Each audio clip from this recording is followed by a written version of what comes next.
the lines didn't even connect. Yeah. We were 19, so there is that. But he has since grown into the capability of growing a beard, but scrappy. Well, I think we should probably get started with the meeting at this point. I think we're probably just, I don't know about Klaus and Bill. I would expect to be here, but he'll join in. Well, he can join us as we go along. Okay. Okay, so this is the May 18th Zoom meeting of the Greenwich Inland Wetlands and Watercourses Agency. Let's see, we've got 1, 2, 3, 4, 5. So Peter, you will be seated, of course.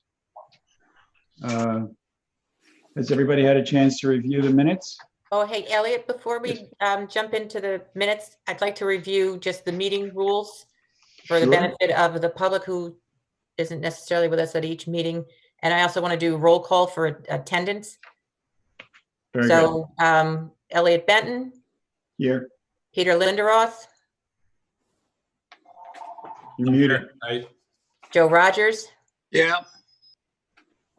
Stefan Skopoulos. Yes. Norma Curlin. Here. And Jay Schondorf. Yeah. Okay, so first rule of order is mute yourself when you're not speaking. Okay, so the meetings are set up to be very much like our public meeting where the agency acts as a panel. They discuss the application with the consultants or applicant's agent, and then among themselves, staff will be able to ask questions. When that portion of the discussion is over, then Mr. Elliott will then turn to the attendees or the public and invite them to ask questions. We ask that everybody, panelists and attendees, same, please raise your hand, the little blue hand that you see at the bottom. Whoop, wait a second. Forgot, we got to record this. Oh, I got to do roll call again. Sorry. Forgot to start recording at 7:06. Elliot Benton. Here. Peter Linderoth. Here. Joe Rogers. Yeah. Stefan Skopoulos. Stefan. Here, yes. Thank you. Norma Curlin. Here. And Jay Schondorf. Jay. Here. Thank you. Well, better that I figured that out 3 minutes into it than 30 minutes. Okay, so again, mute when you're not speaking. Use the blue hand to raise, whether you're a panelist, staff, or a member of the public. If you want to see who is on the participants list versus who's on the attendees list, down at the bottom of your screen, you'll see a little icon that says participants. If you click on that, a white sidebar will come up with panelists and attendees, and then everybody can see who is part of the call. We are being recorded now, so do keep that in mind. And when it is your turn to speak, please state your name prior to speaking so that the transcripts that are generated from the meetings can appropriately document who is speaking. Let's see, what else do we have? When it is time for a consultant to join and speak with the agency with regards to a particular applicant, I will call on them and let them know that, so I know Larry's on the line, and so I would say, Larry, inviting you to the panel, please unmute yourself and state your name for the record. We'd bring him up to be a panelist, that way he can interact with the agency members and the staff members, just as we're doing now. When the presentation of the consultants or that application, when we're through with it, then those consultants will be put back in the attendee category. When we are speaking with the public, if the dialogue is inappropriate for the meeting, you will be muted and removed from the meeting, which means you do not have the capability of coming back into the meeting. So that's a one-time deal. During the presentations with the consultants, Doreen will have the maps that the consultants have requested her to have available. The consultants cannot interact with the maps, so that will be Doreen's responsibility to move around the map with the cursor in concert with what the consultant or the agency members are speaking about. So I believe that covers everything we've got this evening. And I will be doing roll call with the meeting this evening as we did last time, because we can't just do a show of hands. And if you recall, you just have to, if you're on mute, you just have to press the space bar to temporarily unmute. So that's a quick way to get in and out of being muted. So I thank you for your patience in the roll call. I know it's a little tedious, but that's the way we've got to go. So Elliot, I turn it over to you. Oh, and we should say Peter Linderoth is, as alternate has been seated. I think that was prior to me hitting the record button that was determined. It was. Okay, review and approval of the minutes from the last meeting. Has everybody had a chance to take a look at the minutes? And do we have any comments? Yeah, this is Peter Linderoth. I have a quick question. I was at the last meeting virtually, but I wasn't seated. So what's my status on voting on minutes today? Because this is Pat Sesto, it'd be my interpretation, since you were at the meeting and you therefore transpired, you knew what occurred, and if the minutes reflect accurately what you understood, then you're free to vote. Norma has a question. Yes, I didn't receive the minutes I don't have them for some reason, so I'm not going to be able to vote one way or the other. Okay, Thank you. I actually received, I was just going to say the same thing, minutes for February 2020.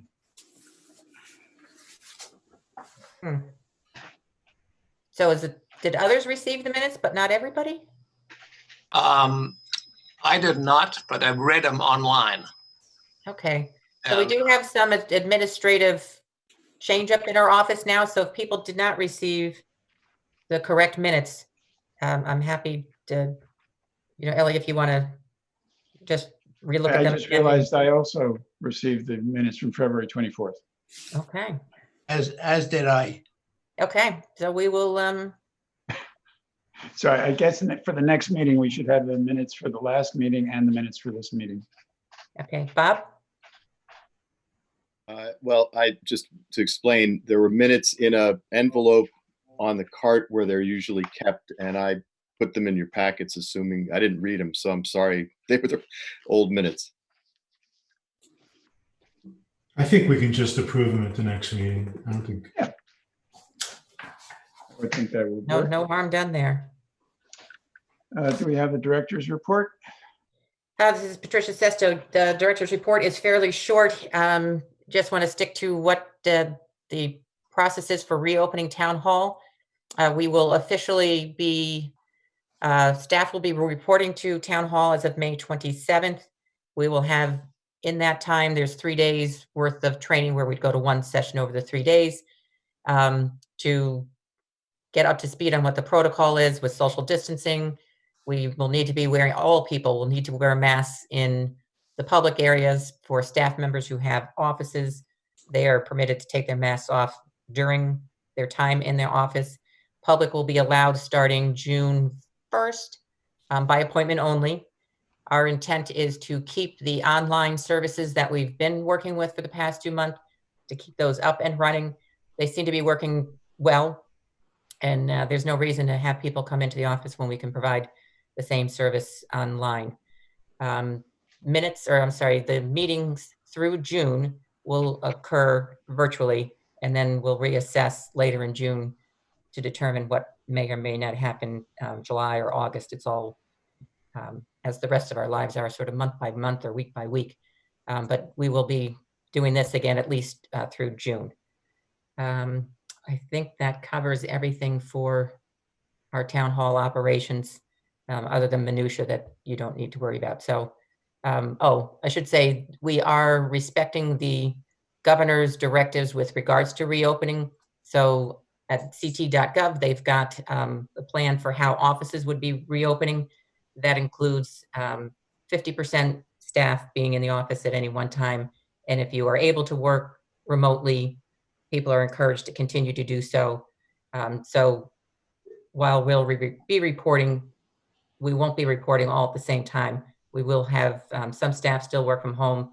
There's lots of field work to be done, so efforts will be made to keep people out of the office as appropriate.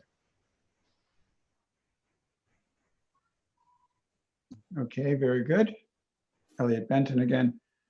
I guess we should start with the public hearings then. 42 Dublin Drive. Mr. Clausy. Thank you, Bob Clossy. And this was last heard at the February 20th meeting. So let me read into the record the items that have been added to the file since then.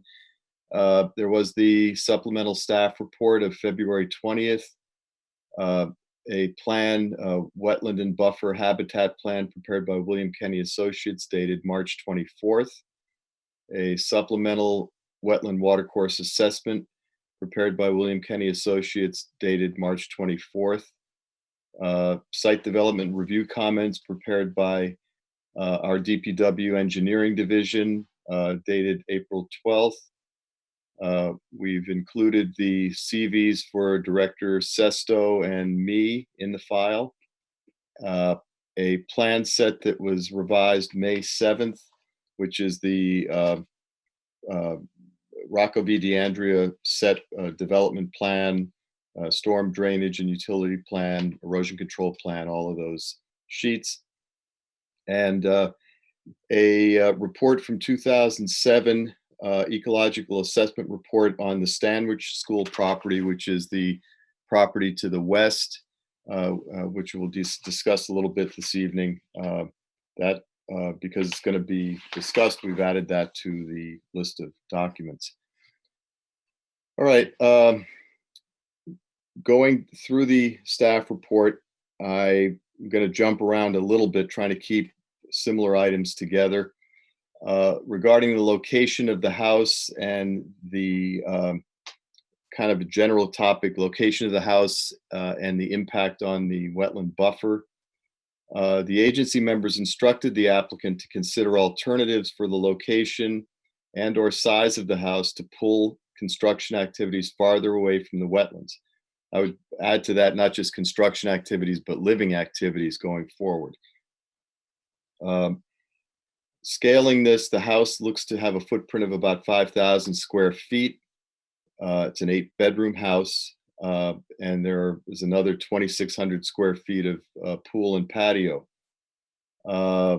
The leaching system, the size of the leaching system's largely determined by the number of bedrooms. And as shown on the plan, the leaching system is about 30 feet from the wetland. I'm sorry, the disturbance. The leaching gallery is more than 50 feet. The revised plans show the house shifted 10 feet to the southwest. This increases the separating distance between the house and that northern wetland watercourse corridor, which is somewhat higher quality than the southern corridor. So shifting the house in sort of the southwest or left upper, toward the upper left corner, does allow for a bigger buffer. It increases the structural separating distance between the wetland and the house to 60 feet, and allows the fill to be pulled away from that stand of trees there between the toe of fill and the wetland.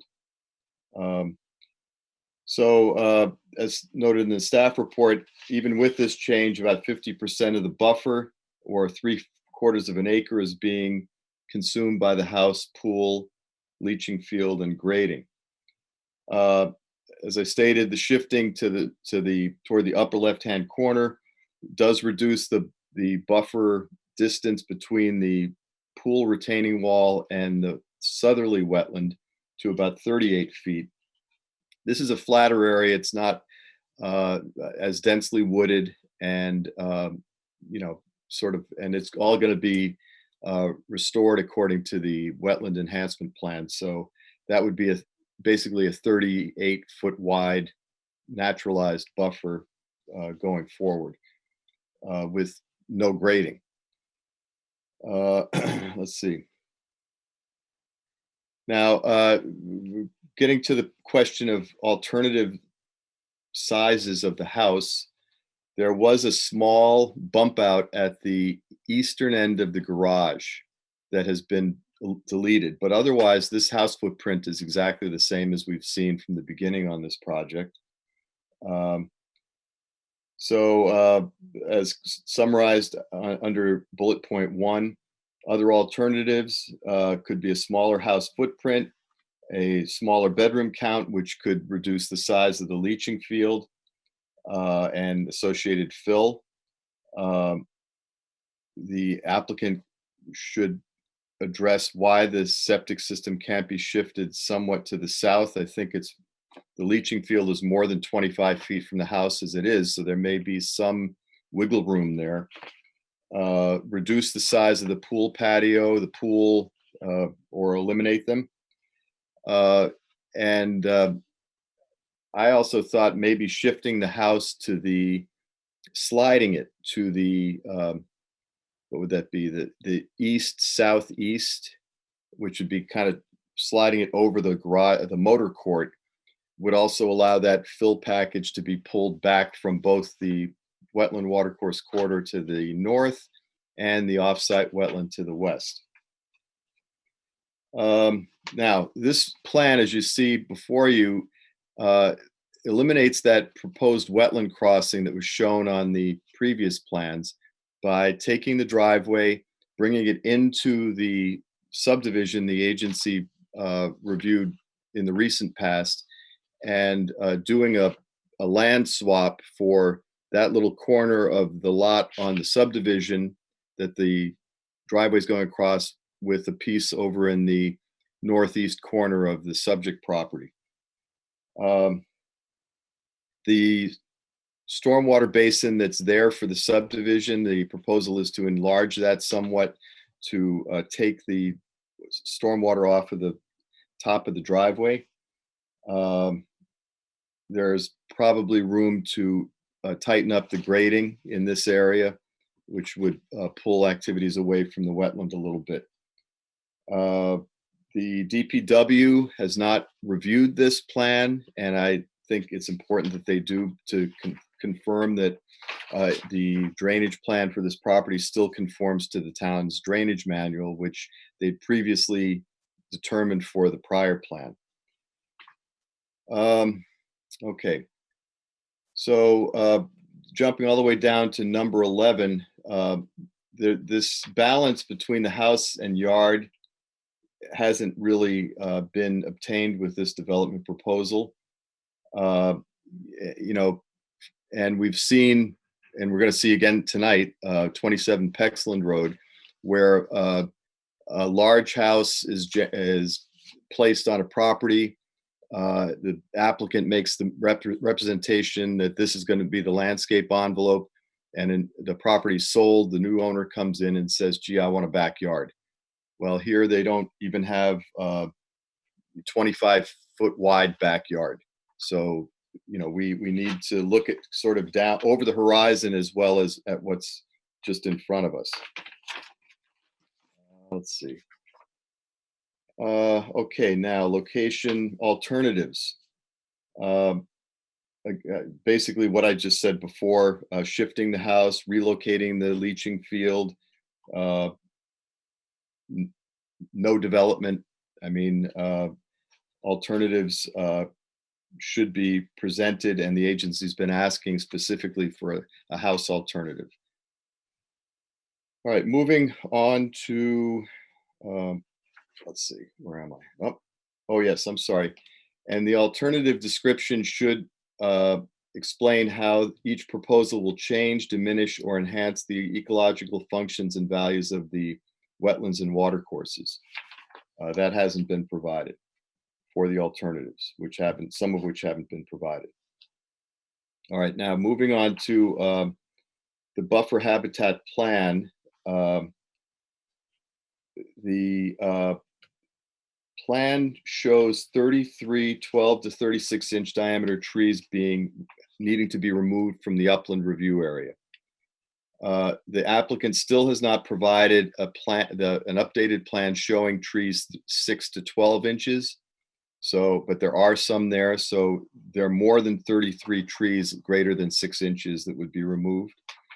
The plan that the applicant has presented includes 13 understory trees, 114 shrubs in the wetland and the buffer. There are an additional 5 trees and 70 shrubs in other upland areas on the lot, some of which I believe are within the 100-foot upland review area. But you know, even at 18 trees, you're not even making a dent in mitigating the 33 trees that have to be removed. Let's see, go to 7, 8. Mr. Kenny's March 24th assessment report does not discuss the nature of the wetland buffer and how this will be all altered, and does not discuss indirect impacts associated with residential development, and such as non-point source pollution, which would come off of lawn areas and residential uses. Now, a question is, there is a part of the wetland and buffer habitat plan includes pulling out a pipe to the southwest of the house and reestablishing a watercourse corridor and restoring that area. That was mitigation that I thought was associated with the driveway crossing, which is still shown on Mr. Kenny's plan. So that needs to be explained by Mr. Kenny or Mr. DeAndrea. Is this still proposed now that the driveway is not going to do the cross the wetland?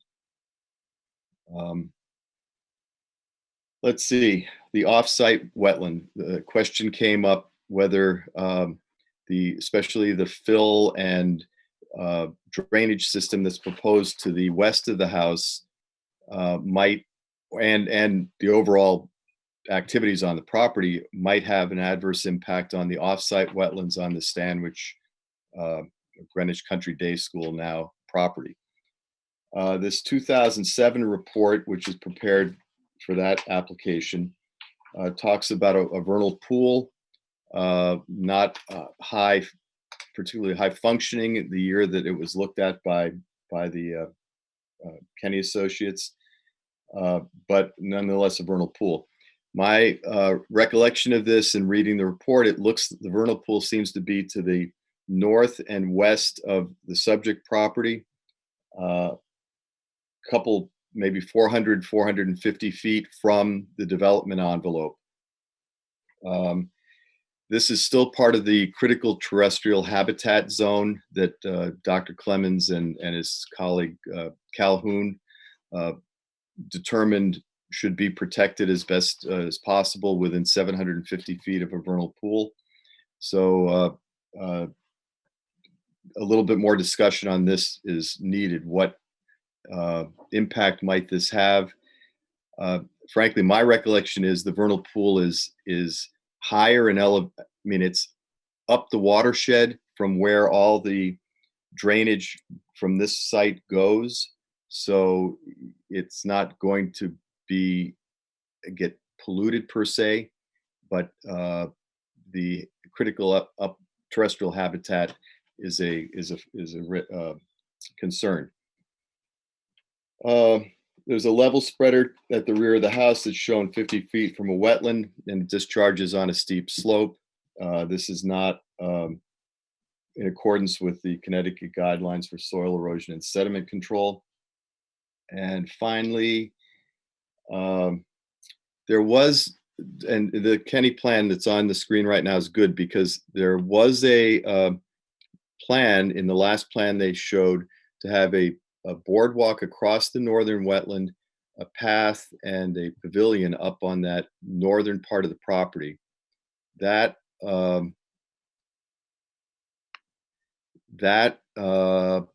has disappeared from the revised Rocco v. DeAndrea plan. So the applicant should explain whether that's going to happen and whether that deed restriction that was part of that plan is still proposed. So having run through the report, I just would point out the public hearing has to close by August 4th, completely out of time at that point, including the 90-day special extension. So That's the end of my report, Mr. Chairman.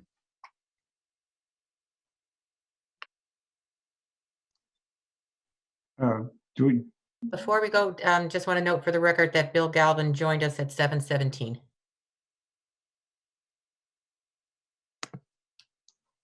okay, do we have the consultants?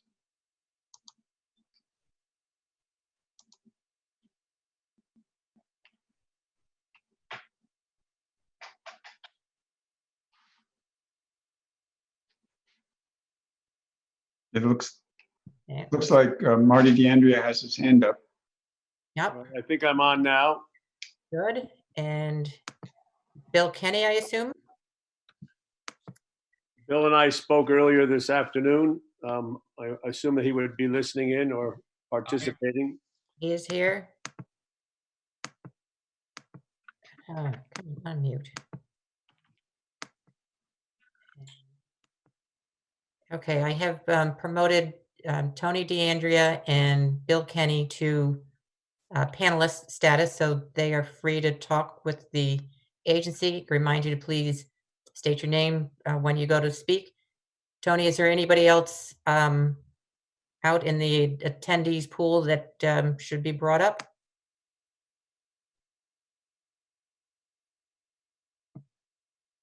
Tony?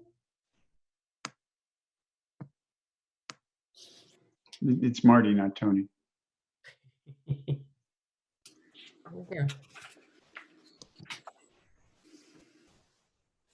Tony, you can unmute yourself.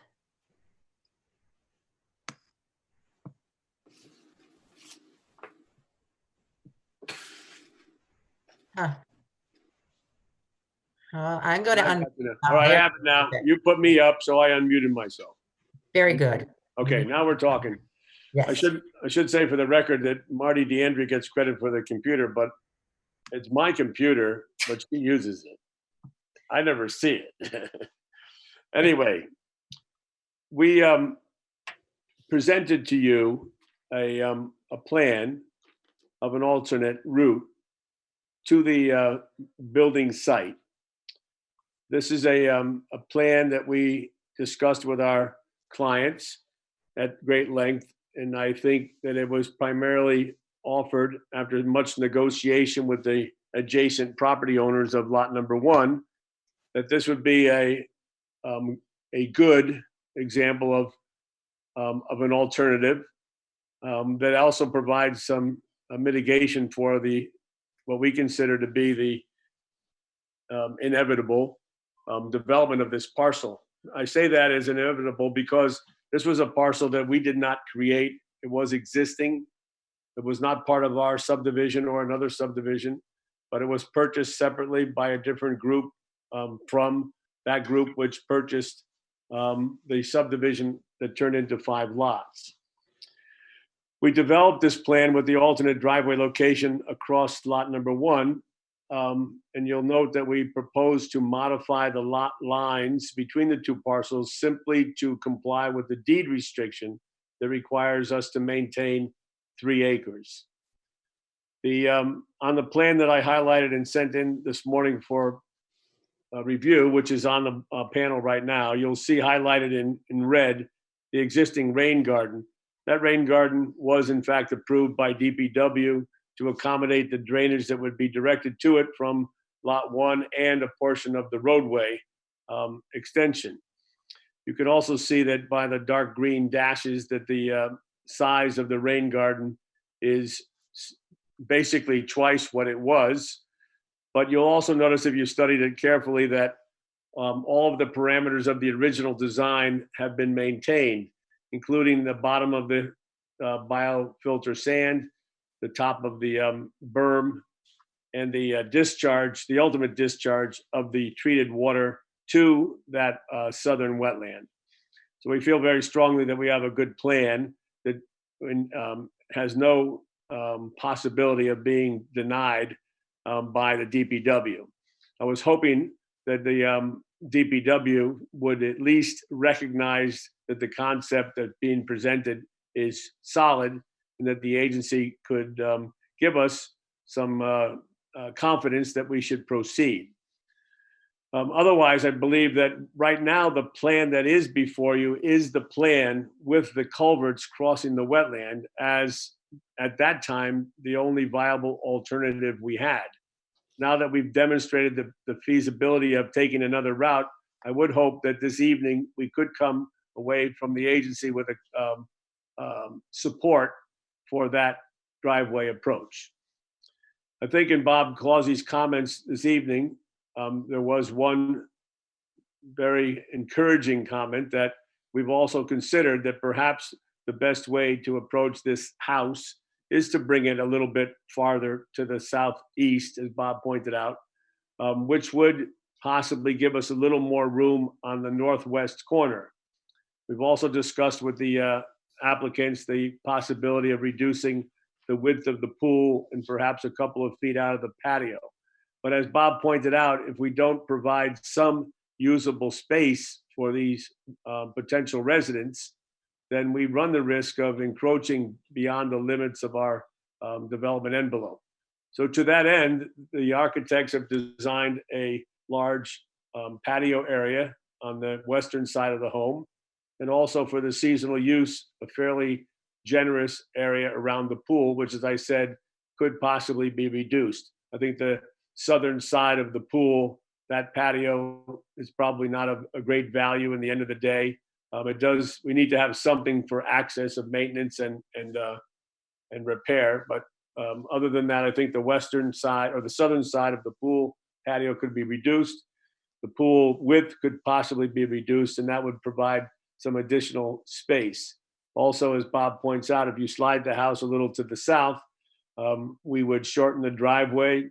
I don't think we would increase the setback from the jagged edge, if you will, of the wetland by a significant amount. But I think you're more concerned with the northern wetland. So those are things that are good. I do want to make it very clear that the best spot after much investigation and interpretation of the soil profile for the septic system is in that southeast corner of the dwelling, as we've shown. And also you'll note that we do have 60 feet shown on the septic system design plan from the edge of the wetlands, which is compliant with our health code. The size of the system is based on a 7-bedroom home. You'll notice, if you have seen it, that the septic system design plans that were submitted to the health department showed a 7-bedroom design, but we included a conservative approach of 8 bedrooms because the area is there. The current health code makes it very accommodating in that the code recognizes that no one has 2 people in every bedroom, especially in this type of development. Therefore, the size or the number of bedrooms doesn't make a large or significant difference in the size of the septic system. We also, my personal professional opinion is I like to have a little more system available just to take care of the surges that are bound to happen. We don't want to have any failures, so we try to use, if it's 1 inch and 10 to 20, we try to use the 1 inch and 20 percolation rate. We try to get a little bit more system in there, and I'm not inclined to reduce it for the fact that I can't control what an owner may do or need on any particular celebration. Yes, the owner did remove a small piece of the garage. It was excess area for storage, again, inclined so that, and intended so that they didn't have the bicycles in the garage and the cars parked outside. So we've eliminated that, what we call the bicycle garage. I did want to remind the agency that at the outset of this overall development of parcel B and the 5 lots, it was the intent of the developers to bring in the best, if you will, architects to design the houses for the sites. You're right, it hasn't changed in size from day one because that was the feasibility plan that they came up with, and the owners liked it, the developers liked it, and we've continued to work with it. So we'd like to make it clear, or at least have it appreciated, that there has been a great deal of time, expense, and thought put into the development of the plan, the floor plan, and the footprint that fits this topography and where the lot where the house is situated, it is perhaps the most appropriate for siting this house from a variety of reasons. So we recognize that you're concerned about the extension of the fill. We're not inclined to lower the house because that requires more excavation, and that's not a good approach for us or for the environment. But I do think that there is some good suggestions on the part of Bob for sliding the house a little more to the south without increasing or decreasing the setback to the septic system. One more thing I wanted to mention is that there was a comment about that western pipe connection from the southern wetland. We had originally had it in. I think it came as a direct suggestion from staff that it should be removed. We took it out. For all intents and purposes, now it is back in the plan. The pipe that's there will stay. And I think that's what I interpreted from our last meeting, Pat. If I'm wrong, then I'll stand corrected. But I think we all agreed that we should leave the pipe as it is. There was some fear that we would be drying up the wetland in that southern side. So we understand the rationale for requesting a delay. We know what our timetable is. I think we're going to look at those suggestions that were made by Bob Clausey and Pat, slide the house. I don't think that we're going to be able to reduce the house. This isn't something where, in this particular case, it was a sketch. This is a well thought out, fully designed home for a prospective buyer, purchaser, resident, consistent with the development throughout the 5 lots to the east, as well as the development all along Dublin Hill Drive. And that basically concludes my preliminary comments. Glad to answer any specific questions.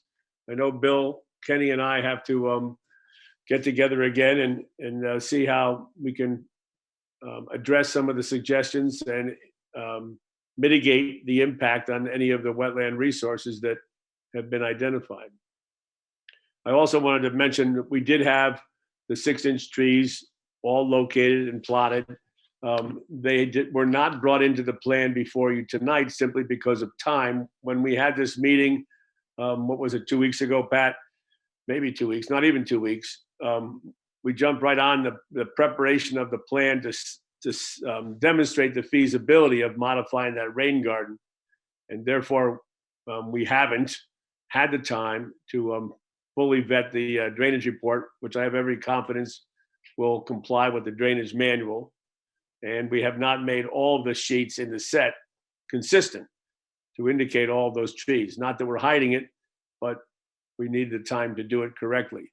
And all of that depends on coming away this evening with some support for the prudent alternative of relocating the driveway onto lot number 1 with the expanded rain garden where we have shown it. And I think we can reasonably request that response.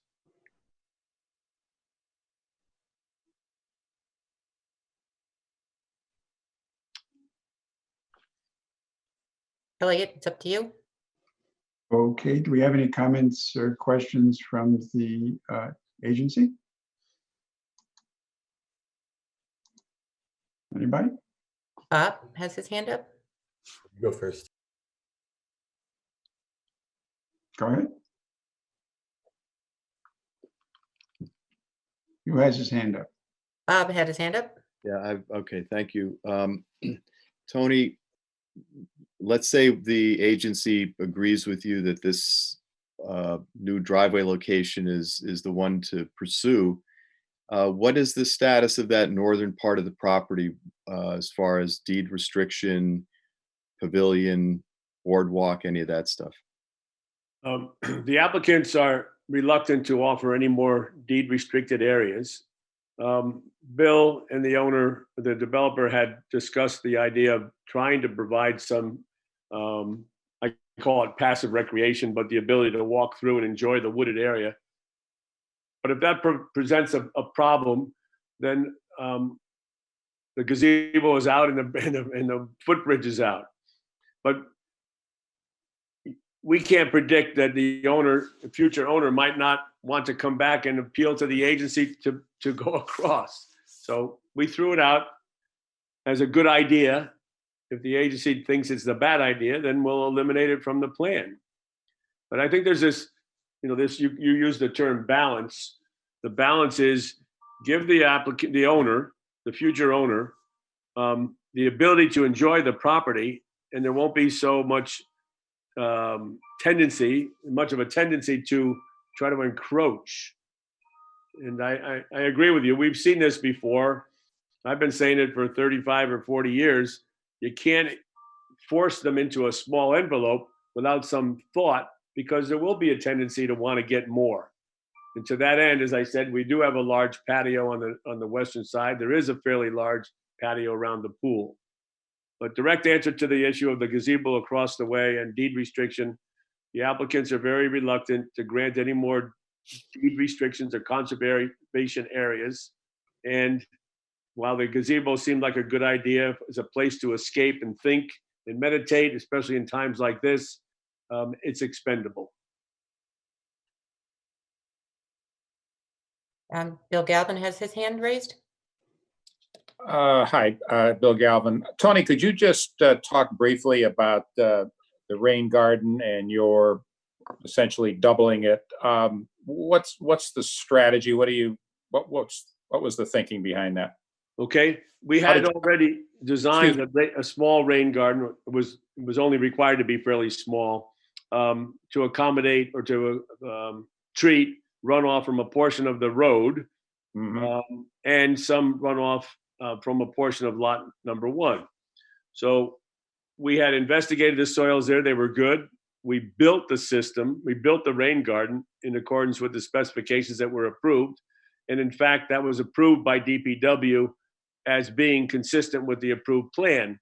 That was part of the stipulation, if you will, to be able to bond the rest of the construction of the roadway. So DPW approved that rain garden. In enlarging it, I wanted to have it, flat. So, and that's in response to those who've had rain gardens designed that are abrupt scars in the topography. So if you look at this as a flat area, shallow, but which provides the volume we need to treat this small amount of driveway that we're adding to the equation, then it's a very good design. I've kept the same bottom of the biofilter sand as was approved. I've kept the same top elevation, but I've expanded it out to make sure that it stays flat. And what we've done as the weir along the western side, I've kept that at elevation 199.5, again, consistent with the prior approval. And rather than have a point discharge, which was approved into the wetlands as part of the subdivision approval for lot 1, I've taken the design approach to put weep holes at the bottom. So now we spread the water out over a larger area and eliminated the point discharge with the pipe and riprap into the wetlands. So I think those parameters are viable, simple to implement, and it maintains all of the same parameters that were previously approved. Very good. Thank you. But we have also, if I may, there was always a high point, and I can't read it on this scale right now. Let me look at my plan. It's at elevation 205, and what that did was it maintained the same flow or area back into the courtyard that was previously approved, and then the rest of it from that high point, which I can't, well, if I'm working the arrow, it's right there now. That's the high point. I don't know if you guys can see that. No. Well, anyway, it's at 205. I don't know how to describe it anymore. Let's see. If you see I've highlighted the construct earth berm. If you just move from there 45 degrees to the southeast, you'll see that the high point is right there. But Gotcha. anyway, you'll see that it's a small area of driveway, only 15 feet wide. And we created a low point down at elevation 200, point 202 that will drain into the wetland, into the rain garden. So there's a lot of treatment for this additional driveway portion without any adverse impact on that wetland other than filtering the water before it reaches there. Okay, thank you. Peter Linderoth has his hand raised. Yeah, thank you, Pat. Mr. DeAndre, could you comment a bit about the level spreader is it the western portion of the lot, kind of the back of the house? Right. We have something that's discharging to a 36% slope, and some of the concerns with potential erosion in that area. And then Mr. Kenny, maybe after or when he gets up virtually, could talk a little bit about the planting plan that's in place. There's some fairly large trees that are getting removed, and just the justification or what's proposed now to sort of mitigate. My response initially to the level spreader, this is up on the western side of the dwelling, just past the patio. We have a series of galleries there to attenuate the volume, and we've reduced the runoff volume through the water quality treatment, which remains on site. So that's good. We say a 36% slope. To me, that's 1 on 3, which I don't think is all that steep. If I can accomplish that, I think we're in good shape. One of the techniques that we use is, and you can see it out in the area of the cul-de-sac of the road, when we have a level spreader, we require the contractor to actually put in a beam, aluminum beam, so that we have a level weir. So rather than it migrating into a single point discharge, which often happens, we've got the water spread out evenly over the top of the level weir. So what we're doing there is, again, logically spreading it over a larger area so that we don't run the risk of having an erosive condition. So yes, it's on a slope. Yes, it's on a slope that may be steeper than you prefer, but it is stable, and we are preserving the trees and the vegetation in that area. So I think that's all positive. Norma Curlin has her hand raised. Yes, Bob, in one of your earlier reports, you noted that the applicant proposes to utilize over 75% of the upland area between the two wetland corridors. Is that percentage still the same? I would say it's reduced a little bit now that they've shifted the house, because but it's essentially the same. Yes. Thank you. Yeah, we have reduced the overall impact on the wetlands for sure by eliminating the culverts in the driveway. I think the driveway is about the same length overall, but the impact of the culverts has certainly been eliminated under this proposal. I've got a couple of questions. This is Pat Sesto. Tony, you mentioned that it's a 7-bedroom house. You've designed for 8 bedrooms, and that you like to see the larger system because it accommodates parties or celebrations or things like that without failure. Did I hear you correctly on that? Yes, that's my personal approach. I do want to reiterate what I said before, is that the health code was changed 2 years ago or so to recognize that we don't have 2 people in every bedroom. And so once you got past 3 bedrooms, you're basically assuming 1 person. So they've allowed us to make the systems smaller, but they're not significantly larger by adding another bedroom. If I can spread the water out over a larger length, I think that's beneficial to everybody, and a little bit of extra volume for those conditions that you and I can't control, I think is prudent. So I mean, I've seen a lot of failures come through wetlands over the years with related wetland permits. I don't recall an understanding that it was due to a party, is No, what not used to not one failure. party, but not no, Pat, not one party. Systems fail for a variety of reasons, and I don't know which ones you've been seeing, but the an old system that's designed out of whether it's plastic pipe and stone, there's very little volume of storage and there's very little treatment.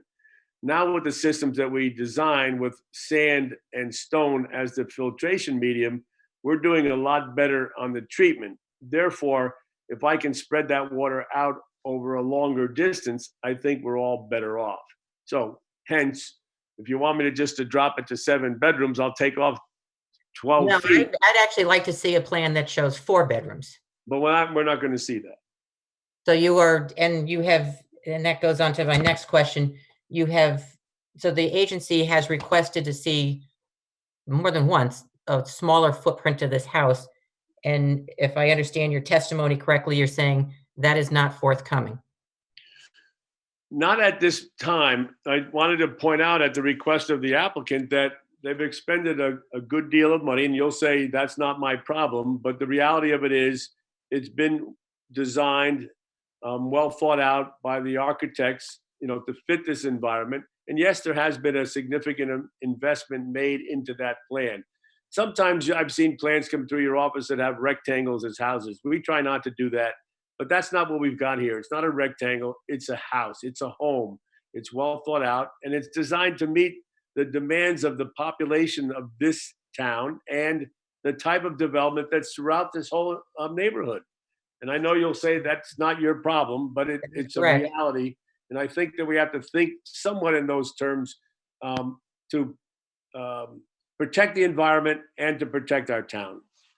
So I respectfully disagree that this I house understand. design will protect our town. I think that's a bit of a leap for sure.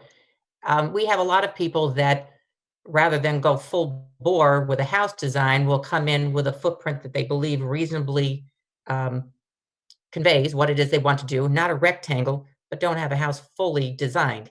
So to the extent that you and your client went ahead and did more design work prior to getting a permit, which you knew was necessary, I'm not sure why this agency should shoulder that, nor do I have any sense that the wetland regulations give any due to the fact that somebody went and designed something. So therefore, we should expect 75, there are 0.75 acres of buffer to be lost. I mean, I see absolutely no connection. I'm not going to argue that with you. Okay, so then moving on. Bill Kenny's report specifically states or cites that a deed restriction is proposed for the north end and offers that up as essentially a type of mitigation. So you're now taking that off the table. So his report is no longer. This whole design, Pat, is evolving, as you know, and we're trying to accommodate all aspects of suggestions and otherwise. It was indicated to us that you don't want us over there, so we're not going to go over there with a gazebo or a footbridge if that's your preference.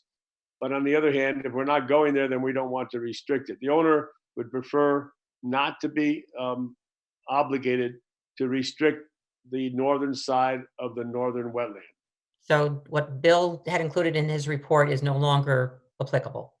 As far as I've been told by my client, that's Yes. current. But as you know, this plan is before us tonight is submitted as a demonstration of a feasible and reasonable alternative that we can continue with the rest of the plan development if this is deemed appropriate by the agency. So you understand the ramifications of section 10.3 of the regulations, yes? I don't know that I have it in front of me, so I can't quote a chapter and verse. So Okay, so please tell me. 10.3 in the decision-making process state the agency may not approve a proposal when a feasible and prudent alternative with lesser impact exists.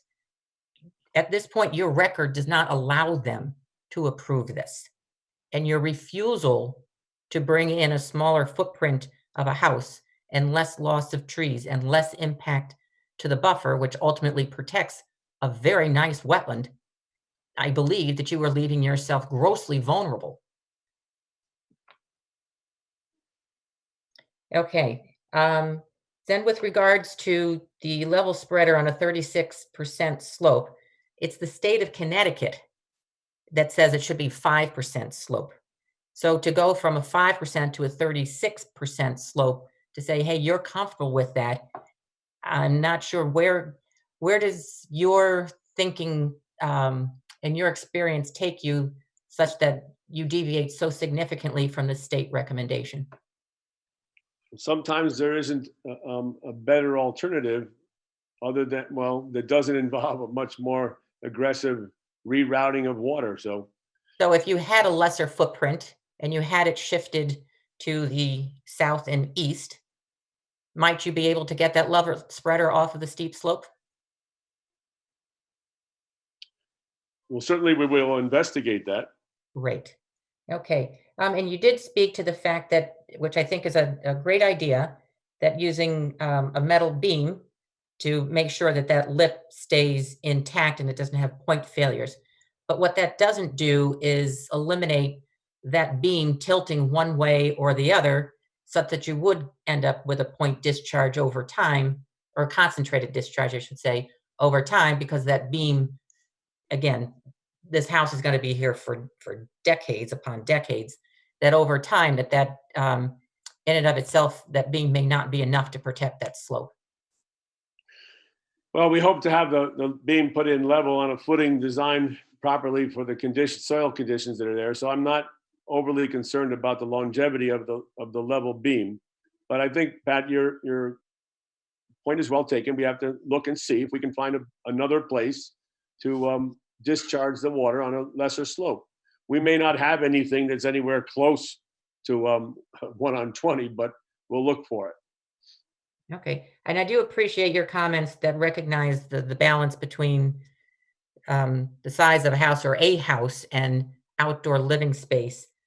I'll say my experience has been when families move into a house, the patios and pool are one type of outdoor living space, but children like to run and play, and a 20-foot deep backyard is generally not what they're looking for. So I do look forward to having you come back with something that is better balanced, because like you said, you see the same design versus end user conflict just the same way we do. And I do look forward to seeing something that is better balanced. Pat, I have some comments. I'm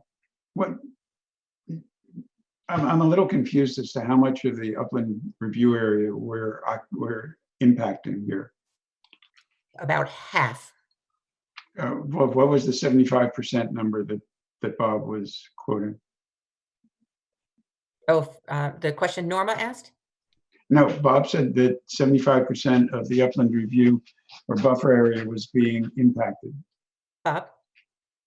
I believe Norma was referring to a prior report, and I think the point I made was that 75% of the upland area between those two wetlands will be impacted, which includes areas outside beyond 100 feet from the wetlands. It's not just upland review area. So it's nets out to about 50% will be impacted, or 50% will be occupied ultimately.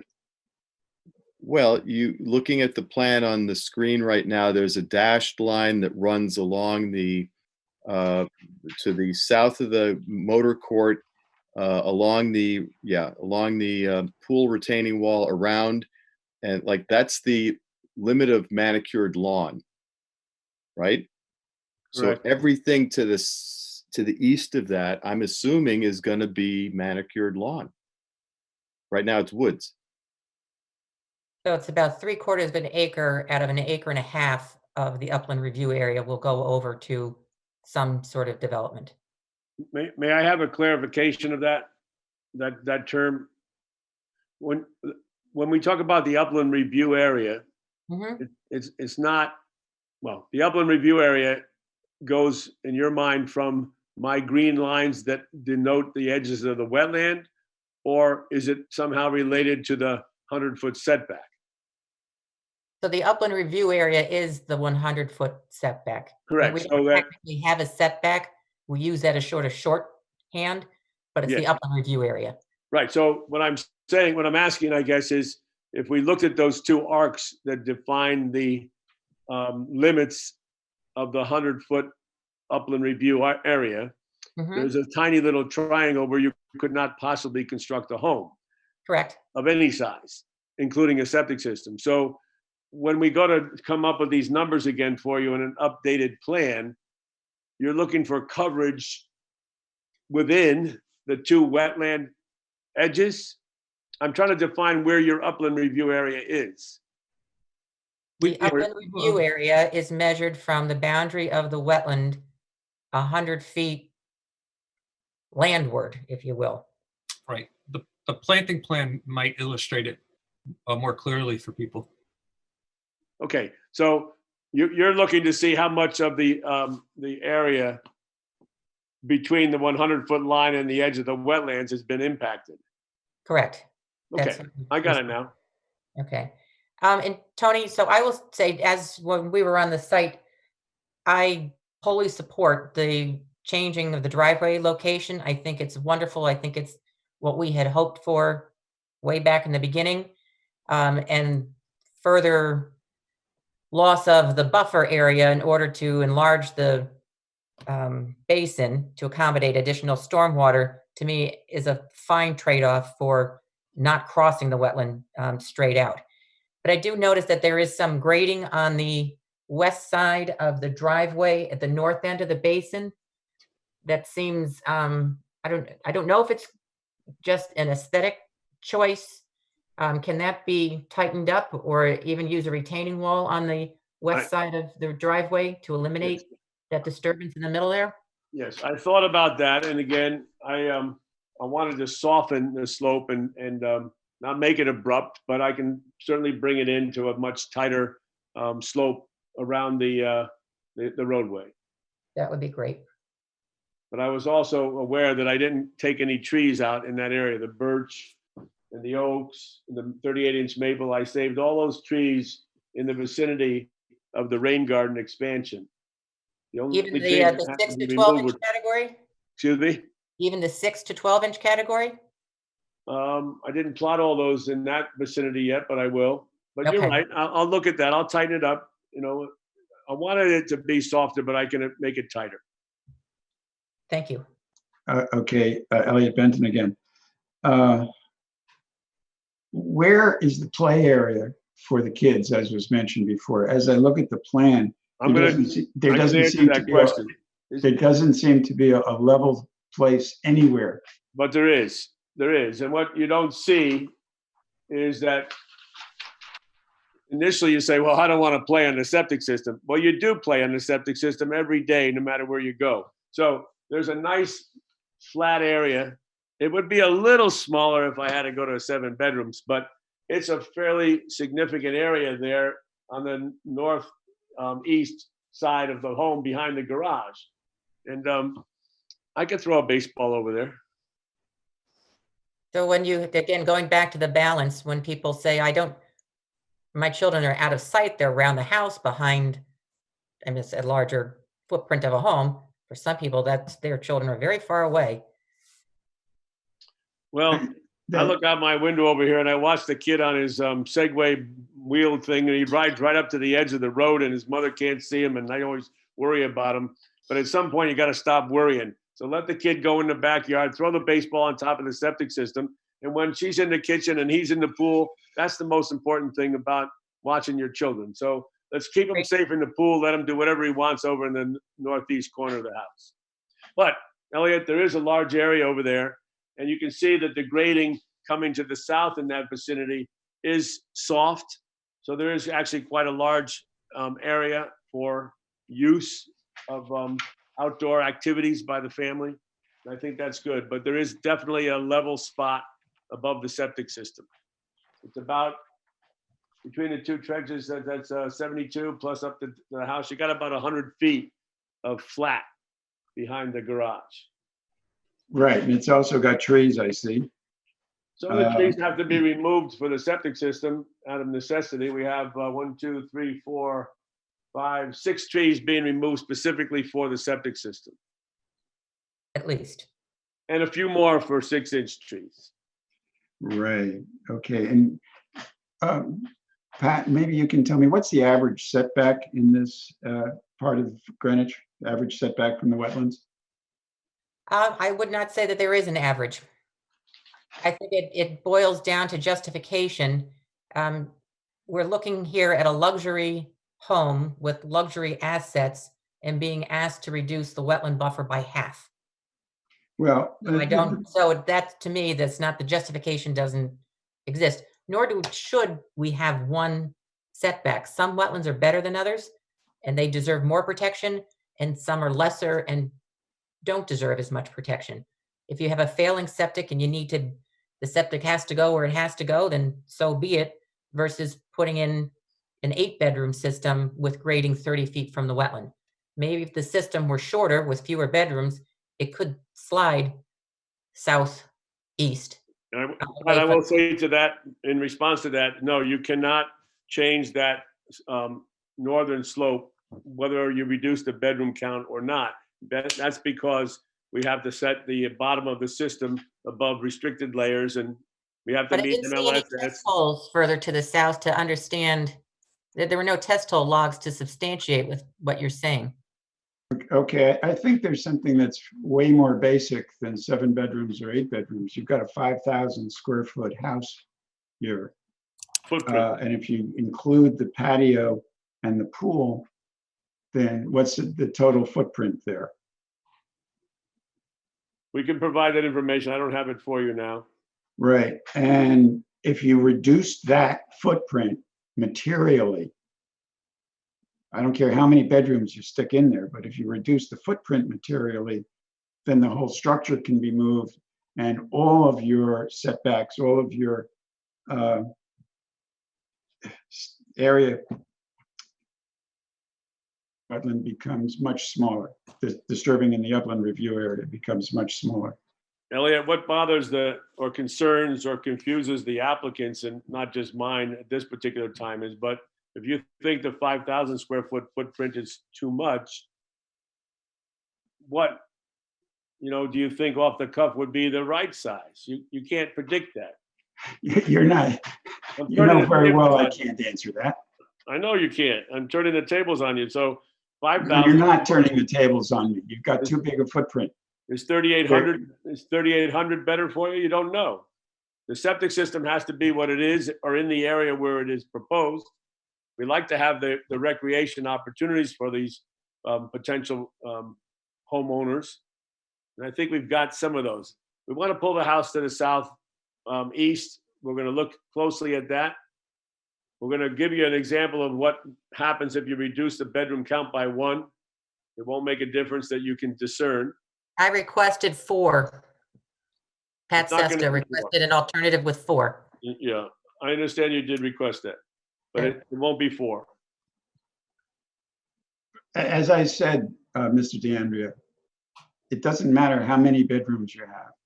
The total footprint of the structure, pool, and patio seems excessive for the amount of space between the wetlands. And I think you have to address that in a material fashion. Right, understood. Some other numbers regarding development coverage and impervious coverage that I think are very important are the dark green on the landscape plan represents naturalized areas. That's about between 75 and 80% of the property. So about 75 to 80% of the property would remain naturalized. The impervious coverage is about 10%.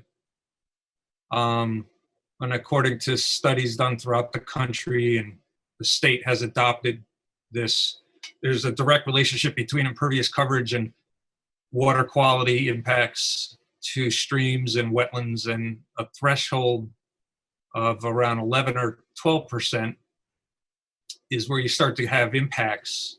And that's without a stormwater management plan. That's without porous pavement, without Coltex, without collecting the water, infiltrating it into the ground. So if you stay under the 11 or 12%, the literature, the studies, many hundreds of studies that have been done around the country show that you are able to protect water resources just by keeping your impervious cover below that 11 or 12%. And here we're at that 10%, plus all of these stormwater management measures are being proposed in accordance with the town standards. Plus the 80%. I'm sorry, Mr. Kenny, that strikes me as a bit ingenuous, since you're including the full area over here on the northern side that doesn't really play into this. We're talking about just the area in between the wetlands, the area I you're think it's developing. important because you talk about a big concern is fragmentation of the habitat. And we have area that's outside the 100-foot setback or buffer or regulated review area on the north end of the property. And you could propose to put something there, but I think it's better to have a slightly larger development in the central portion of the property, keep it all together in one spot, rather than to spread your development around the site just to get a certain distance from the wetlands. So you get a little bit closer in one area, but you end up with a much wider buffer in another. And I think that's a good balance to help protect the resource. And the literature, the studies show that that approach with this development is acceptable. The bill, that may very well be true, and I would encourage you to submit a sketch site plan to demonstrate your point. And I would also note that you've got the northern side shown as dark green, but at the outset of this discussion, the declaration or restriction or easement or whatever sort of protection that you had included in your report has now been taken off the table. So we don't have any guarantees that somebody isn't going to come in at some later date and say, yeah, I'm entitled to be over here too. So you're talking about something that's not definitive. Except they're not entitled to that though. They have to come before the board and get your approval. And I would say you're not entitled to this either. Well, exactly. So the northern part is protected until you grant an approval otherwise. So it's in your hands to continue to protect that area. But if you're saying, hey, accept this big chunk of development because we're not over here, you can't have it both ways. You can't say, accept the big chunk of development here because we're not over here, and FYI, we have no intention of permanently protecting it. So this argument is good for today with no guarantees for tomorrow. I feel like you're speaking against yourself between your report and point you're trying to make.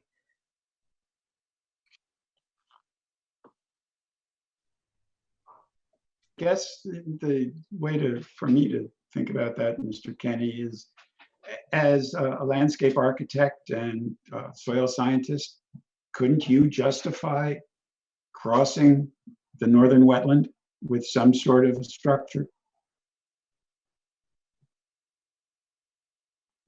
To build a pool or suppose, if I were the owner and I said to you, look, I'd like to, do some work over in this northern section, justify a crossing of the wetland for me. Could you do it?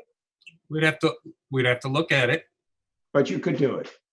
I can't say that until a Yeah, design. I have confidence in you that you could probably do it. And there's no way to protect that northern area. Things are denied all the time. No. They're not? Okay. Are there any other comments? Do we have any public comments? We do. Francia Alvarez, I'm going to unmute you now. No, you unmute you and state your name for the record, please. Okay, my name is Francia Alvarez, and I'm with the Greenwich Tree Conservancy. The Greenwich Tree Conservancy was founded in January of 2007 because of a shared concern that there is insufficient recognition of the importance of trees in enhancing our community, our health, our ecosystems, and our quality of life. When the Greenwich Tree Conservancy considers whether to comment on development applications, some of our considerations include potential impacts to specimen trees, significant stands of trees, the tree canopy, and the ecosystem services that trees provide. The property at 42 Dublin Hill at the time of purchase was 23.6 acres. This development therefore represents a significant disturbance to a well-established forested landscape located within the Mianus River watershed and the Strickland Brook sub-watershed. It is important to look at this property in its entirety in terms of the potential ecosystem impacts. So the GTC asks IWWA, as it analyzes this proposed development, to determine how much tree canopy will be lost. What would be the combined total of forested acreage lost? What effect will this have on the Mianus River watershed?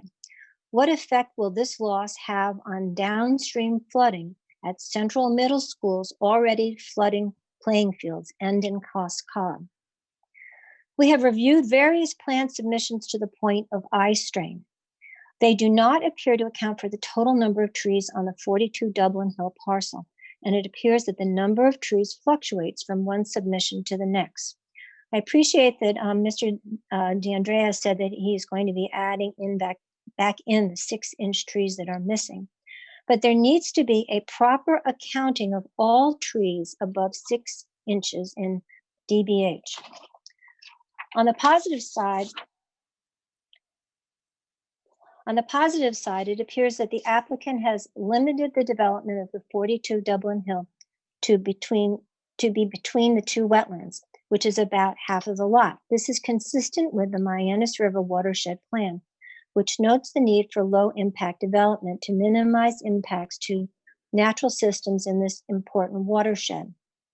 This has been discussed, but to ensure this low impact is permanent, we recommend a deed restriction easement. Let me note, as far as the number of trees are concerned, that in looking at the topography map, there was a total of 182 trees on the map. The site plan shows keeping 60, the most current one, shows keeping 65 trees. That means a tree removal, and it shows a tree removal of 35 trees. But in fact, there are missing 82 trees out of that 182. So those need to be accounted for. And in accounting for them, all the trees should be accounted by their size and their species, just in a regular Excel spreadsheet. But there needs to be some kind of accounting, because you have to know what you have in order to decide whether it's what you want to do moving forward. If the agency views this entire parcel, it will help maximize forested open space while minimizing downstream flooding. Forested and otherwise undeveloped lands within the Mianus River watershed play a critical role in infiltrating precipitation, and in so doing, reduce flood peaks to the downstream neighbors. And as the Connecticut Vegetation Management Task Force reported, benefits of mature significant trees are almost always directly related to the volume of a tree's crown and the area of leaf surface within that crown. The basic point is that large, healthy trees contribute much more in the ecosystem services than do even an equivalent number of smaller trees whose trunk diameters add up to be the same as that of a single large tree. Cos Cob's flooding is already a priority for DPW as the watershed is developing. Although DPW is looking at an engineered solution, the long-term and best solution for stormwater management is to mitigate in the watershed with low-impact development. In conclusion, we urge the agency to view the entire property as a conservation subdivision to maximize forested open space and to assess how much tree canopy acreage will be lost and what effect that will have on the Mianus River watershed and downstream neighborhoods.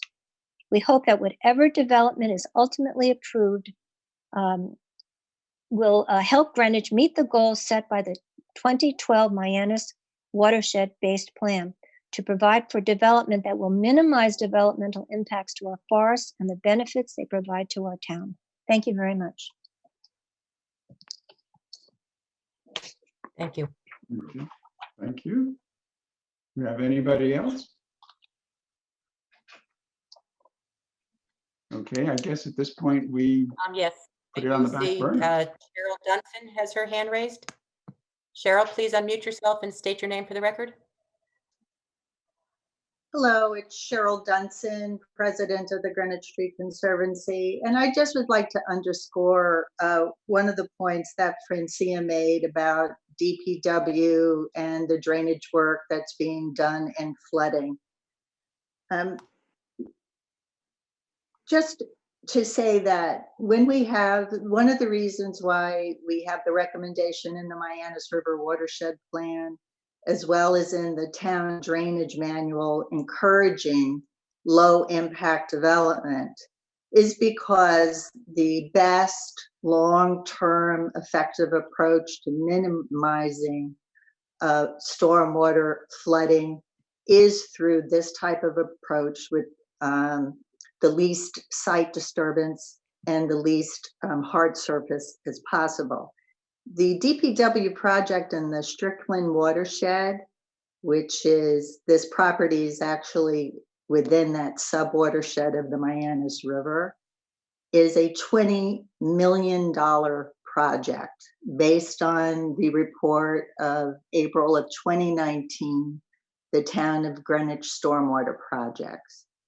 And so therefore, we want to say that by applying these techniques now, I think one of the things the applicant mentioned, what is good for the town.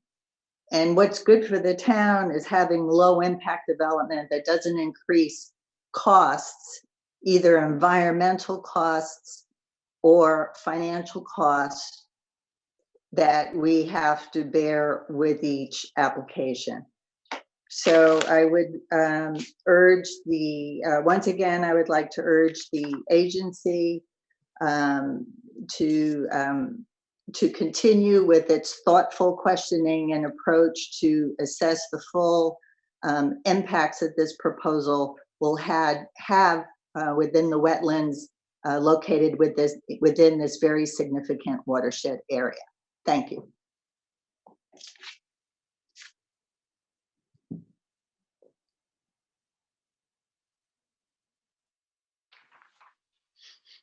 I see Okay, no other hands raised.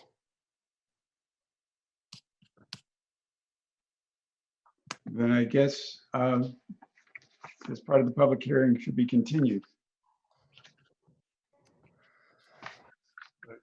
Tony DeAndrea, I have nothing further to add tonight. We've listened to all of your comments, some good suggestions.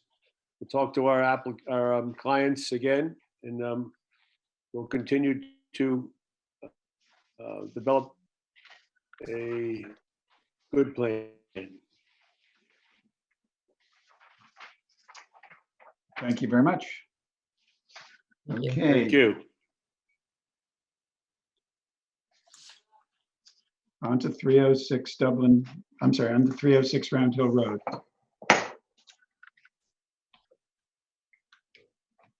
Okay, who's this up? Mr. Clausy again. Okay, Bob Clossy, reading into the record what we've put in the file since February 14th, when the last staff report was written. There is that staff report. There's email correspondence between the applicant's agents, IWWA staff, and Stephen Gephardt of the Connecticut Department of Energy and Environmental Protection. He's their supervising fisheries biologist. A set of plans from SC Minor and Company dated April 7th. This includes a site plan, a fish ladder plan, soil erosion control plan, and the partial topographic survey. A May 4th drainage summary prepared by SE Minor and Company. Wetland and watercourse assessment report prepared by William Kenny Associates. That's dated May 13th. a plan entitled Wetland and Buffer Habitat Enhancement, prepared by William Kenny Associates, also, and that's dated May 14th, and a letter from the applicant's agent, Lawrence Liebman of SC Minor and Company, containing additional information, sort of talking about the revised plans and everything. That was date stamped received on May 14th. The agency opened this hearing in February. This, to refresh members' memories on this, this was a very, very serious violation. One of the 2 or 3 worst I've seen in almost 20 years working on the agency. Need to get in the screen. Get into this.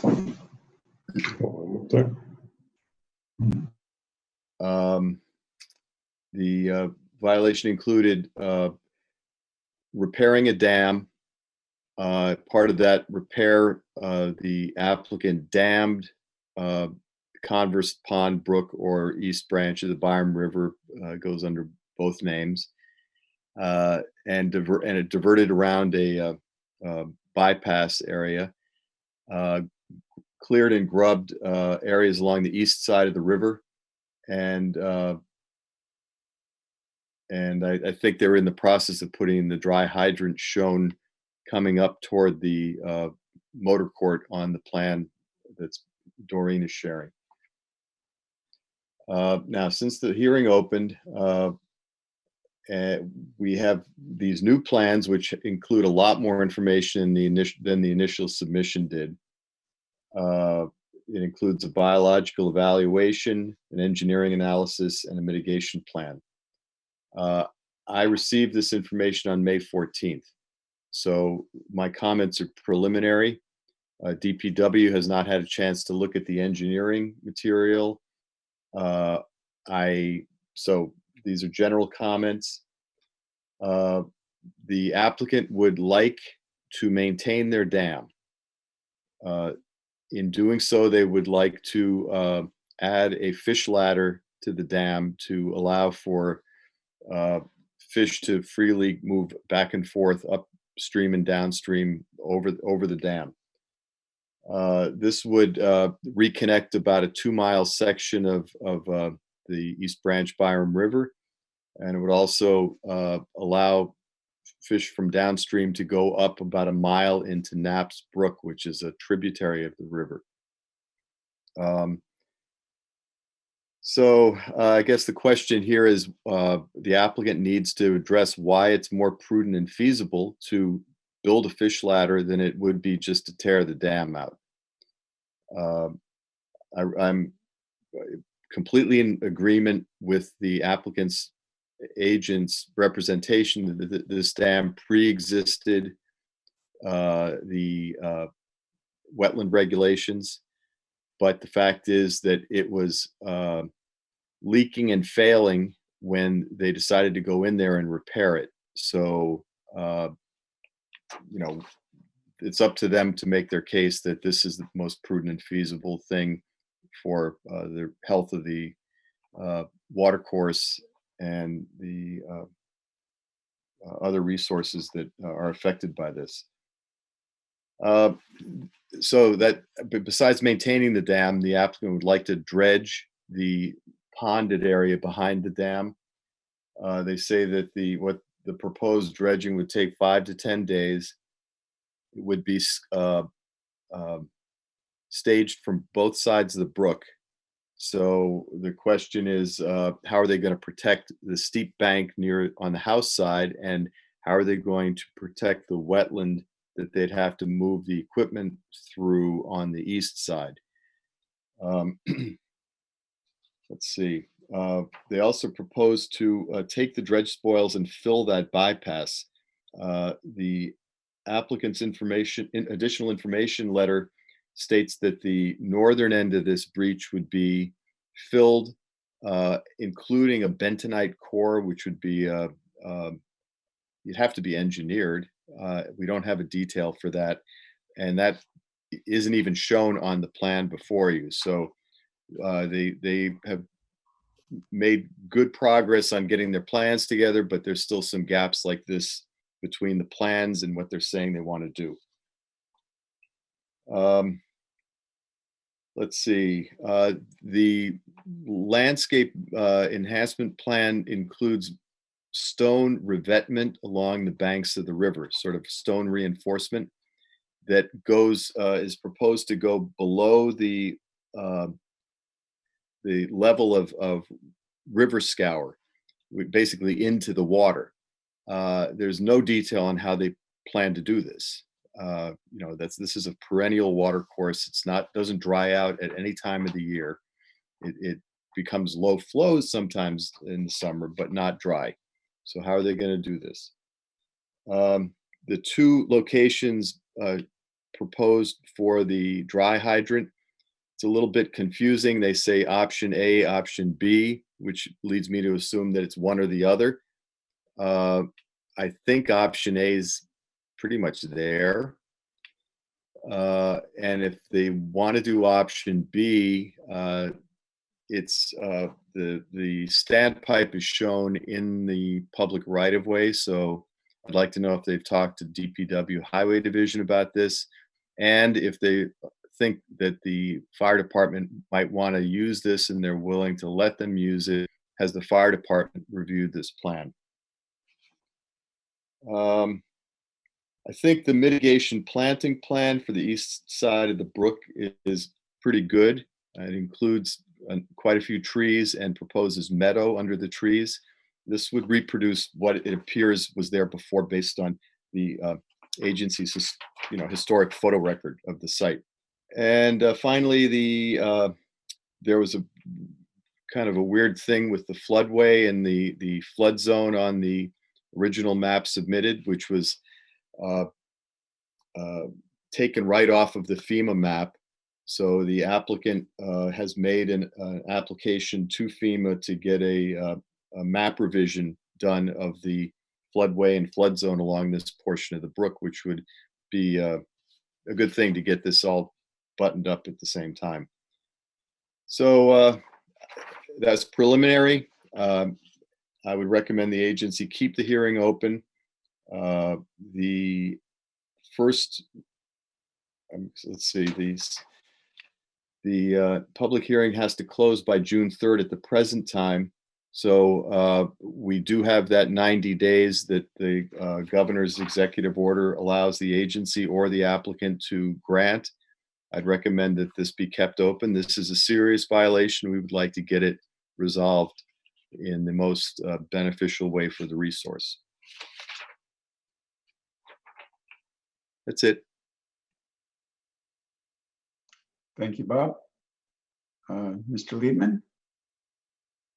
State your name for the record when you unmute yourself. And I'll note that William Kenny and Eric Brower have also been promoted to panelists for the presentation of the application.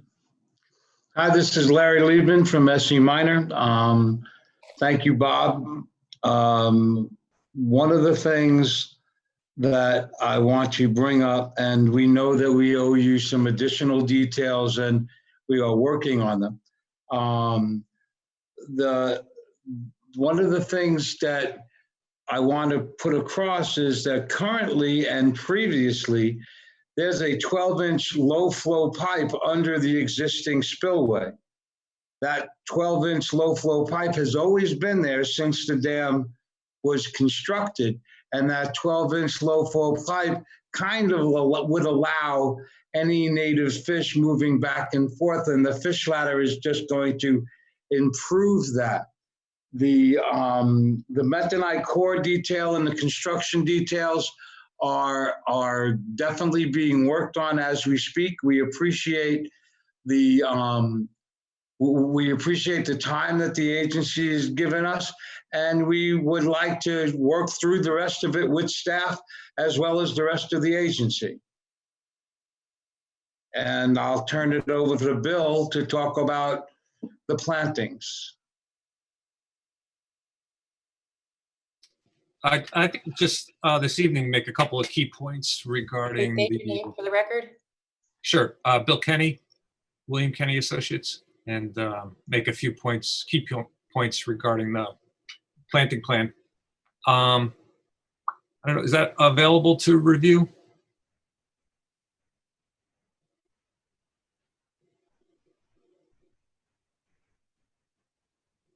while we're waiting for that map, Larry, can you expound upon that fish have been migrating up that 12-inch pipe? That's inconsistent with my understanding of fish willingness to go into a pipe. Do you have reports or evidence that that has been taking place? I do not. I've been searching the literature. There have been some mentions of them using that. When I get it more specifically, I will bring it forward. That's why we're also asking for the fish ladder.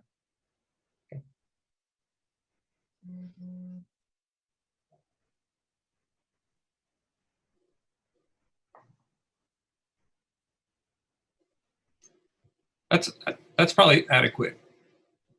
If, but first, all the area east or north is straight up on this page. You have the brook running down the center of the page, flowing north to south, Round Hill Road to the right, and all of the area to the right or to the east of the brook is going to be naturalized, similar to what it was before. It was a lot of invasives in that area, and that has been removed with the clearing that was done without permission. But it's going to be revegetated now with native shrubs and trees and meadow grasses, and planting trees along the bank of the brook to provide shade over time. And then I think what's even more helpful is on the west side of the stream, where much of that area bordering the stream and even in the wetland areas is currently maintained as lawn. And you could see the darker green are areas that are going to be converted to meadow, and shade trees are going to be planted. So now you're going to have shade trees on both sides of the stream and eliminating any lawn along the western side.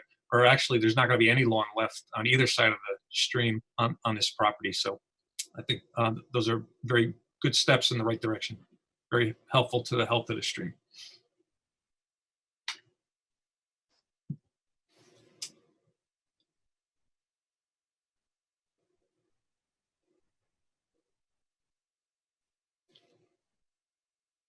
I see no hands raised.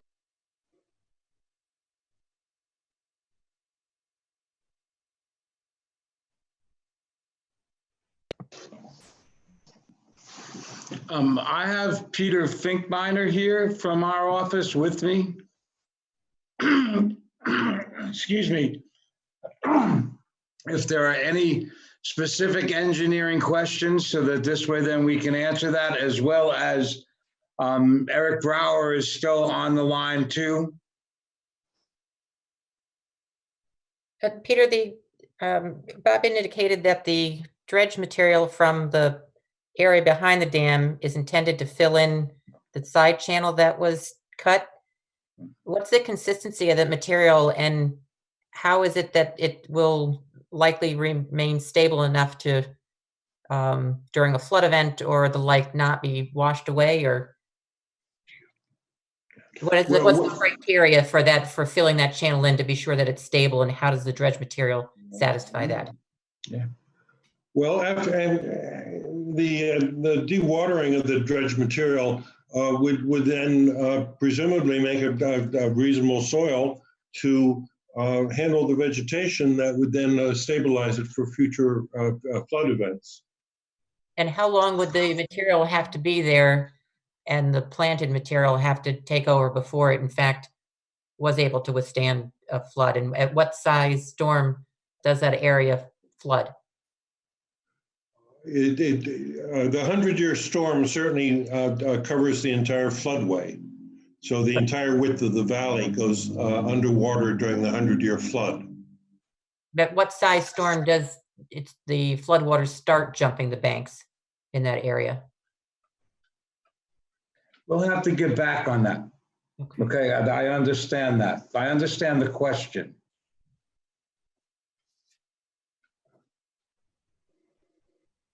The drainage analysis that I've been looking at and sharing with the agency, the HEC-RAS study, only covers the 100-year storm. We have yet to break down for any other storms for the local issues. For me, it would be helpful to understand if that area floods, in a not till a 50-year magnitude storm, or does it, at a 10-year, 5-year storm, when does it overtop, to get an understanding of the vulnerability of that area to being washed away before it's stable. Right. A staging analysis will be performed, so this way then you'll have what it is. Thank you.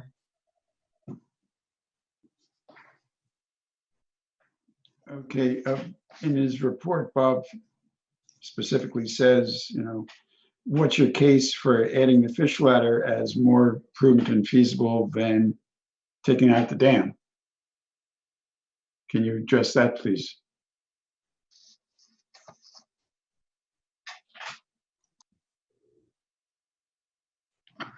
One of the things that we were discussing is the fact that it was their pre-regulation and the fish ladder is just to help it. We know that that's not the only reason. The dam has been there. We have some evidence that shows that it has been there since the late 40s. It definitely appears on the 58 tax air photos that you can actually see. And then the breach that occurred happened previous, so it was flowing both ways. I don't really know how to answer that question any further than that. What do you mean it was flowing both ways? Say again, please. You said it was flowing both ways? Yeah, it was flowing through the breach and over the dam. Right. So that was the breach was able to the breach, when it did breach, it was kind of diminishing the flood flow. When the breach is then closed, then we'll be able to use the HEC-RAS numbers that we have, as well as other staging events. The removal of the dam, in our opinion, will change the ecosystem in such a way that that pool that is there is also a viable habitat for aquatic life. And that's part of deep pools. If you're a fisherman, deep pools is where is what you look for to go fishing and for where the fish go. And this was a balance that we're trying to recreate. So Larry, it's been my direct experience with Trout Unlimited that ponding behind dams is not desirable for cold water fisheries. So I would respectfully disagree with that conclusion. Okay.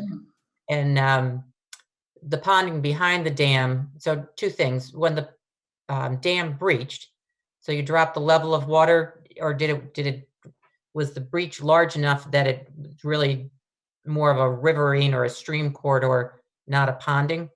Do you have, I know this happened before you got involved, but do you know what the status happened? Well, when we were there, after we removed the temporary dam that got built, and this time we had, if you recall, I mean, the applicant was very responsive, and he did what we said. We said, let's remove the earthen dam that he built, and we did that. And then that storm did come. The storm did come through. I think that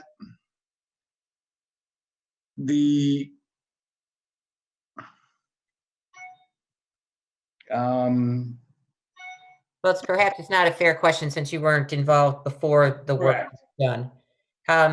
So the impact of having a dam in a watercourse is not only impediments to fish movement up and down the watercourse, but it also is an opportunity for thermal pollution to build as that water stays pooled before heading downstream, which then negatively impacts our cold water fisheries. It negatively impacts the water to hold a healthy amount of oxygen. So a fish ladder doesn't solve the problems associated with thermal pollution. So my assessment is if the dam had breached, and it sounds like it was a reasonably good sized breach, and the property owner came in and said, hey, I want to fix this, I don't know that the agency would have said, okay, seeing how you had it it existed since the 40s, that's justification to rebuild it. It might have been that the lesser harm would be to just leave the breach as is and go on from there. But now the homeowner has, really, by not following the law and coming to the agency before the work was done, we're in a different position such that the discussion of removing the dam or substantially breaching it, putting the breach back, is a feasible and prudent alternative. And I don't know how, the literature is very clear with regards to the impediments of dams in watercourses. All throughout the state, we're working diligently to take out dams, big and small. I understand. Thank you. So I think you're being given direction to provide an alternative that removes the dam entirely and shows us what the impact of that removal is. And if you're totally unwilling to do that, to return the dam to its breached state and show us what that impact is versus the fish ladder and your other work. Right. No, I understand that, and we'll definitely provide that to you.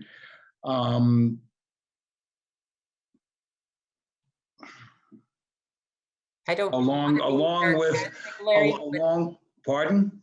I don't want to seem needly or sarcastic, but this information has been asked of you and the consulting team for several months now. So what is it that this next month is going to bring that the past 3 months haven't? Well, first we have to let Bob review everything that we submitted, and then he brings up some points that we will submit. We will provide answers to. The other issue would be that we will give you a detailed, between Mr. Kenny's office and our office, a detailed explanation of what's the differences and the alternatives of removing the dam while leaving the breach the way that it is, so that this way then we will place that on the record. And that will be before the next submission. Thank you.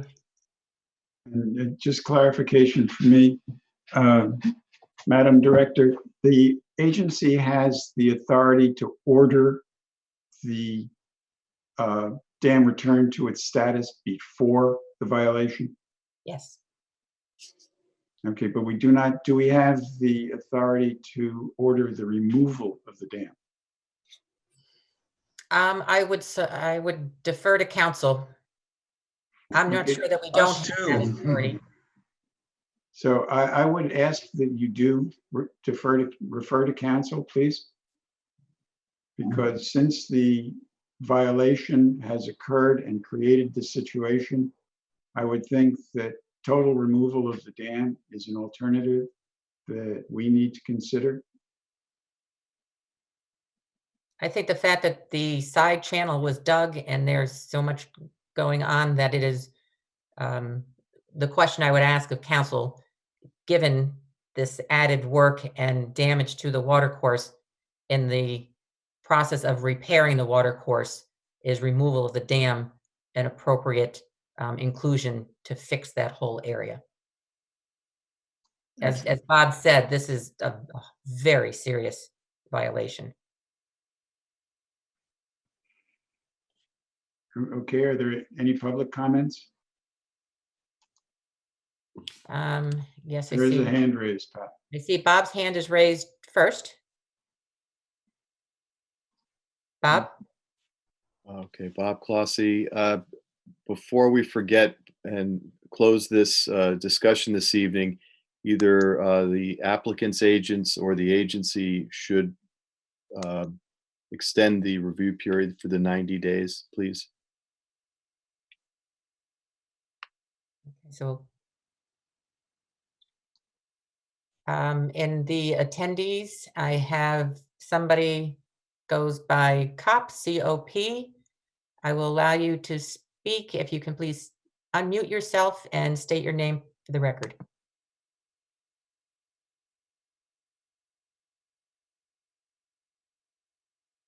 COP? You are able to unmute yourself?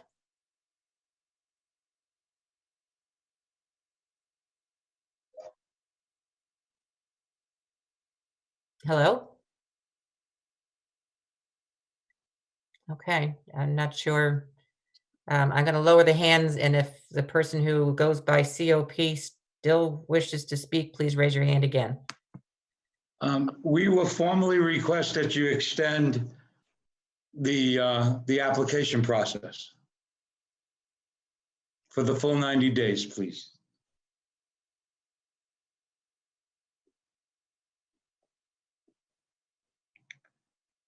Does someone want to make a motion on that? Elliot Benson, I'll make that motion. Extend the hearing for the full 90 days as per the law. Norma, Joe Galvin, I'll second it. Thank you, Norma. And I will go through roll call. Remember, just have to hit the space bar.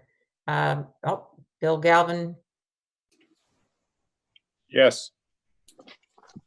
is that what your hand was raised for, Bill? No, sorry. Okay. Let's see, Norma Curlin, yes. Jay Shondorf, Yes.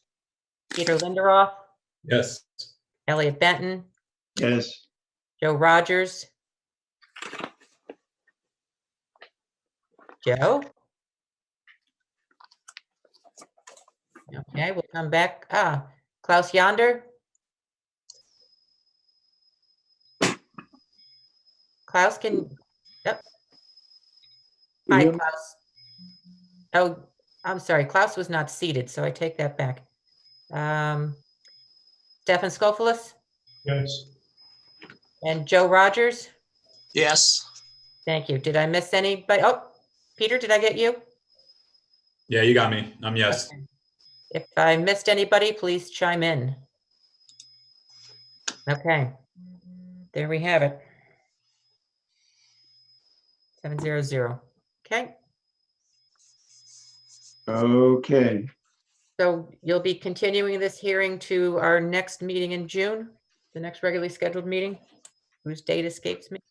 Yes, please. I don't Elliot re- Benton. What? I can check the date. I don't have the date. Oh.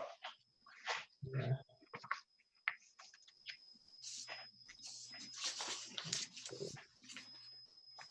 Mhm. Yeah. So that would be June 22nd.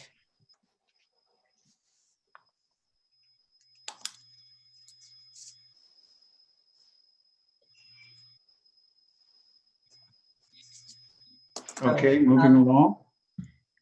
You The ready to? attendee COP before, I think I might have messed that person up.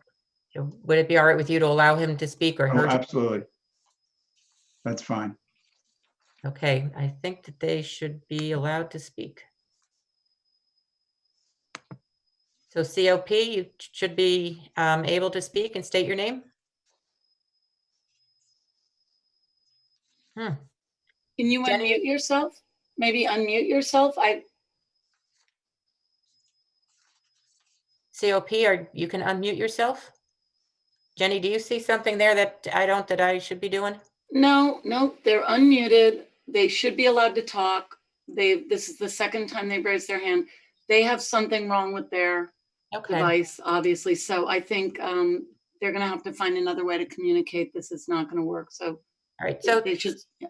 COP, that the hearing is not closed. You're welcome to submit something in writing or so that can be tended to between now and the next hearing, or show up the next meeting. Thank you. Sorry, this isn't working out. Okay, very well. Let's move on to 2020-013 8 Hickory Drive. That's Soundview Engineers for Yuri Softman for construction of a single family residence. Bob Clossy. I'm going to read into the record what we got into the file since February 19th.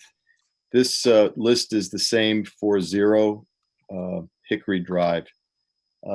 We have staff report of February 19th, DPW comments on the drainage design dated February 20th, an email from neighbor Cindy Lyle dated February 21st, a petition which is dated the 24th of February that's signed by 22 neighbors of the project listing their concerns.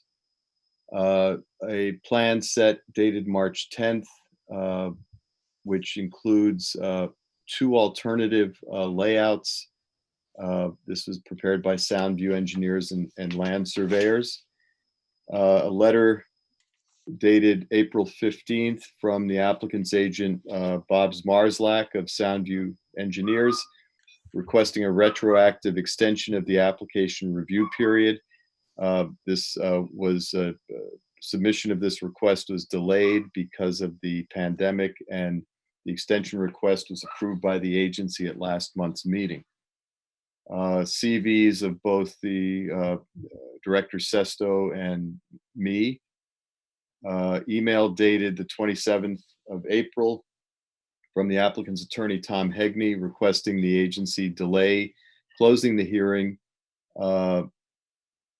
and making a decision until additional information is submitted. As I said, that was authorized. Wetland and Watercourse Assessment Alternative Proposal prepared by William Kenny Associates dated May 5th. Additional information letter from Mr. Hegney dated May 6th. A revised development plan set prepared by Soundview Engineers and Land Surveyors dated April 15th.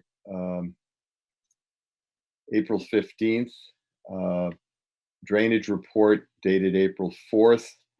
That's also Soundview Engineers. And then a plan entitled Wetland and Buffer Habitat Enhancement Planting prepared by William Kenny Associates dated May 5th.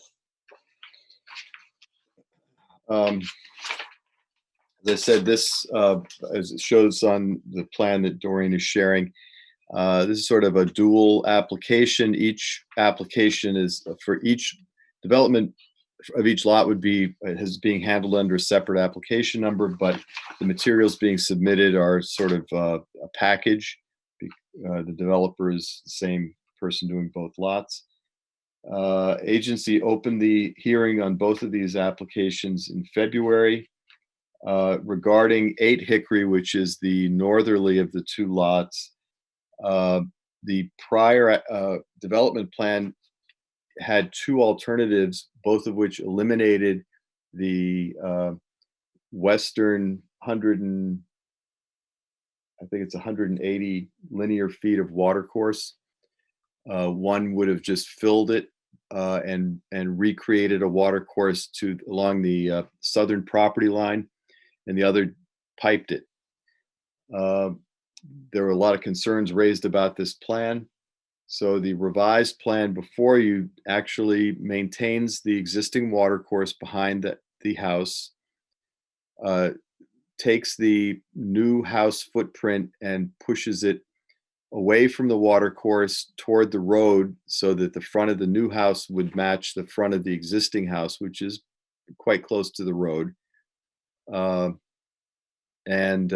Otherwise is pretty much the same. I mean, it's a bigger house, sizable deck behind the house, porous asphalt driveway, infiltrator system to the rear of the house. Same general layout on the southern lot, 0 Hickory, but I'll discuss that separately. Let me do these one at a time. This new plan preserves the 1,009 square feet of wetland watercourse originally proposed to be eliminated. The 2 alternatives that have been submitted both include wetland impacts. One has a piped Watercourse as a prior alternative did. And the other one has a third house, which I can't support in any way. I don't even know if it's feasible down that slope to get a driveway. So the plan before us, the house has about a 1,700 square foot footprint, and the deck is about 1,260 square feet. Very close to the wetland.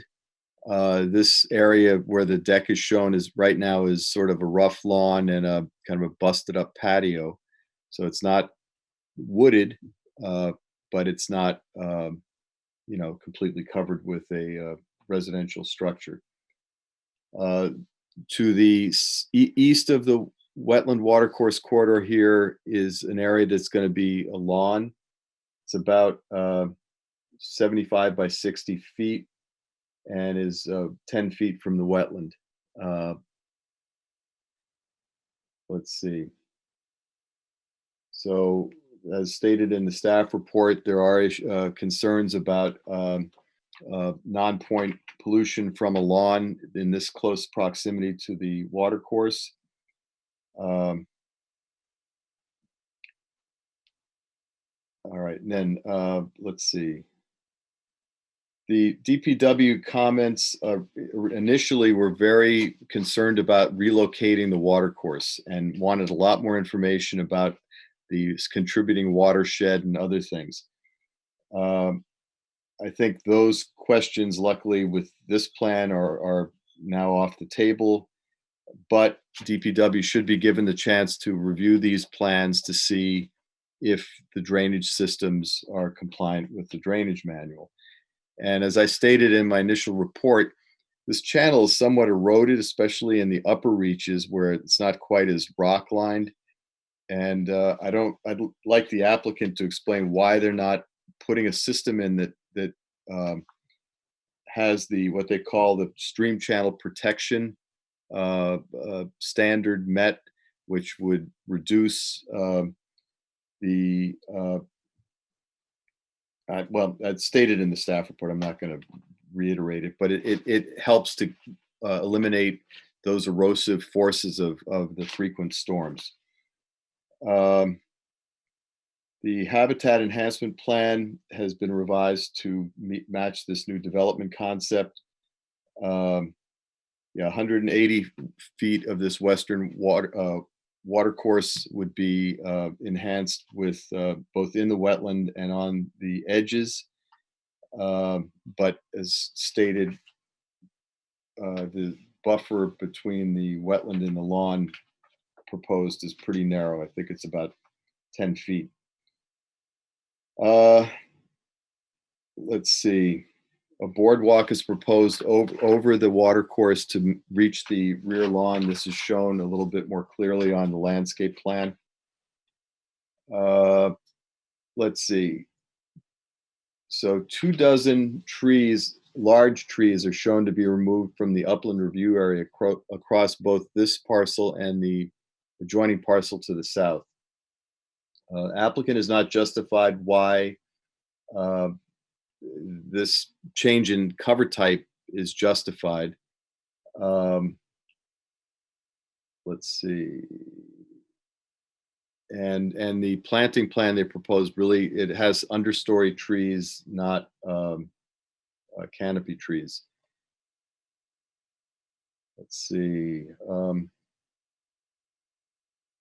Let's talk about that. All right, and then I think this is something I don't understand how come. The erosion control plan doesn't really match this development plan. There's no silt fence even shown between the house where they're going to dig a foundation and the watercourse. So that, to me, is a big glaring issue and has to be updated, including updating the construction sequence narrative on the site plans so that there's some sort of phasing as they're going to do the foundation, then they should, once that's done, they can shift the erosion controls to do a deck, but it has to match what they're proposing, not just boilerplate it from the old plan. So this, let's see, we've got until June 3rd on this. This would be the end of the 65-day extension. So this is another case where either the applicant or the agency should authorize or the 90-day executive order extension. But I recommend the agency keep the hearing open if that is done, and I hope the applicant addresses these issues that have been raised. Maybe if it's okay with the chairman, I could jump quickly to 0 Hickory because there aren't that many things to talk about there. There are no wetlands or watercourses on the property, but construction is proposed very close to the watercourse. The retaining wall that's shown is only 9 feet to the watercourse. The house is about 16 feet. Again, the erosion control plan has not been revised to match this new plan. Nothing is proposed between this development envelope and the watercourse. That's just unacceptable. I would point out that alternative B, which the applicant gave, that was the 3-lot, the 3-house option, actually had a smaller house on this lot that was 26 feet from the watercourse, and I think is a feasible alternative. So the applicant should consider that as they're updating their plans. What is a reasonable separating distance between excavation, construction, equipment moving, things happening on this lot, and that watercourse immediately adjacent to the northern property line. Again, DPW has not had the opportunity to review the plans now that the watercourse elimination has been and creation has been taken off. Let's see, a more extensive natural buffer could be established if the alternative house plan was pursued, because there'd be more room to do something over there between the house and the watercourse. Same thing here. 2 dozen large trees. No justification for the cover type change. Let's see, any relocation of that level spreader that would allow for those 2 trees right where the level spreader is to be retained should be considered. And again, I would recommend the agency give this another 90-day review authorization. And that concludes my presentation. Thank you, Bob. As per your question, of course, you can go ahead and include 0 Hickory. Okay. Who's up for the applicant?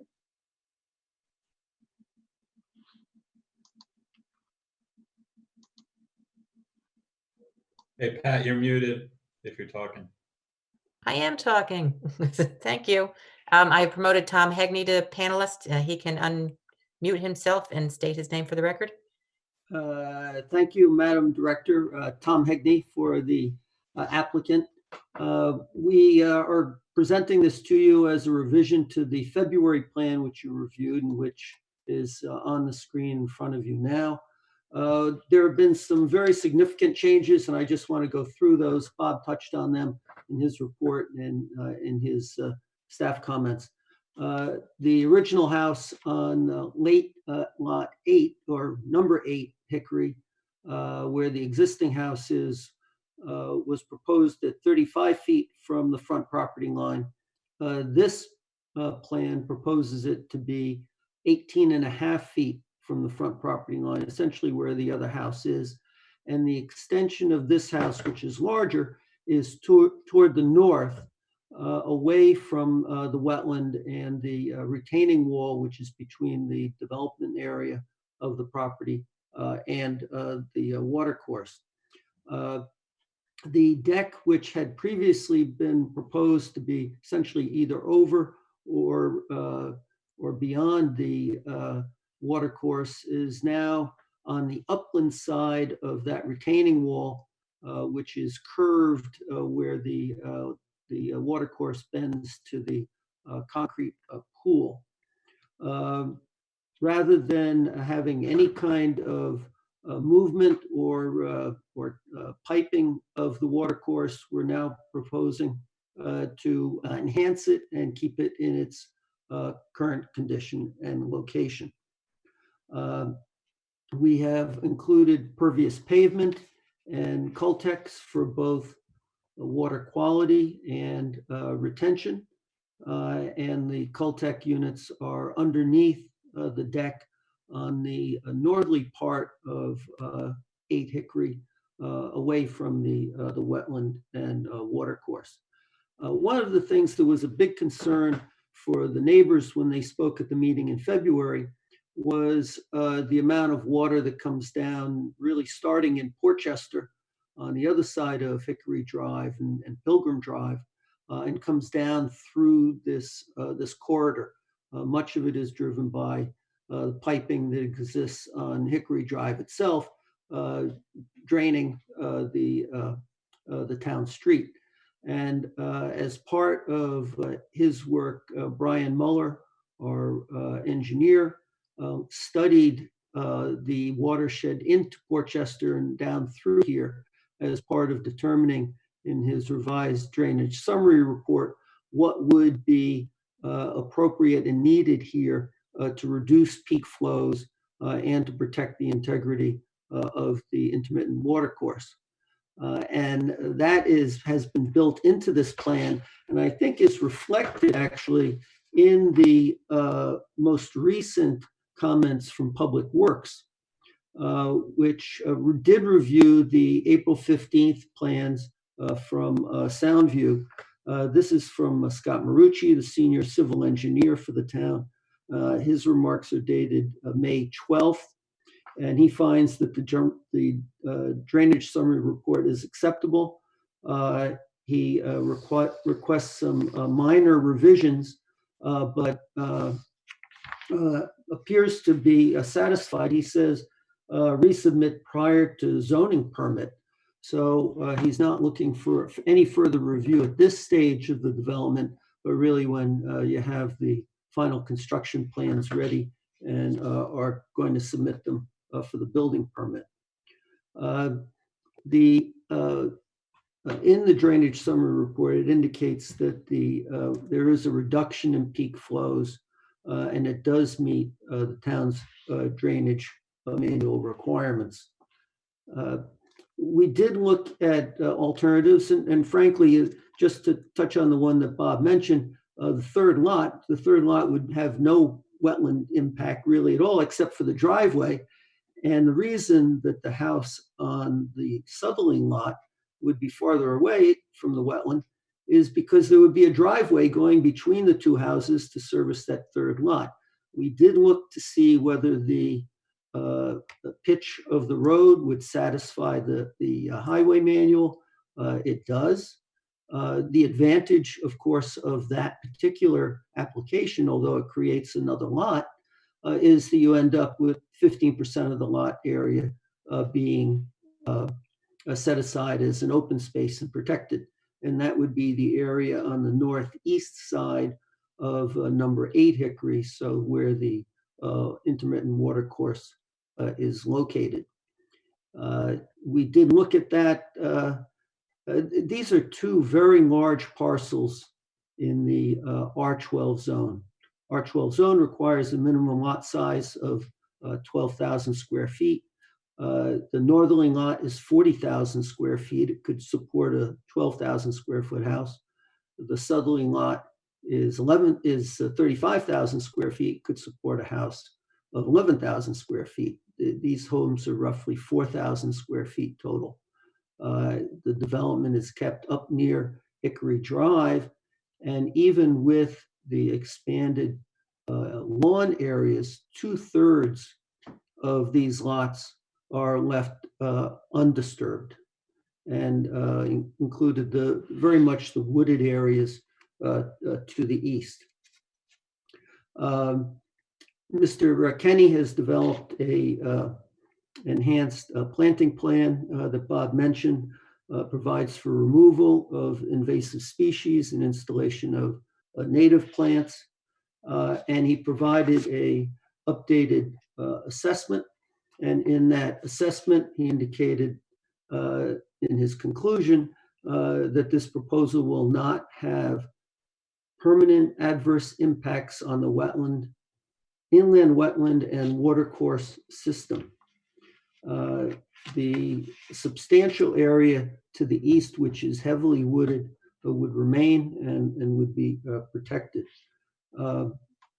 We have reviewed the recommendations and comments in the staff report, and there are a number of issues that we're looking at addressing, and those would be the number and amount of tree removal associated with the current proposal, providing some type of treatment and demarcation for the lawn areas,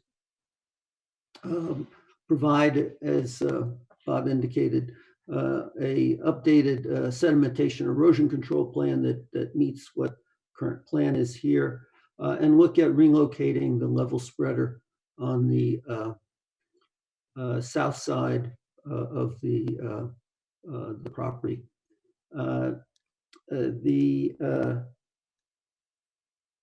The other thing that we could put together is a more detailed construction sequencing plan that would accompany the sedimentation erosion control plan, and also look at the stream channel protection. Since we are reducing overall peak flows, I think Brian Muller's view was that that was something that was not necessary, but we can certainly review that and include that as an addition to the plan.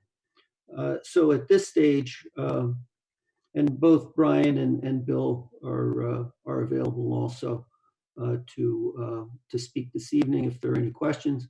But our thought was we would take these comments back and review them further, come up with some revisions and bring those back to you at the June 22nd meeting. That's all I have at this point. I'm going to assume that Alyssa Muller is Brian Muller in the list of attendees. Is that? Yes, yes. That would be his better half with her computer, but he's borrowing it. Okay, Same as with Marty DeAndrea. Yes, Marty and Alyssa, we've got them tonight. So Bill and Brian have been promoted to panelists and are able to respond to the agency. Hello, can you hear me? Yes. Okay. Okay, yeah, so any questions that anybody has, right off the bat, the level spreader on 0 Hickory, I'm going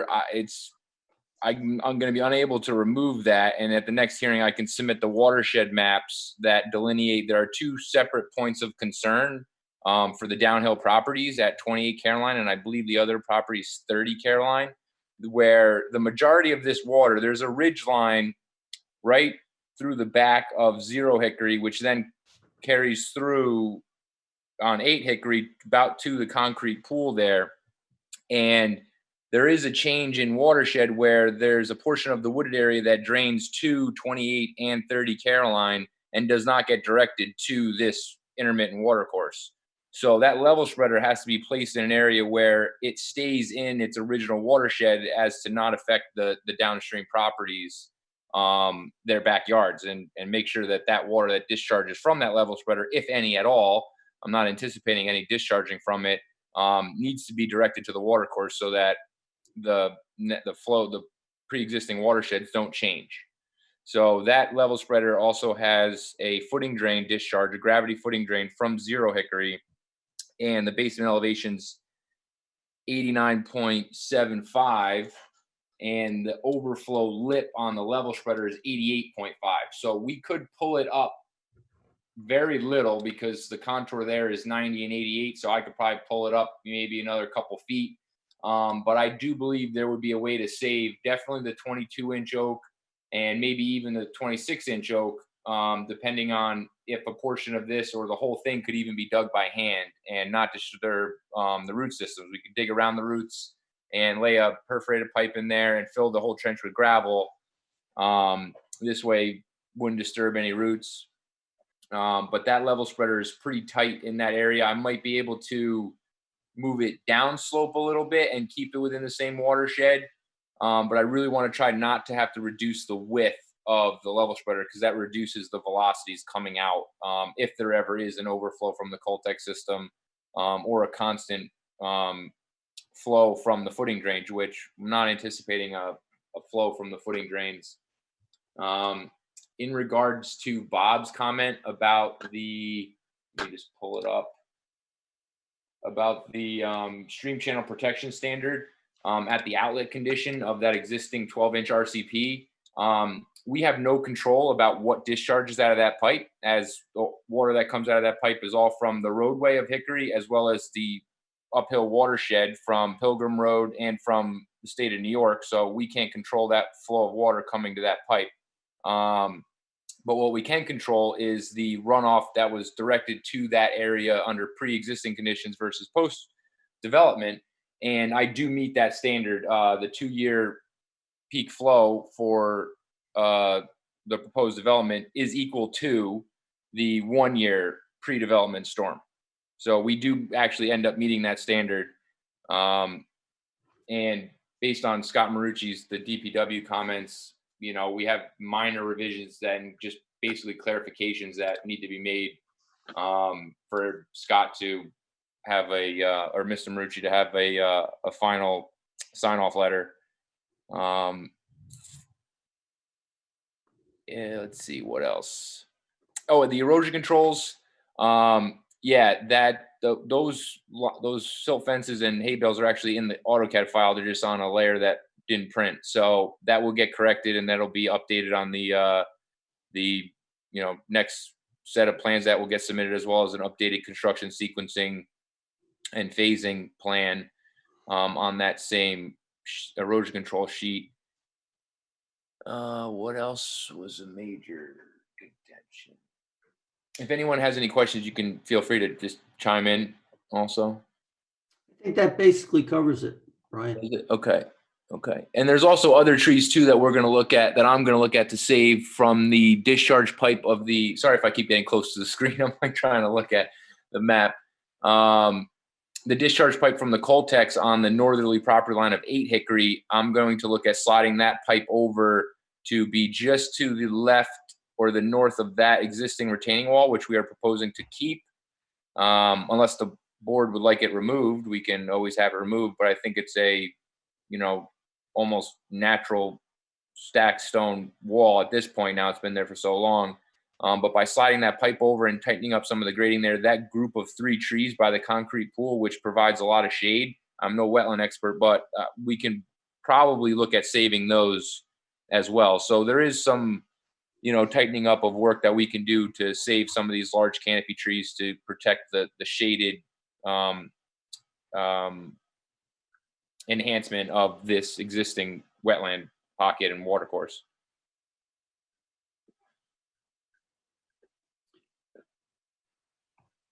Mr. Chairman, we don't really have anything else at this time unless there are questions from the agency. Are there any questions from the agency?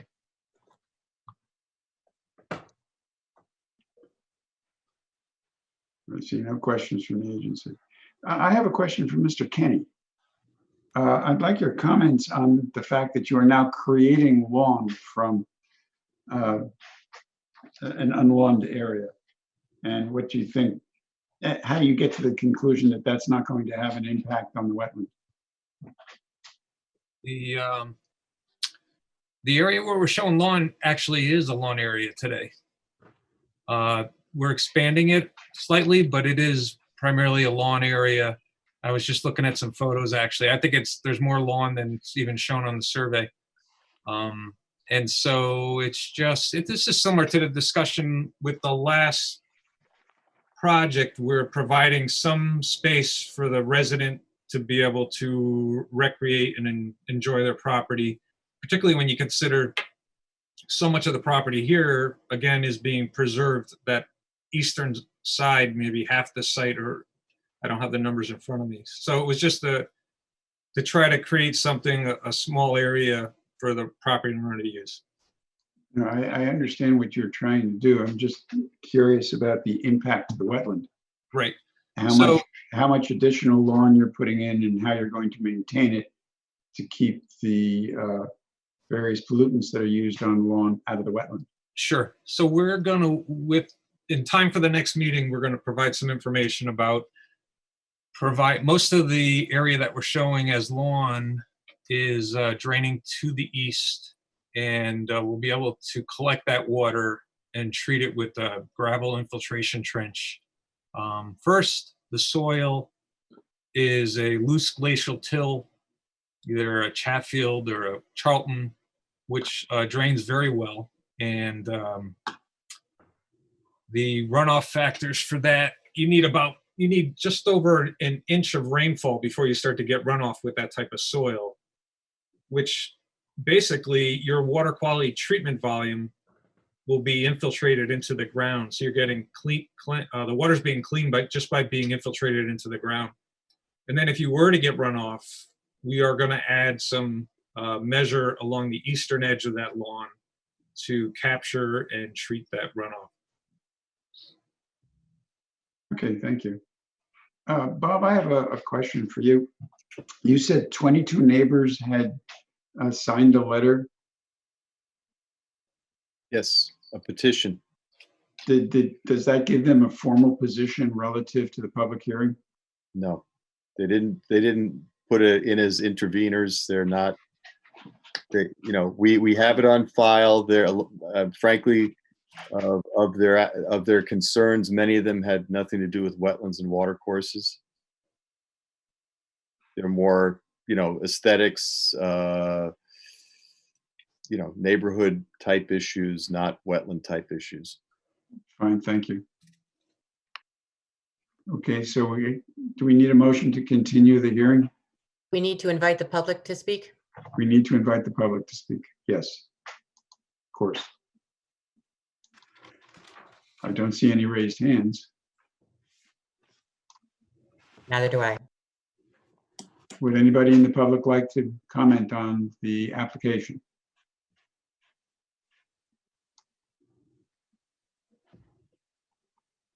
No. So back to my question, do we need a motion to continue the hearing? I think we can just indicate that the hearing will be continued to our June 22nd meeting. Very good. Okay. And we do need the 90-day extension. Is that correct, Bob? Yes. Yes, and on behalf of the applicant, I hereby request the 90-day extension under the executive order. I like how Bob raised his hand in the camera. Quick. There's more than one way to raise your hand. It's way quicker than looking at the mouse trying to find the hand button. Let's go. Okay. Then do we need to vote on the 90 days or just We need a motion. Yes. Very good. Bill, since you're impatient, do you want to make the motion? Yes, a motion to invoke the 90-day extension. Second, that's Norma. Thank you. Okay, I'll run down. Let's see. Bill Galvin. Yes. Joe Rogers. Yes. Peter Linderoth. Yes. Elliot Benton. Yes. Where did I leave off? Joe Rogers. You got him. Yes. Yes. Yes. Yes. Norma Curlin. Yes. And Stefan Skofilis. Yes. I miss anybody? The names move around in there, which messes me up. So, Ed, did I miss anybody? Says yes. Okay. Thank you. So 700 carries. All right. Thanks very much. Thank you. Thank you. Okay, next are the consent approvals. Do we have any comments or questions on 2020-047, 34 Concord Street, or 2020-052, 11 Round Hill Club Road?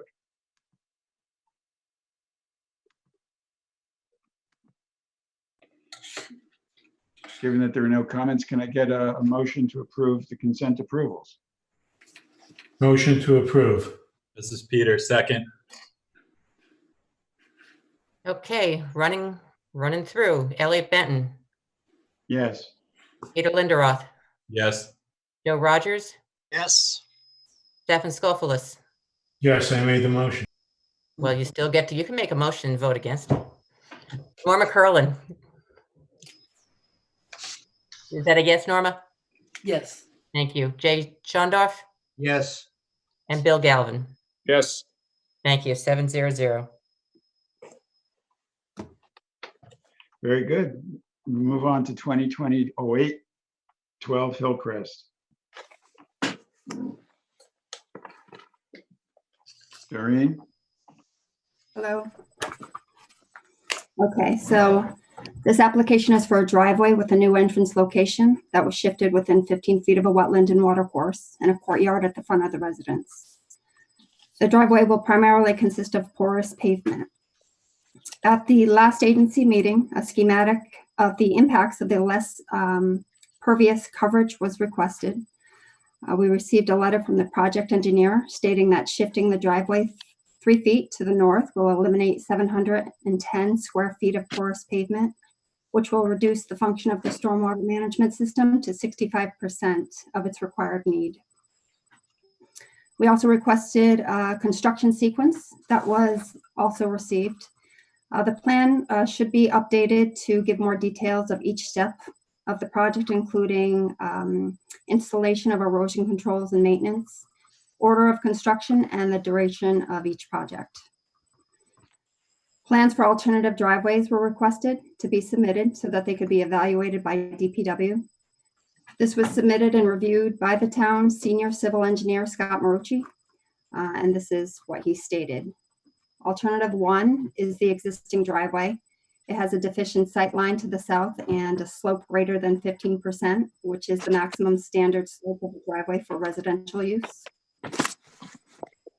The existing entrance to the driveway would need to establish a 3 to 6% slope for the first 5 feet to eliminate stormwater from entering the property through the driveway. Maintaining the existing driveway was not recommended.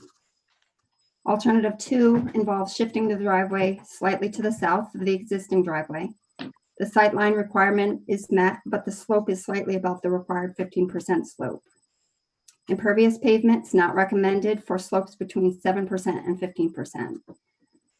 So therefore, alternative drainage such as retention basins or rain gardens would be needed to meet the drainage requirement.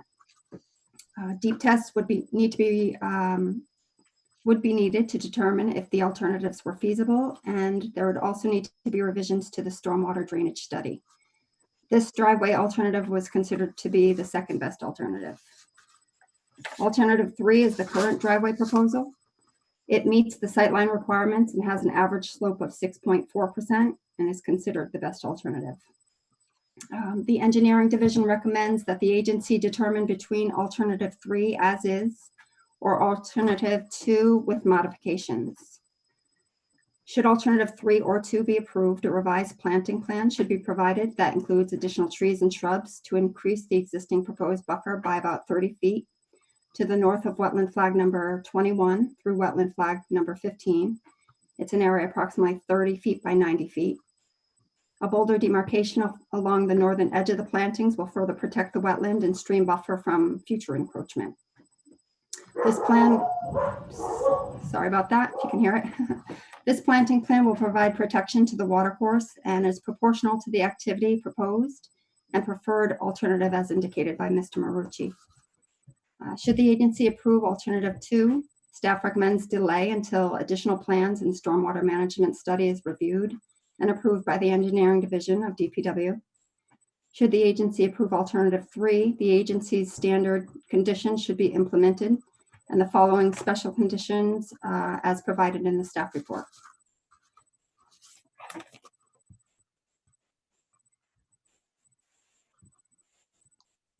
Thank you, Doreen. Do we have the applicant?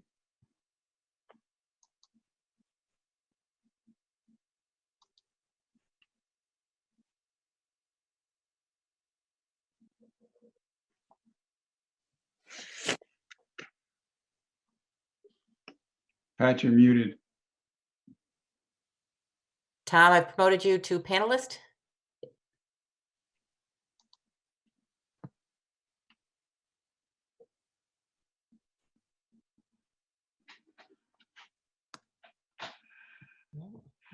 Here. Tom, you can unmute yourself and state your name. If you can hear me, it's Tom Oneman for the applicant. Very good. Good evening, everyone. With me tonight, as part of the design team, we have Diane DeVore, landscape architect from DeVore Associates, Chris Sardone, who's the general contractor from Sardone Builders, and Christian Fontanilla, who's the project engineer from Oneman Kirby. I'd first like to thank the staff for their hard work on this particular application and for vetting the issues. This is a complex site with many nuances, and all of them are interactive. As engineers, we work on a lot of complex sites, and we don't really recognize how difficult it is to review something like this. So I think going through the process has been very good. So the client's objective here is really safety and security. But the client's objective is also the environment. I mean, they've commissioned us to do a stormwater management system that's more than required. Water quality system, twice of what would be necessary. Large planting plan, habitat creation in a drainage ditch. So as I stated last month, I think this is a win-win. I think the client wins improved site access with alternate number 3, which is proposed before you this evening. And I think the environment wins with the improved water quality and the habitat and the slope stabilization that we can create by both plantings and the retaining walls. So let me just review why alternative 2 does not work. Not only does it exceed the maximum slope requirement, but also when you transition a driveway, you always have a transition of vertical curve. As a designer, we use 6%. So what we did on our profile to demonstrate to Mr. Marucci is we have the required apron, and then we went right to the elevation of the motor court. And the differential was 15.3%. So that exceeds the maximum grade. Now, the 4% grade at the apron, we would not transition immediately to 15.3. We would do a 6% delta, a transition grade, and we would do that for 20 feet. So you would go from 4% to 10% for 20 feet, and then 16% for another 20 feet, and so on, so that you don't rub mufflers, you don't rub bumpers. That's a standard, it's an engineering standard for vertical curve transition. Now, once we hit the apron and the motor court and we saw 15.3%, we knew it didn't work and would not work. And if you were to do normal design standards and use a transition to 6%, you would end up with a very long driveway, very high driveway. You could not meet the criteria. To try to get down to the motor court, you would exceed 17.5%, closer to 18%. So alternative 2 doesn't work from a transition of vertical curve standpoint. And we also have a deficient right-of-way. Hillcrest Lane is a 30-foot right-of-way. So if the town were to make it a compliant right-of-way, they would go to 50 feet. That would move the apron over 10 feet. Each side of the road has to give up half. So the Slonakers would have to give up 10 feet. That would push the driveway apron 10 foot closer to the house and put an enormous amount of vertical pressure on alternate number 2.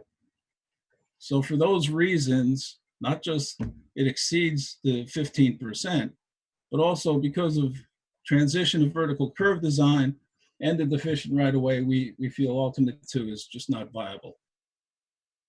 So that brings you to what we propose tonight. You know, we feel that this is really a win-win. We feel this is the best, safest alternative. This is a unique site. We have a right-of-way, topography in the right-of-way, which is difficult. It's sloping north to south. We have a low point in Hillcrest Lane where storm drainage is taken to. It created this drainage ditch, which is the wetland in question or the watercourse in question. We have deficient right-of-way width. So I think when you look at this site, there's a lot of unique characteristics that would allow for this decision to be made. So the deficient right-of-way is pushing us that way. I just wanted to say that. So with that said, I will introduce Diane DeVore. I think she wants to go through some of the design concepts for the entryway. There was a security gate at one point. She may want to get into that. She's got some of the design concepts pulled together to give you an overview of the driveway design and how we came to this approach. Before I do that, I would just like to say we have seen the special and all the conditions of permit, and I don't think we have any problem with any of that. I think we're able to respond to all the conditions that we saw in the staff report. So with that, I'll turn it over to Diane.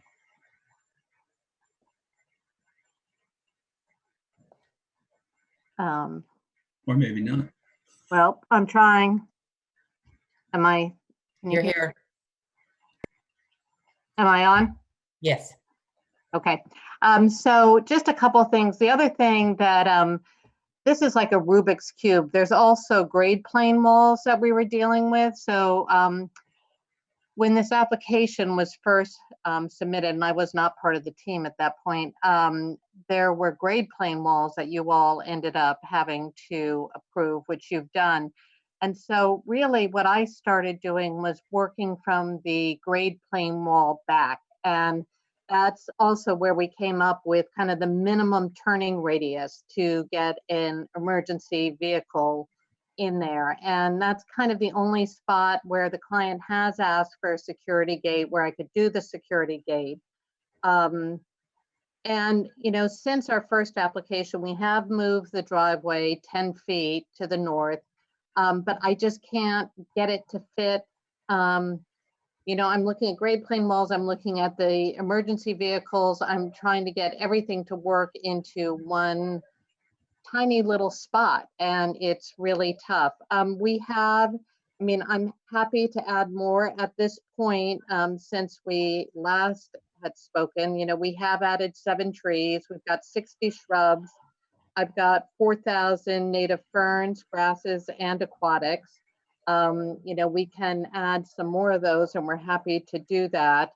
But I really think that we have substantially improved what we're kind of calling the drainage ditch. And if you see it, it's mainly now lawn with a number of invasives. So I really do feel like it would really improve the habitat even downstream by going with something like this. And as Tom said, in picking up the water, at one point you all had also suggested that maybe part of the water should be diverted to the stream and part of it put into an infiltrator, and I think that too would be a benefit. But of course, we leave it to you.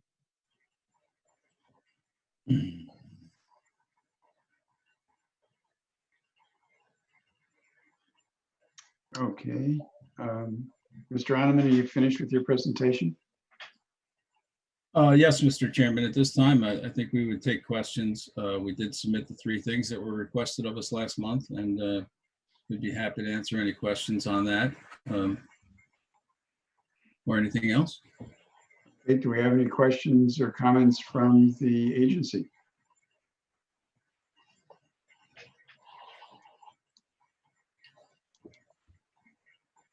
Any public comments or questions?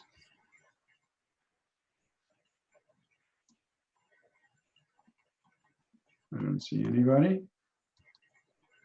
Okay. I think that it seems to me that option 3 is probably the best option we have before us, and so I would move that we approve that. I'll second that. Jay, would you please identify yourself? Jay Schoendorf. Okay. Can I have a vote, please?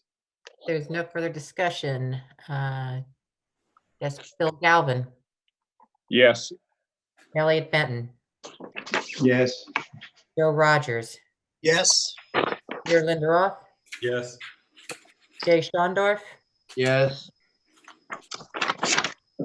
Norma Curlin, Yes. Stefan Scofilis.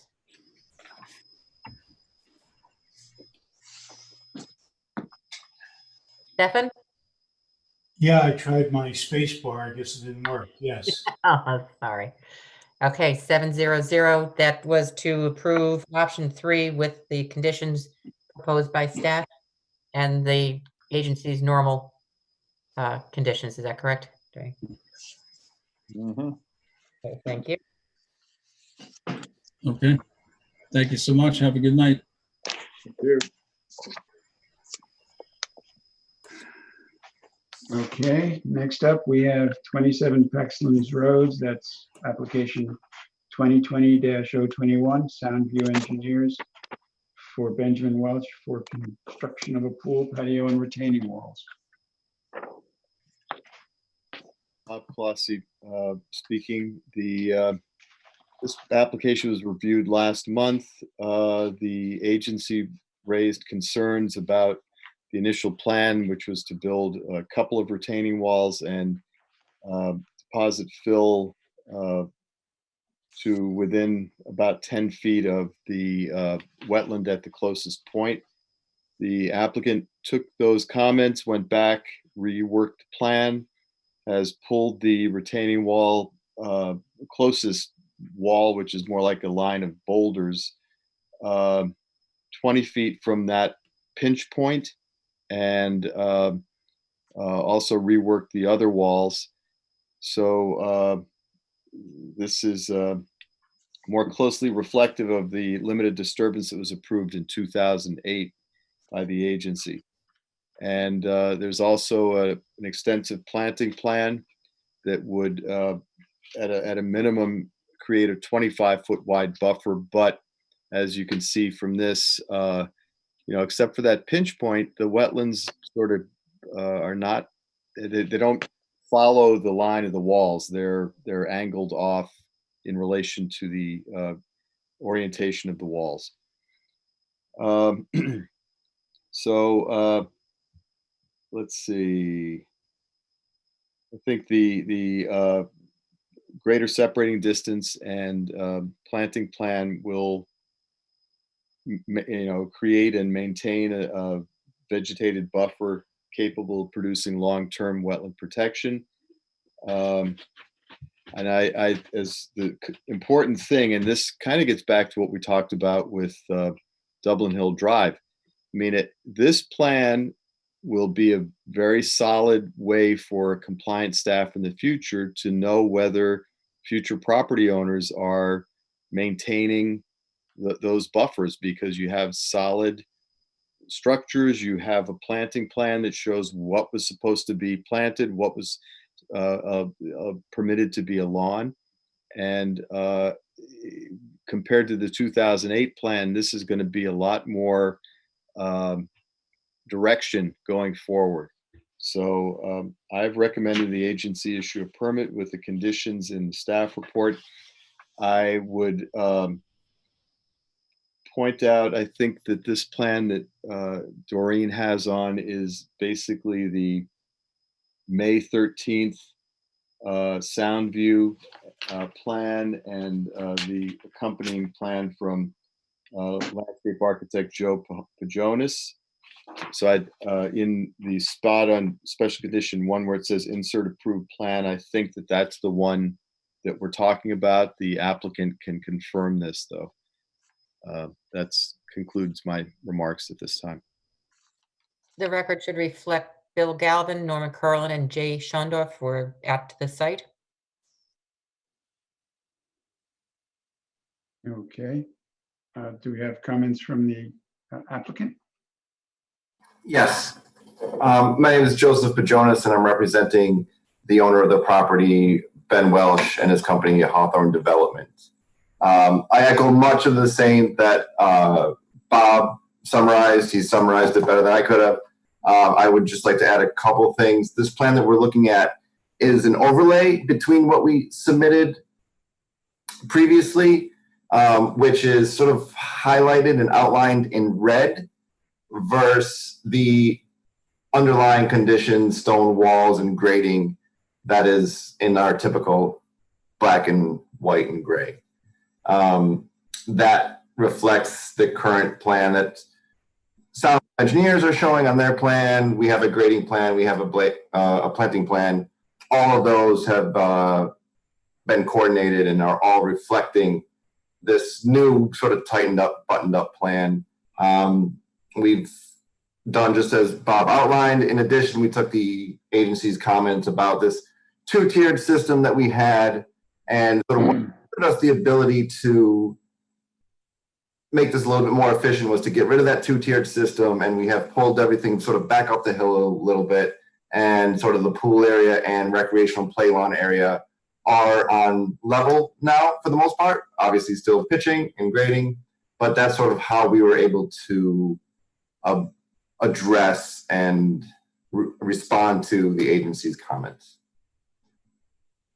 And I think that's about the extent of it. Happy to take any questions. Okay, do we have any questions from the agency? I don't see any hands up. Do I? No, no hands up. Do we have any questions or comments from attendees? Again, no hands up. Elliot? Yes. It's Bill Galvin. I'm just looking at the colored plan that showed the change from the original limit of disturbance, and which was a red line, and a proposed limit of disturbance was a blue line. This was received by the agency on May 14. These lines on the May 14 colored document look a little bit different than what we have on the screen. And I just want to make sure we're approving the same thing. If these maps are technically the same, but just because of the coloring, they don't quite line up, I'll defer, but I just want to make sure. Yeah, Bill, Joe. Yes. The thing on the screen is Exhibit B, and the thing that you're looking at is Exhibit A. Yes. Two different documents, and they're slightly different. And so when we fill in the special conditions and insert approved plan, we need to know whether it's Exhibit A or Exhibit B. I agree. And on Exhibit A, the colored document has a reference to the blue line being the proposed limit of disturbance. Yeah. And I just want to make sure that we're approving the same thing, because there is quite a difference. Yeah. And they have made, having been out there, they have made a considerable effort to, as it says in the language, pull back from the corner of the property, which must be what, a southwest corner. But I just want to make sure that we're looking at the same thing. So Bill, the map that Doreen has up now, yes, that only shows the one set of walls. The map that you had up that was just up before was showing two both sets. Yeah. Q sets so that you could compare the two versions. So I believe, and Bob or Joe Pajonas will correct me, that what's shown now is what's being requested for approval. Yeah, yes, that is correct. The plan that we would like to reference would be Soundview's site development plan, or the grading plan for my office or the planting plan for my office. The exhibits are more of a illustrative way to communicate this, and they are both different. You're right that they're looking at they seem to be different because they slightly are. Exhibit A is sort of where we started, maybe back in the last meeting. It compares the 2008 approval we are proposing today, and then Exhibit B basically compares what we did in February versus what we are doing today. All right. Well, I don't want to press this too much, but Exhibit A is marked May 14. So I will defer to staff to make sure that the construction documents line up with what we think we are approving. Bob? Okay, Bob Clossy. But I'll just try to be very clear on this. The plan on the screen right now, this is a question for Mr. Pajonas. This is the plan that you and your client want to do based on what the agency direction they gave you. And this is a Soundview plan dated May 13th, correct? Correct. Okay, this is the plan that should go in special condition 1. Correct. Okay, thank you. Okay, do we have any other comments questions from the agency?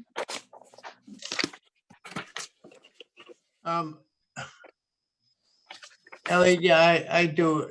The one on the screen. Jay, please identify yourself. Jay Schoendorf.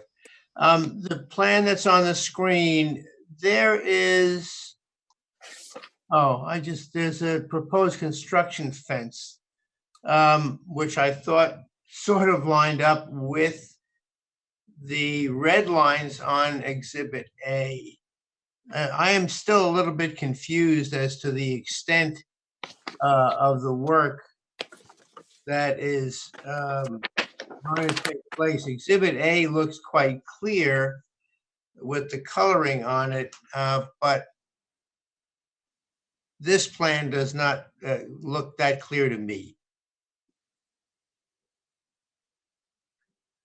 I can speak to the construction fence. I'll try and make it brief on that. That predates my involvement with this project, but essentially the construction fence, I do know, was surveyed by the surveyor and essentially based off of the 2008 plan.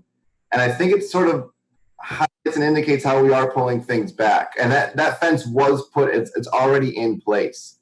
That has been installed.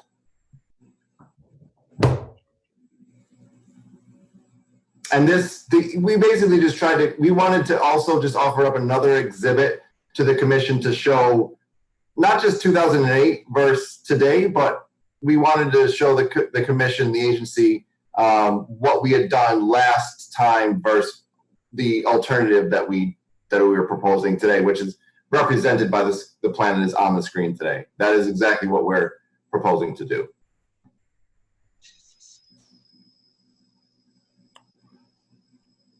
Okay, are you satisfied, Jay? Just referring to Exhibit A, where it shows on the southwest corner, there's a red line, there's green shown. Then I guess I don't see where the plan on the screen lines up. I'm not quite sure what the red line and the black line or blue line next to it is supposed to show. Okay. So the red line is limit of disturbance 2008, and the blue line is limit of disturbance being proposed. That clarifies what I'm looking at. Thank you. You're welcome. Okay, any other questions or comments from the agency? Any questions or comments from attendees? I see nothing. And I'm sorry, and I would just state lastly that we have read through the report from Bob and have no objections to any of the conditions that he's typed out. Thank you very much. Would somebody like to make a motion here?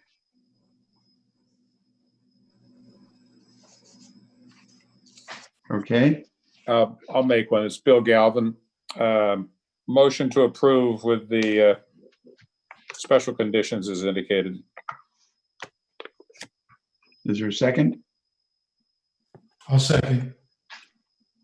That was Stefan. Okay, running down the list. Bill Galvin, Yes. Elliot Benton, Yes. Norma Curlin, Yes. Stefan Skofilis. Yes. Oh, now you got Peter Linderoth, Yes. Joe Rogers. Yes. Did I miss anybody? Jay Schoendorf, yes. Thank you, Jay. 700, approved. Thank you all.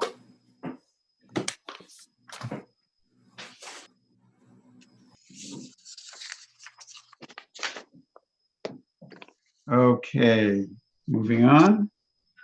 2020-025, 70 Lower Cross Road, Redness and Mead, for construction of a single-family residence, driveway, guest house, etc. Okay, Bob Clossy speaking.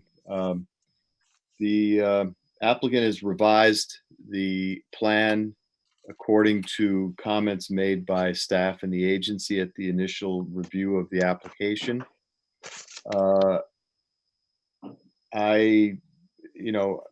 Going through point by point, I don't really think is necessary in the sense that I think everything has been addressed. I am a little interested if Mr. Kenny's still in the house to see if he had a chance to go out there and has any more information about the vernal pool along the, that would be the western property line.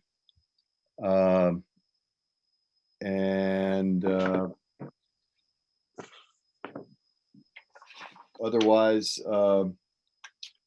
I would recommend the agency issue a permit with the conditions provided. This is, the applicant was very responsive to the concerns raised. Thank you, Bob. Bill Kenny and Brett Holdsworth have been promoted to panelists. Anybody else in the attendees? Please raise your hand if you need to be promoted. I'm not sure if Tom Hagney's on this one. Yep. Okay, so we've got Bill and Brett. Correct. Hi, good afternoon. This is Brett Holdsworth with Redness and Mead. I just wanted to reiterate that Bob's comments on the staff report were thorough. We have no objections to his special conditions. Bill Kenny is on board and listening, and he can talk about the question about the vernal pool. But like Bob said, we addressed his concerns at the staff report, and I think we have a solid application here. So with that, I'll turn it over to Bill Kenny. Good evening again, Bill Kenny for the applicant. We did go back out to the site since the last meeting and review the pooled area that is, where is it? Along the western property line. There we go, right by that arrow, just to the left, there we go. Pooled area, it extends onto the neighboring property. There is evidence of breeding in that pool, limited breeding for obligate species. And we also found some predators such as some bullfrogs. I think an important point is that the proposed development is maintaining the 100-foot, we're more than 100 feet away with any of the disturbance for the proposed house. So we're maintaining that protection of the 100-foot buffer, as did the original approval for the house. So there appears to be some breeding in that pool. I'm not sure. It's late in the season, so it's hard to tell. We weren't there to count egg masses early in the season. We found predators, we found some obligate species. I think the major point is that we're protecting the vernal pool envelope, which is critical for the water quality of the pool. Thank you. Okay. I assume you've looked at and have no comments on the special conditions. We're in agreement with the proposed special conditions. Thank you. Okay, are there any questions or comments from the agency? No Okay, comments. questions or comments from attendees? Nope. Very good. May I have a motion? Bill? Motion to approve with the conditions as indicated. Bill Rogers, I'll second that. Thank you. Okay, roll call here. Bill Galvin, Yes. Elliot Benton, Yes. Joe Rogers, Yes. Norman Curlin, Yes. Peter Linderoth, Yes. oh, Stefan Skopoulos, Yes. and Jay Shondorf. Yes. Did I miss anybody? 700 approved. Thank you. Thank you.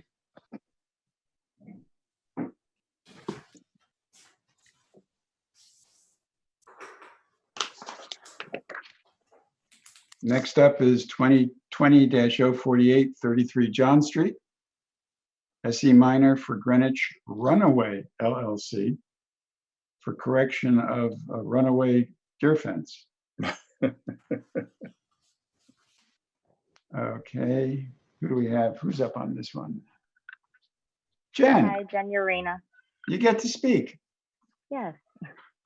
So the applicant proposes a corrective action application for an unauthorized deer fence and shed within the wetlands. The applicant proposes to maintain the deer fence and relocate the shed to the west of its current location, 20 feet outside of the wetland at its closest. There are restoration plantings, including native and trees and shrubs that were proposed where the shed currently is located.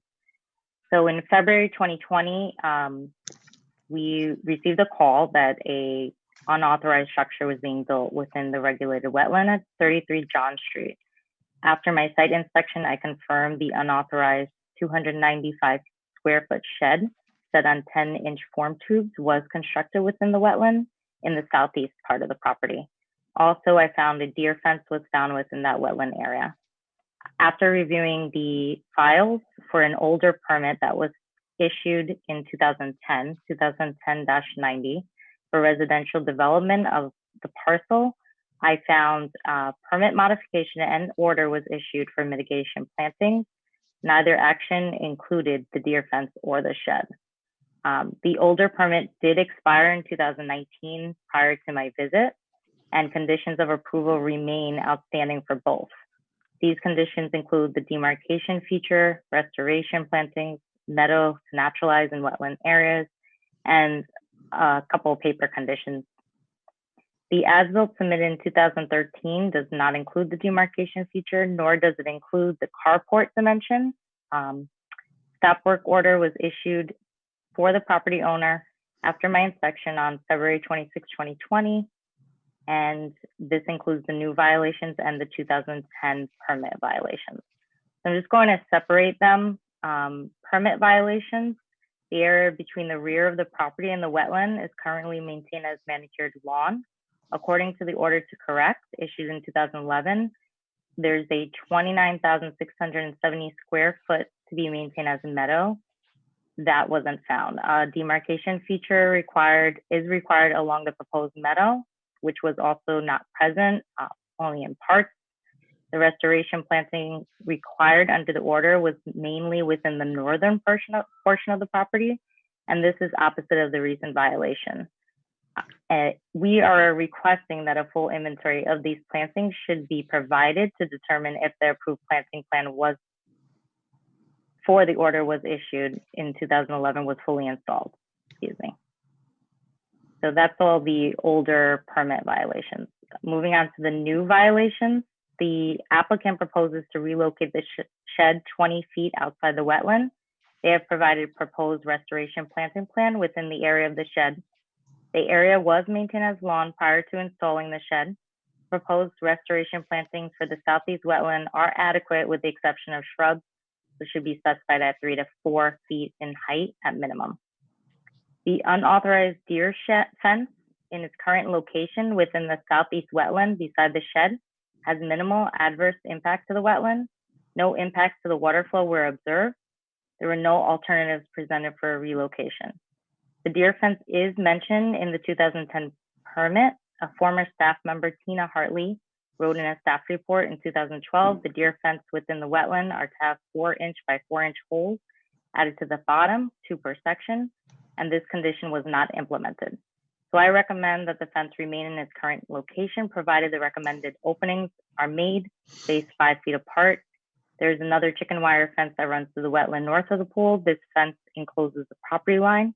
It is recommended that the fence remain in its current location with the condition of approval to elevate the fence 6 inches from the ground as indicated on proposed site plan. Thank you, Jen. We have somebody speaking for the applicant. Larry Liebman from SE Minor. We have no objections to the conditions issued listed in the order. Thank you, Mr. Liebman. Do we The have record any- reflect that Bill Galvin was to the site. Jay and Norma only made the front gate. Oh, no, Oh, I should have gave you that passcode. Sorry about that. Oh, no. It was a funny afternoon. Very good. Any comments or questions from the agency? Okay, do we have any? Oh, there's a hand raised. Norma. Norma, you have your hand raised? Yeah, I do though. And Bill. Just a question. We didn't discuss it at the time, but my sense is that these, from what was just read, what Jen read, some of the violations we're talking about go back 8 or 9 years. My understanding is there's a fairly new owner. So, and the shed issue, I think, is the direct result of something that the new owner did. But the other violations, the new owner, I gather, just inherited those. We didn't know they existed. So the deer fence, yes, and the plantings for the 2010 permit, that would all, and the demarcation feature would all be the 2010 permit. So you are correct, it would be the shed, would be the new owner. Right, but we, the Wetlands Agency, were unaware of the previous violations, correct? We were aware, so the older permit, we used to do permit modifications then. So it wasn't an order, it was a permit modification / order, I guess you could say. And within that, it was a violation found. But back in 2010? For the plantings, yes. And there has been no effort to get that corrected in 10 years? There has been effort, just was not corrected.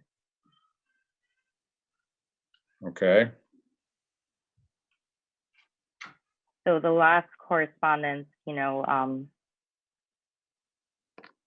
actually can't pull it up right now, but there has been attempts made. Okay, I don't want to belabor the point, but this is a classic issue, it seems to me, of enforcement not getting carried through, and unfortunately, nothing can be done about it. I think it's unfortunate that the current owner has to essentially fix somebody else's problems as well as the problem that he created. So it is not uncommon when people are purchasing homes that we see a realtor or the attorney or title searcher, somebody come through and ask about wetland issues. And at that time, that person would have been informed that there are open issues with an older permit so that the new buyers would be aware. So you buy the property in all of its good and bad parts. So the information's available should somebody ask. Yeah, okay. Norma, do you have your hand raised intentionally?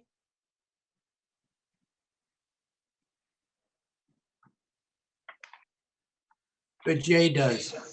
Okay, Jay. A minor correction, Norma and I did get through the gate. As we got there, the property manager arrived and he wanted to know who we were and why we were there. But we did get in and saw the fence. Very good. Did you get out easily? He was glad to let us go. Good. Bill and I, not so much. Okay, thank you. That's a good correction. Okay. Any other comments from the agency? Anybody? No, it doesn't look like anybody has their hand raised. I'll do it. Can I have a motion? It's an issuance of an order, right? Yes. Motion to issue the order as recommended with the conditions as provided. Second. Okay, I will run through our list here. Bill Galvin, Yes. Elliot Benton, Yes. Joe Rogers, Yes. Peter Linderoff, Yes. Stefan Skofilis, Yes. Jay Shundorf, Yes. Norma Curlin, Yes. and I think I got everybody. Excellent. 700. Very good. Next up, 2020-051, 40 Locust Road, Soundview Engineers for Sanli Zhang and Yangping Li for construction of horse shed within wetlands. Bob Clossy. There is an existing shed in what would be that's southeast extremity off the property, but the owners of 40 Locust Road have been using that portion of their neighbor's property for many years, and the neighbor's aware of it. They want to tear that shed down, which is in very decrepit condition, and the neighbor has written a letter specifically authorizing the applicants to do the demolition. The shed is in a wetland, but I don't believe it's really on any kind of a foundation per se, so it's not really going to be a disruptive activity. And they want to build a new shed completely on their property in proximity to the riding rings and paddocks for their horses. This shed is also in a wetland, but it is a horse shed, and so I recommend the agency acknowledge that both the demolition and construction of these sheds fall within the agricultural exemption per section 4.2A of the regulations, and that they're permitted as of right.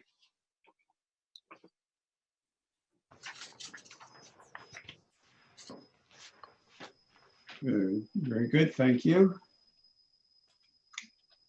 Let's see. Soundview. Do we have anybody from Soundview? If they do, okay, I got a hand raised. Okay, Bob, you're being promoted to panelist, and you're free to join.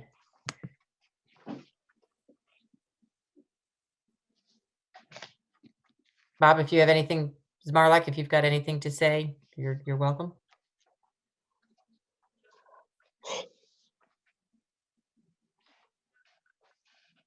Bob, you are muted.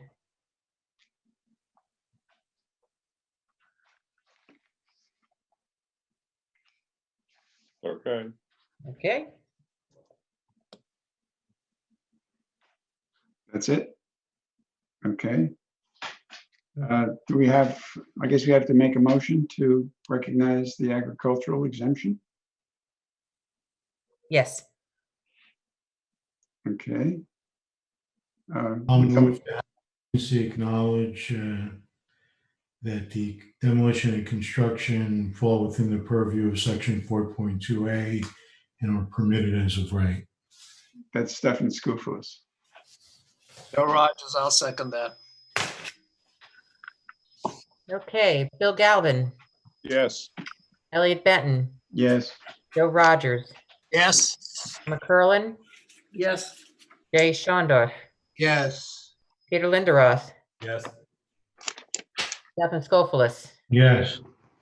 Did I miss anybody? Thank you. 770. Nope, 700. Getting late. Very good. Next up is 2020-053, 510 Valley Road. Rocco DeAndrea for Scott and Kristen Studwell for a pool, patio, and drainage and fence in and adjacent to wetlands.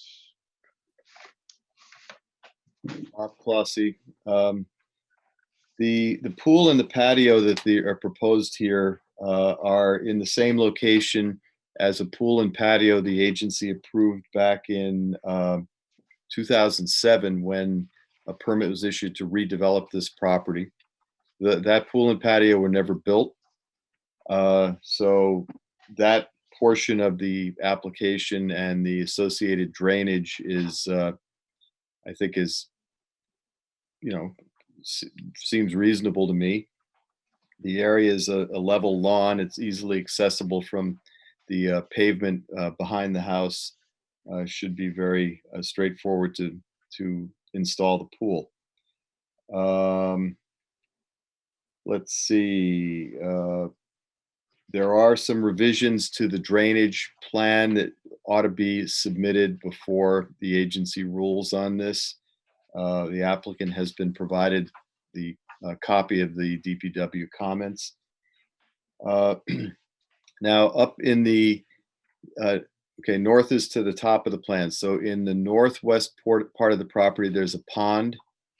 And just to the north and west of that pond, there's a label that says wetland area. Says something else about the area of the wetland area.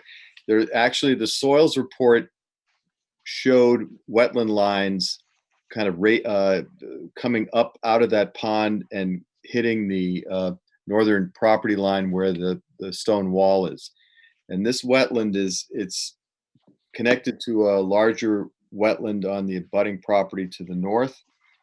That should be added to the site plan in the future if there's ever an as-built for this project, for instance. It's not something we need now. But the important thing is the pool fence shown around the perimeter of the property will go through this wetland and cross the watercourse that enters the site from the west. This is a pool fence. It can't be raised off the ground. I wouldn't be surprised if the wetland on the abutting property has turtles. Turtles can't get through gaps in pool fences. So I'd kind of like to see the applicant come up with a different location for this fence. The applicant at the very minimum has to justify why a pool fence has to go around the back of the property. They haven't done that. Final thing was during the site inspection, there was an area to the south of the pond that had been cleared. Looked like it was shrubby vegetation that I saw piled up, mostly forsythia, Japanese barberry, and multiflora rose. The applicant's agent says that the property owners tell him that a tree fell into this area and damaged all that shrubbery. So they decided to clean it up, and they really cleaned it up. Well, they've also been very responsive. They've submitted a planting plan to restore the area. And, I think that would be a good resolution to that situation. However, with the outstanding issues that I mentioned earlier, I'd recommend that the agency delay making a decision at this time. And that's the end of my report. Thank you, Bob. Do we have any representatives of the applicant? Brian French has been promoted to panelist.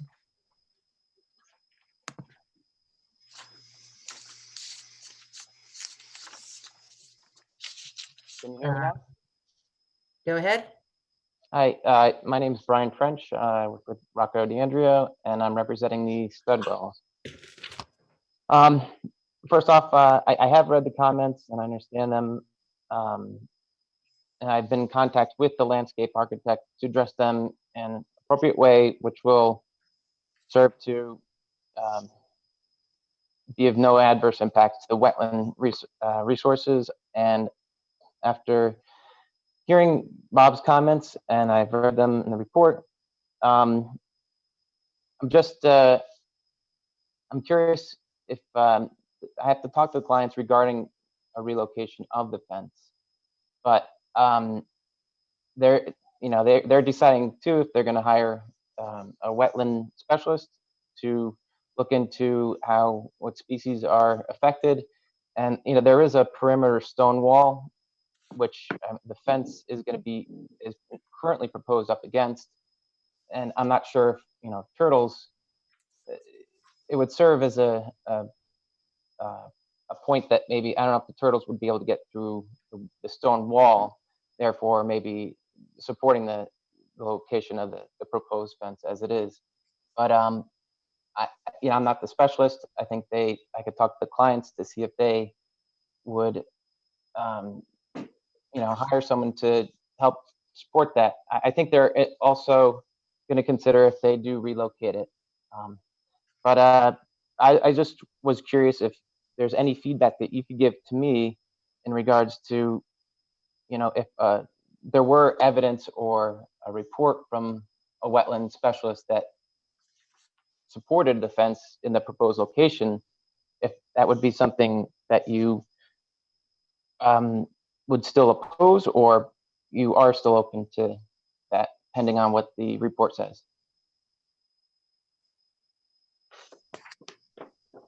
So I don't know if that's to Bob or to the board, or both. Bob Clossy speaking. Brian, it really depends on what a report says. I mean, I can't prejudge it. We can't prejudge that. And maybe the report says there's never been a turtle within 100 miles of this place. I mean, who knows? Yeah. Okay. Well, then I guess and it may not just be turtles either. So that was just an example. Right. All right. Well, yeah, I think I get a good enough understanding from that. I think it just depends on if they're happy with another location with the fence, and or if they could have some adequate support for the reason to keep it there. So I guess that's the main factor. And as far as the drainage requirements go, I don't suspect that there'll be much difference to what has been proposed, but I am still waiting for responses from Scott Marucci. So that's pretty much it, though. So. Okay, thank you. Do we have any comments or questions from the agency? Nope. Any comments or questions from attendees? Nope. I think I'll just make a motion to delay. Bob has his hand up. Yes, Bob Clossy. I want Brian, Mr. French, to also consider with his client what disadvantages there are to having such an extensive pool fence running through a lot of that back western end of the property is wooded. It's kind of shrubby, shrubs under trees. Tree falls on your pool fence. Your pool fence isn't a pool fence anymore. I mean, does the building department have any concerns about things like this that are just so remote? They're out of sight, out of mind, frankly. I mean, we see deer fences running through woods that are knocked over by trees every day. Yeah. Right. I'm not sure the maintenance requirements even right, because the purpose of the pool fence is for security. And yes, if there's, and I could understand, yep, there's an area where a tree may fall on it. It's not doing what it's supposed to do. But I mean, that's to consider too. And I think the clients would consider that. So I also don't understand how pool fence in the woods protects a 4-year-old visitor from falling into the pool. I could, from looking at the site, I think, the area, there's a driveway that lies between the westerly wetland and the proposed pool area. I think having, the alternative options of having the pool or the pool fence to run along the edge of the driveway might, create a fairly, a smaller kind of patio area around the pool. So to extend it to the west of the driveway, and I think it would kind of not be as noticeable, I think, or look as odd. I understand. I think there might be an area where they can run it just even if it's just on the left of the driveway, somewhere between that in the yard and before the wetland. But that's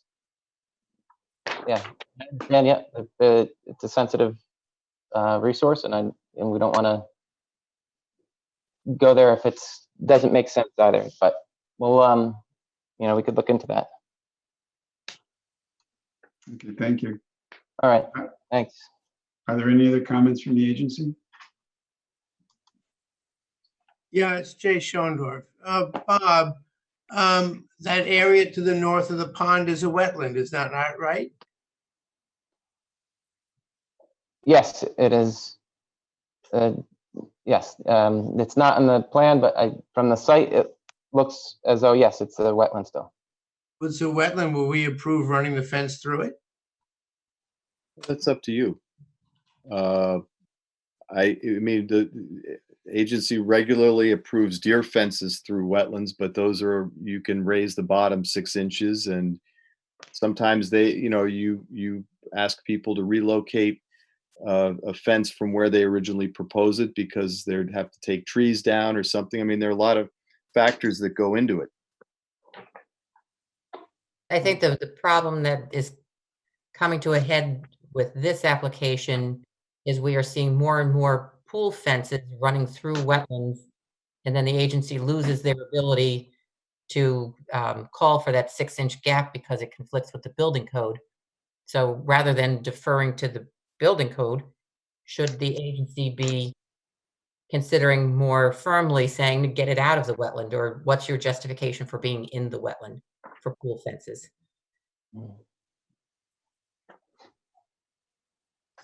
Right.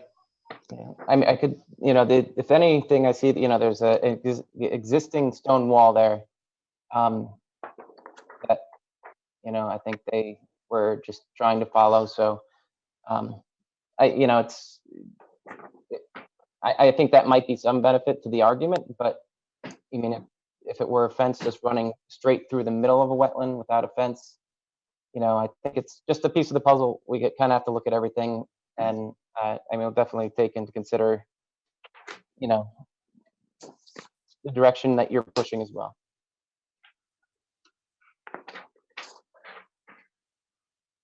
Very good, thank you. Doesn't look like there are any comments from attendees. Any other comments from the agency? No. Nope. Okay, I guess we need a motion to delay this one. I don't think we do need a motion to delay. I think you just delay. Just delay. Fine. And we'll just delay. Okay. Any comments on the agent approval permit? Then it's up to Doreen for the violation. And then we'll receive applications. So for record of documents for 0 Round Hill Road, photos were taken March 25th, 2020. Field inspection dated March 25th, 2020. Stop work order issued March 27th, 2020. And the violation summary dated May 21st, 2020.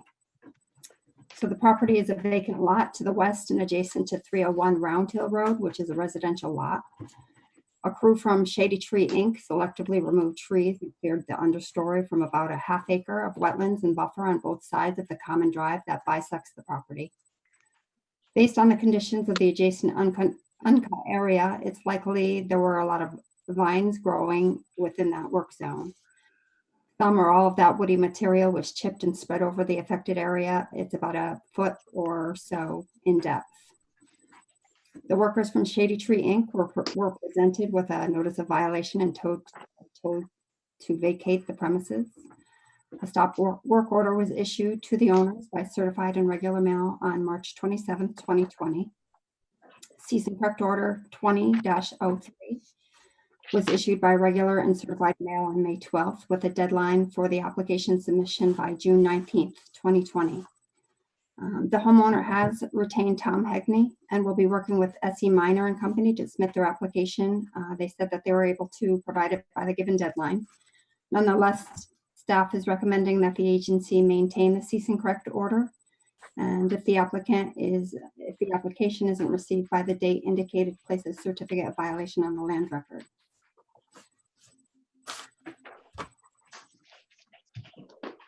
Okay, Doreen, we're still seeing the 510 Valley Road.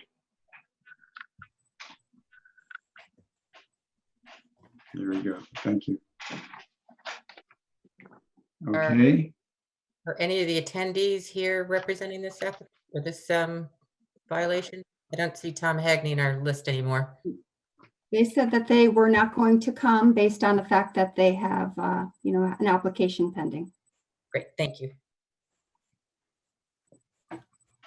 Okay. So shall we maintain the cease and correct? Is that a motion? That's a motion. Thank you. Elliot Benton makes the motion to maintain the cease and correct. Bill Galvin seconds. Okay, Elliot Benton, Yes. Peter Linderoth, Yes. Joe Rogers, Yes. Stefan Skopoulos, Yeah, do we have to add the proviso about a certificate of violation being filed? So this is a motion to maintain the order as recommended by staff. Is that correct, Elliot? Yeah. I'm sorry, I'm not following. Was your motion to maintain the order as recommended by staff? Yes, it was. Okay, and so then I think Stefan. So yes, I vote in favor. Just wanted to clarify. Okay. Thank you. Norma Curlin, Yes. Jay Shondor, Yes. Bill Galvin. Yes. Thank you. 700. Okay. Do we really need a motion to receive applications? Yes. Motion to receive applications is listed on the agenda. Does Peter Linderoth second that? Okay. Elliot Benton, Yes. Peter Linderoth, Yep. Joe Rogers, Yes. Stefan Skopoulos, Yes. Norma Curlin, Yes. Jay Shondorf, Yes. Bill Galvin. Yes. Thank you. Okay, we have other business, 82 Buckfield Lane. Installation of a wooden fence in the wetlands. Very good. Doreen, I assume this is yours? Yes. Okay, so 2 neighbors of 82 Buckfield Lane have contacted staff concerned with a picket fence installed along the northern property line that was authorized under permit 2017-153. Both have submitted emails that were provided to the agency members in your packet. Alan Small is the abutting neighbor to the north. He believes the owner was deceptive in the application submission and that the work on the subject parcel exceeds the permit conditions and should be revoked or modified. These concerns are further detailed in the email. I don't want to go through them individually. He'd also like the permit revoked since the picket fence located along the northern property line was authorized to be relocated at the counter as a field change and not required to go back to the agency for a formal revision. Since that fence was within wetlands, he feels he should have received due process to contest it at an agency meeting. The original location of the fence was already in the wetland and was approved as such. The revision allowed the fence to continue along the property line rather than straight into the pond as originally proposed. Similarly, Mrs. Edward Tripe of 88 Buckfield Lane is questioning the legality of the solid green stained fence, which obliterates the view to the pond. Further in question, although the application materials for the fence stated there would be no footings for the fence, both neighbors attest that the fence was set in concrete. It seems that the neighbor's primary concern is that their view to the pond was blocked. Although this is unfortunate, it's not a wetland issue. One final point made by Mr. Small, he stated that the owner of 82 Buckfield Lane has added a parking space near the carport. I confirmed that if there is an unauthorized parking space, it would be dealt with as a separate issue and would be a compliance issue under the recent permit that was issued for the septic system. To summarize, although the relocation of the fence handled as a field change by staff at the counter seems to be appropriate, the issue has been placed on the agenda for affirmation from the agency. And I'll show you where the fence was relocated to. So this was the original, and then along the property line. The record should note that Norma Curlin, Jay Shonduff, and Bill Galvin were out to the site last Friday to look at the fenced area.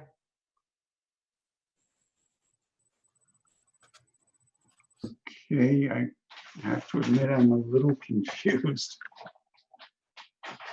What are we being asked to do? So I'm sorry, go ahead, Doreen.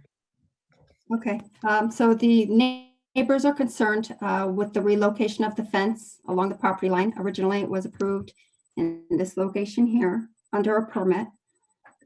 It was approved to be relocated along the northern property line at the counter during counter hours. And they have concerns with that. They don't like the relocation of the fence. And they would like it either revoked or modified. I think staff is comfortable that it was relocated as it was at a staff level, but we just wanted to confirm that with the agency members. Can I make a comment? Having been out there and seen what the original line of the fence was,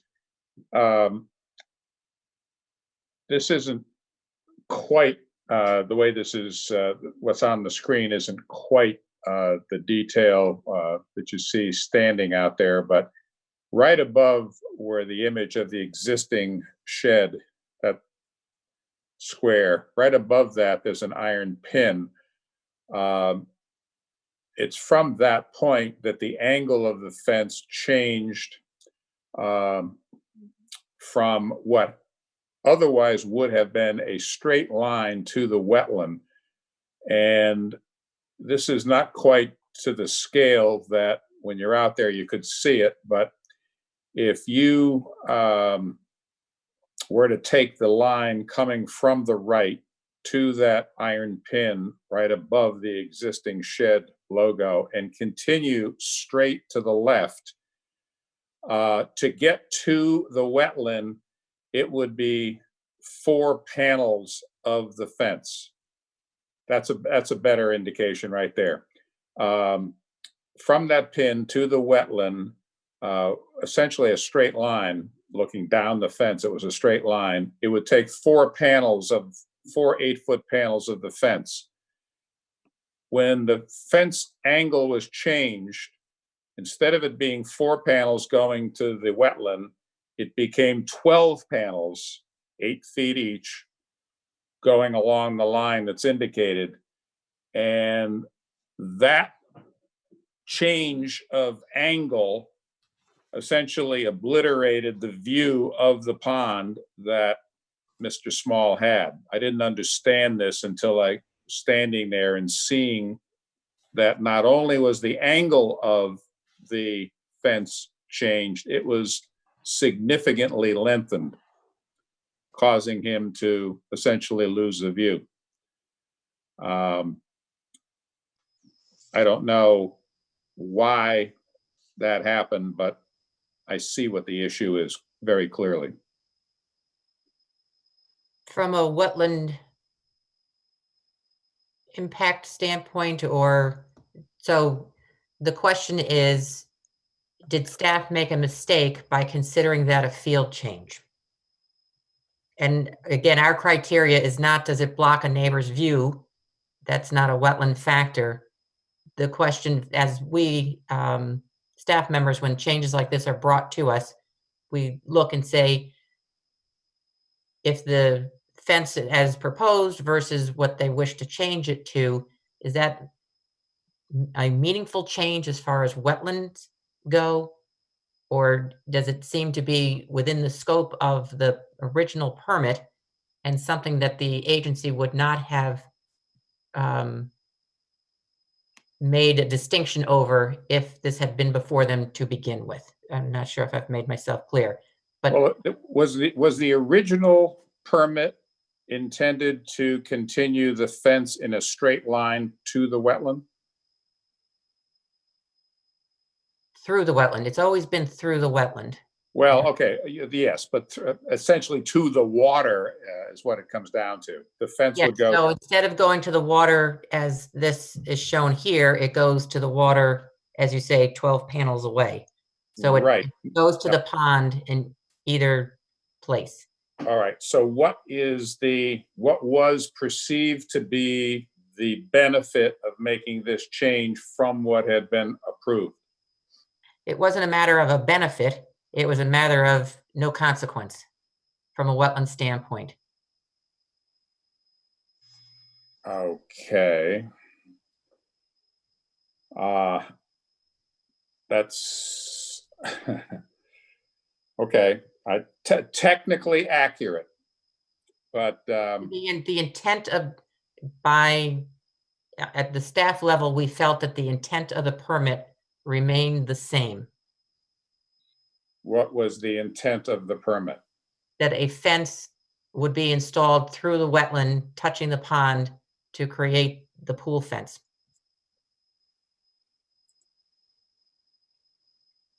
Okay. Without consideration of what this change would have on anybody else. That is correct.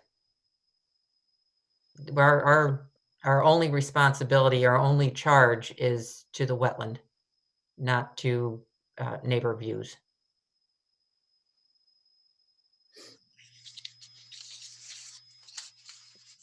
So Mr. Small is in the audience this evening. He doesn't have his hand raised. And so Elliot, when you feel ready to. Yeah, I was about to ask about some of the allegations made in Mr. Small's email that would indicate that he at least feels that the application was at least misleading, if not outright unrepresentative. So maybe we should hear from Mr. Small. Yes, okay.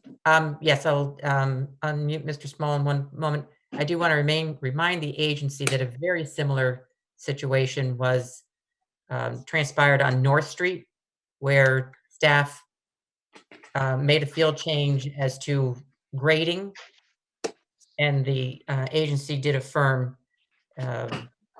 that the intent was still the same, even though the depth of grading. So there is some precedent for the agency or for the staff making these changes within what they consider the intent of the permit. So, Mr. Small, I'm going to unmute you. Please state your name for the record.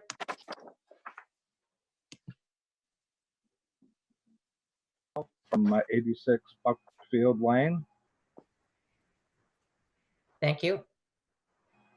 And thank you very much for taking the time to visit the site and see the situation. I was instructed that my comments should relate to environmental issues, and my searches, and I found significant national information, but quite a bit also in the state of Connecticut on research of pressure treated lumber applied within a wetlands or in water. And there are significant leaching of chemicals such as arsenic and copper in the regions around the fence posts.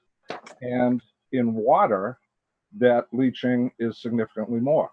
And this applicant exceeded the conditions of the permit and the narrative, where it stated he was going up to the pond.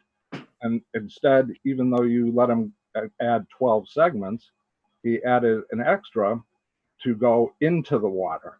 And I'll read to you from the Connecticut DEEP residential dock guidelines, where it says specifically that the number and size of pilings to support fixed piers should be minimized to the greatest extent possible, and that there are pending federal regulations that will likely ban the use of wood treated with copper chromate arsenate in dock construction.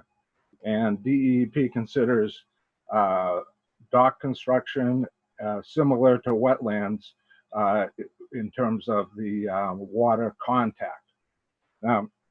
I also believe that within the agent approval, that similar questions should be asked by the agent of the applicant, such as what was a valid reason for needing this. He had just obtained a permit that's shown in front of you a few weeks before, and then came in a few weeks later.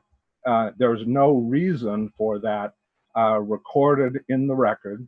There's no indication of whether alternatives were considered, of which the already approved site is a very reasonable alternative.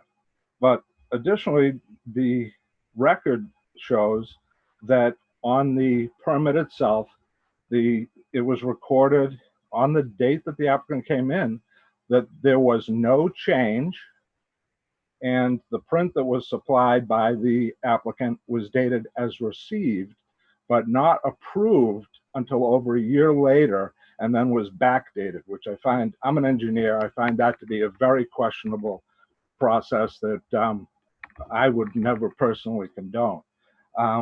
In terms of the permit being obtained by false representation, your staff, Doreen, and the members who visited the site location can verify that what was called the picket fence, which was the approved pool fence, was removed. Yet the print that was supplied by this applicant shows it's staying in place. And that is, to my mind, as an engineer, when an engineer seals a document, they're stating that it's true and accurate. They're invalidating that true and accurate nomenclature. So I don't believe that the print that was supplied in support of changing the direction of that fence is a true and accurate print, that it was, and the applicant immediately took down the pool fence. So right now there is no pool fence around this site. The fence that you're pointing to here along the boundary line of our property, the building department has issued a notice of violation for them not providing a pool fence. That is not a pool fence. And so the applicant basically lied to the commission, which is grounds under section 11.9 for revocation or modification of the permit. And what I and my neighbors are requesting is that it be modified to go back to the original approval which is what's shown in front of you right now, or be revoked in entirety and start over again, please. And I'd be happy to answer any questions. Thank you.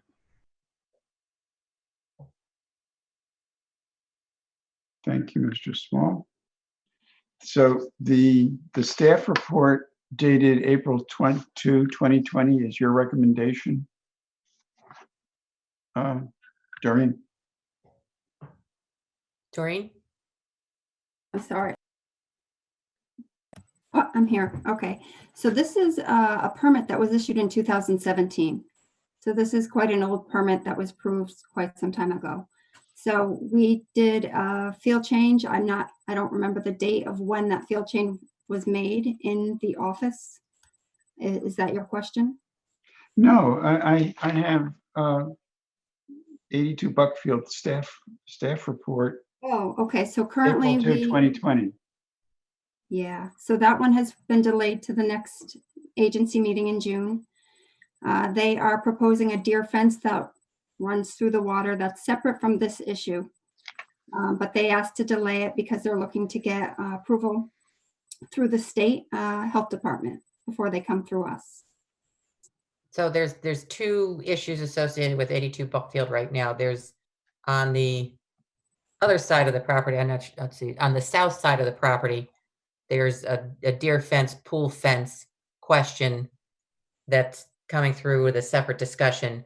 Tonight, we're just talking about the fencing and change of placement and length here on the northeast corner. Okay, that's where the confusion came in. Do it. Okay. Well, I guess I would say that the staff is fully authorized to make field changes, obviously, and people are fully authorized to object to them. So this doesn't strike me as criticism of the staff per se, or any sort of lack of authorization. If the field change was authorized and the applicant didn't actually do what he was authorized to do, then I think we have a problem. If Mr. Small's comments are true, that it's not it's not a pool fence. What is it? We authorized him to move a pool fence that he didn't do. I'm confused. So there are multiple permits issued to this property. One of them includes the construction of the pool that included the pool fence. The pool fence went right around the edge of the pool and had been installed, and they had since removed that pool fence. And they put in an unauthorized fence, which we're currently going to be looking at in June. But this is a stockade fence that was a property boundary fence, and it wasn't intended as the pool fence originally. So the conflict field change question aside, am I correct, Doreen? This was originally, as you said, a property boundary fence that was approved by the agency. The owners of 82 Buckfield are now trying to use this as the pool fence too. And the building code or the building department has said, no, this doesn't qualify. Do we have the 6-inch gap? And is that what doesn't qualify? Are you aware? Okay, so the pool fence that they're trying to get approved runs into the pond and just stops. I've been told that it's not unusual for these types of pool fences to be approved, but they need to be done at the state level, not at the local level. So they need to get a permit through the state health department. So they are in the process of doing that. That's the south side or this side too? So the one that we're both sides, I suppose. Yes, they want both sides to count as the pool fence, but they need that approval first, which is pending. And would we be able to maintain that 6-inch gap if it's considered the pool fence? No, nope. They would only have, I think, a 2-inch allowance underneath. So we would take a look at that. I don't think it's an ideal fence, although we're not considering that now. I think it's not an ideal location for the pool fence when there's a feasible and prudent alternative that currently existed.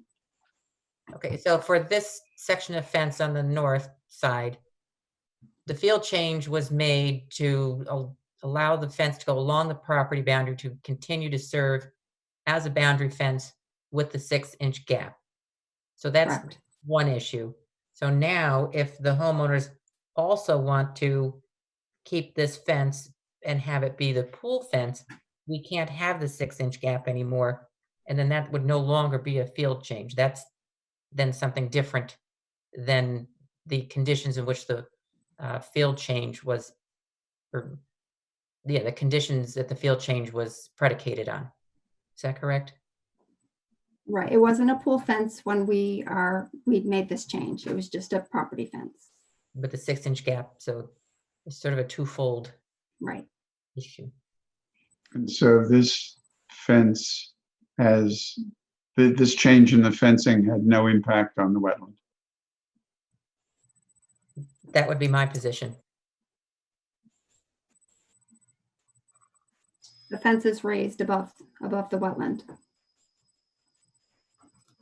And it meets all our requirements in terms of wood, materials, etc. Yeah, I'm to my knowledge, pressure treated wood isn't made with arsenic anymore. That's a thing of the past. Mr. Small?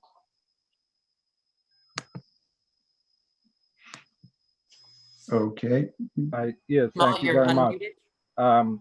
The fence, I watched the installers install these fence posts and they put them in with cement.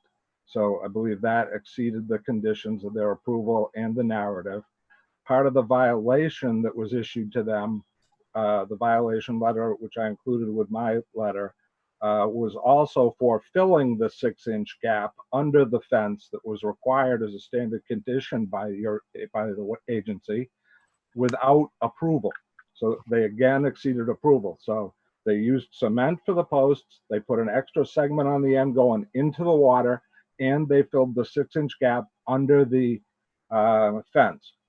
Those are 3 different items of exceeding the permit conditions that can be considered under the regulations section 11.9.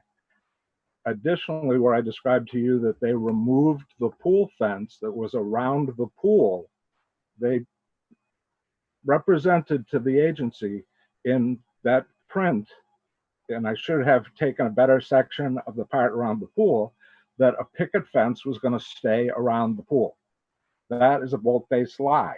And so the engineer that sealed this document, I filed a complaint with the professional licensing division against them for lying to a government agency. That's a serious issue for a land surveyor or professional engineer. It opens the agency the ability to either revoke this permit or modify it. And I would think that based on the number of times that this applicant on a relatively simple application has lied and tried to, misuse their permits to do their own bidding. I also described that they took down several very large trees in between the pool and the existing shed without approval. That I would like to ask either revocation of the permit, let them start over, or take it back to what was approved that's shown in front of you that was the originally approved location, and try to do corrective actions from there, please. Appreciate your consideration. Thank you. So it seems as though we've got a couple of issues before us. There's one is the realignment of the fence appropriate as a field change. But on top of that, from Mr. Small's testimony, there seems to be other issues other than the realignment that may in fact be not conducive to the conditions of his permit, being the footings. Doreen, do you recall, is that accurate, that no footing?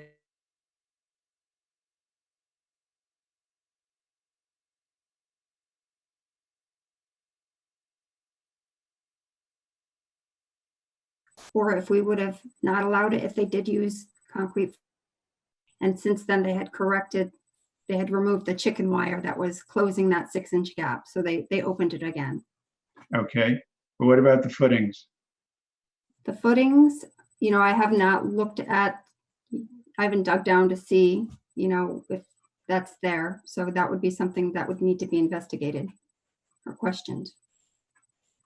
Well, I don't think we have to go digging down to see it. I think we have testimony from Mr. Small that they use concrete. We need to see it. You need to see, well, how about just getting the contractor in to, I mean, if you Oh, want to go it'd digging. just be it's- right at the surface. It won't take much to figure out if it's concrete or not. Okay, Yeah, I'm not worried about that. that's fine. Well, if they've corrected the violation already, then that's not an issue either. And so then by extension, if building code says, no, you have to put the chicken wire in or otherwise close that gap, then they'd have to come back to us because there's Yes. conditions of that fence they can't meet. Right, Okay. absolutely. Mr. Small has his hand raised again. Please. Yes, thank you. I would like to clarify that even though that filling the 6-inch gap under the fence was a violation, they have not removed that chicken wire. That's still there today. I can go out and take a picture of it tomorrow morning for you if you want me to. It is still there. The segment of the fence that is in the pond is still there. That exceeded the condition. And I apologize if I'm not being clear. I really should have included a different picture here of the pool fence, which was back very close to the pool and was approved by the building department. That was shown as staying in place and was removed. The fence that you're showing here was not approved by the building department as a pool fence. The building department issued a violation letter saying that it is not a pool fence, and I included that in my letter to you, so you have a copy of that. And so this is not a pool fence, and they lied to the commission by saying that the pool fence was staying in place when they removed it. And so the conditions of what they did at this property, they misrepresented to the commission, I believe, and I request that some either revocation or modification be made. Thank you. Now, Doreen does have a notice of violation out on the chicken wire. We'll verify the current situation with the chicken wire and the footing. So what I'm hearing from you, Elliot, is the relocation of the fence not an issue, but these other things are and need to be verified and pursued.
Right? Because I wasn't there on a site visit, but there's currently a fence there, right?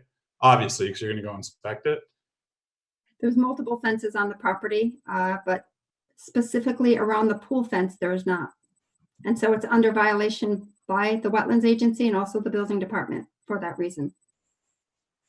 It's being worked on to be addressed, but it's not completed yet. Okay. And I also heard Mr. Small say something about large trees being removed by the shed. I mean, while you're out on the property, it couldn't hurt to look for evidence of that in addition to the footings, the cement footings that you're going to be inspecting as well, or looking for. Absolutely. I just have a question. Back to the original approval, original application for the stockade fence. That fence was not, at that time in that application, considered to be a pool fence, correct? Correct. It was just a border fence, That's right. correct? And what was the genesis of the field change? How did that happen? They just presented a new location at the counter. It didn't appear to be anything that would be a problem because it's already through the wetland. Going to the pond, it was just going to change course a little bit. It didn't come off as a issue at the time. What was the motivation as understood at the counter for making the change? They didn't provide that. It wasn't a question. Okay. So as long as it did not impact the wetland further, in other words, it was always going to be in the wetland or bordering the wetland. In it. Hmm? In it. This wetland continues east onto Mr. Small's property. So the depiction here suggests that the wetland ends, but it just keeps going. So the fence has always been going through a wetland. Right, right. So adding 12 additional panels through the wetland was not seen to be more deleterious to the wetland than 4 panels? No. It was already running around the entire length of the northern property boundary already and being brought to the edge of the pond. So just kind of bending it up along the property line didn't seem like an issue.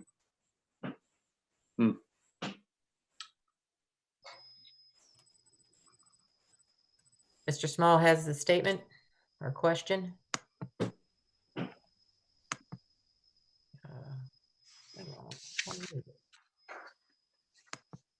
I don't know why he's not unmuted.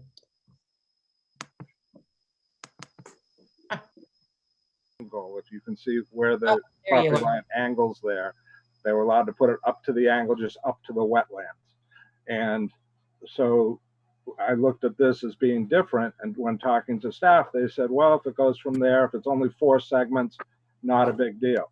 Well, if the precedent was set on the other side that it could only go up to the wetlands line, I think that should have been what was stayed with, as meeting the precedent that was set. And so, but again, once you say, oh, well, we'll just let it go 4 segments to go up to the pond, then you're down the slippery slope of, okay, you can do anything you want.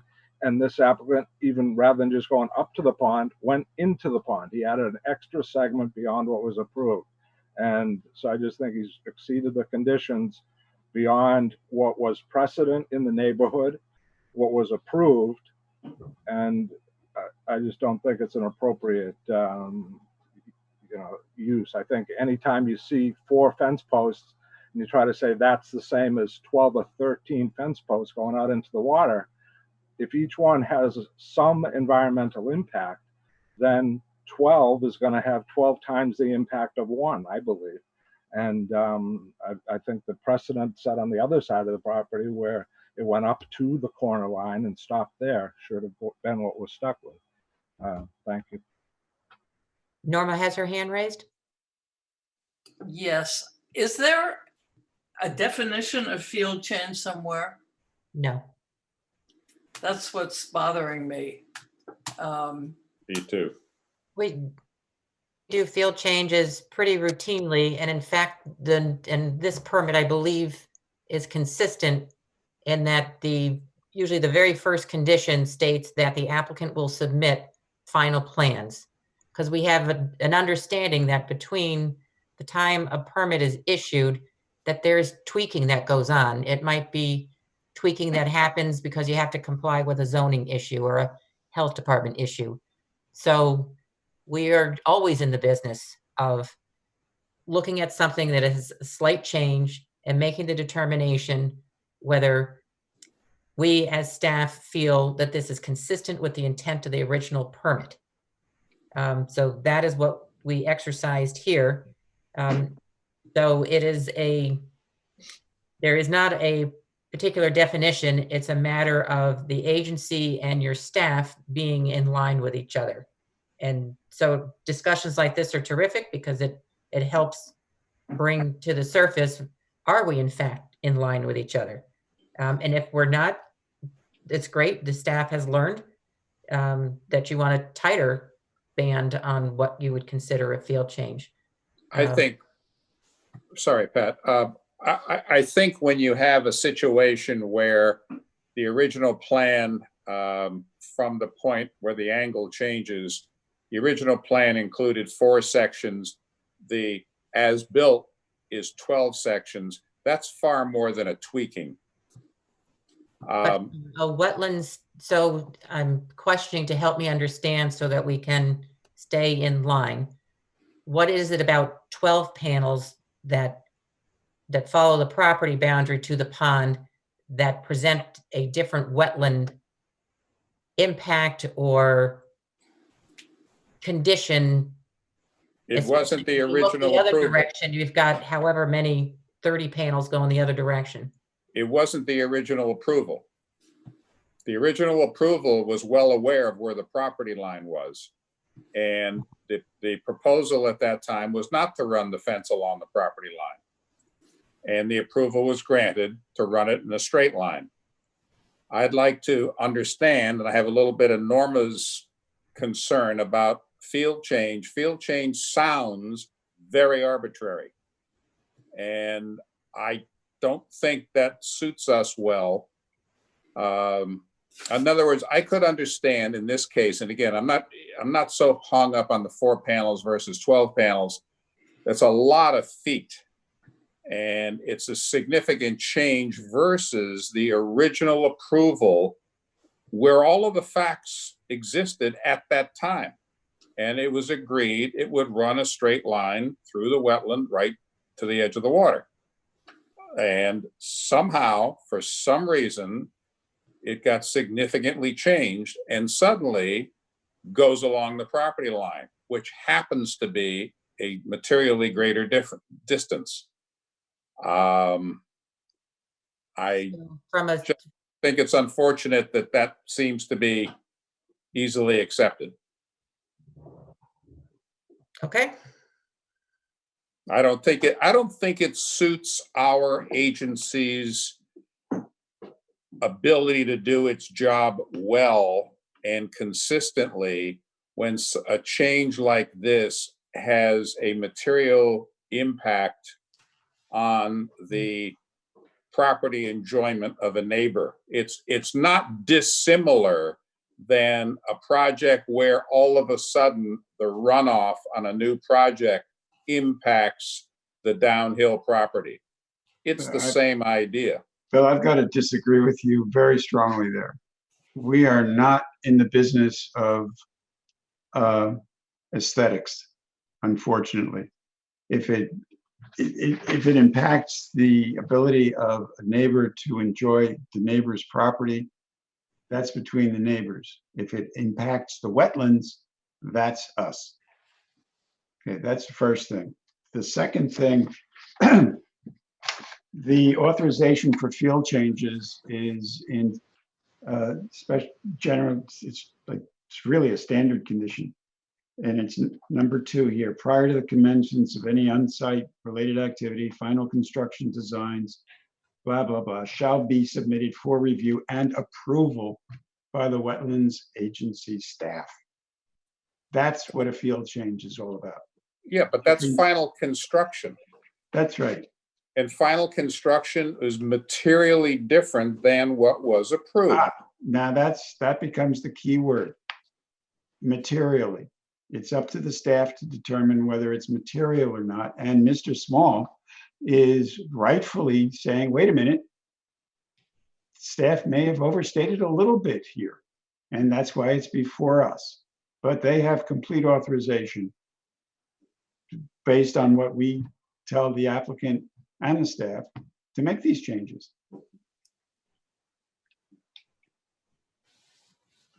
So, Yeah, this is Peter Lindroth. I don't think I'll restate everything I said on the record, but I support Elliot's opinion on that one.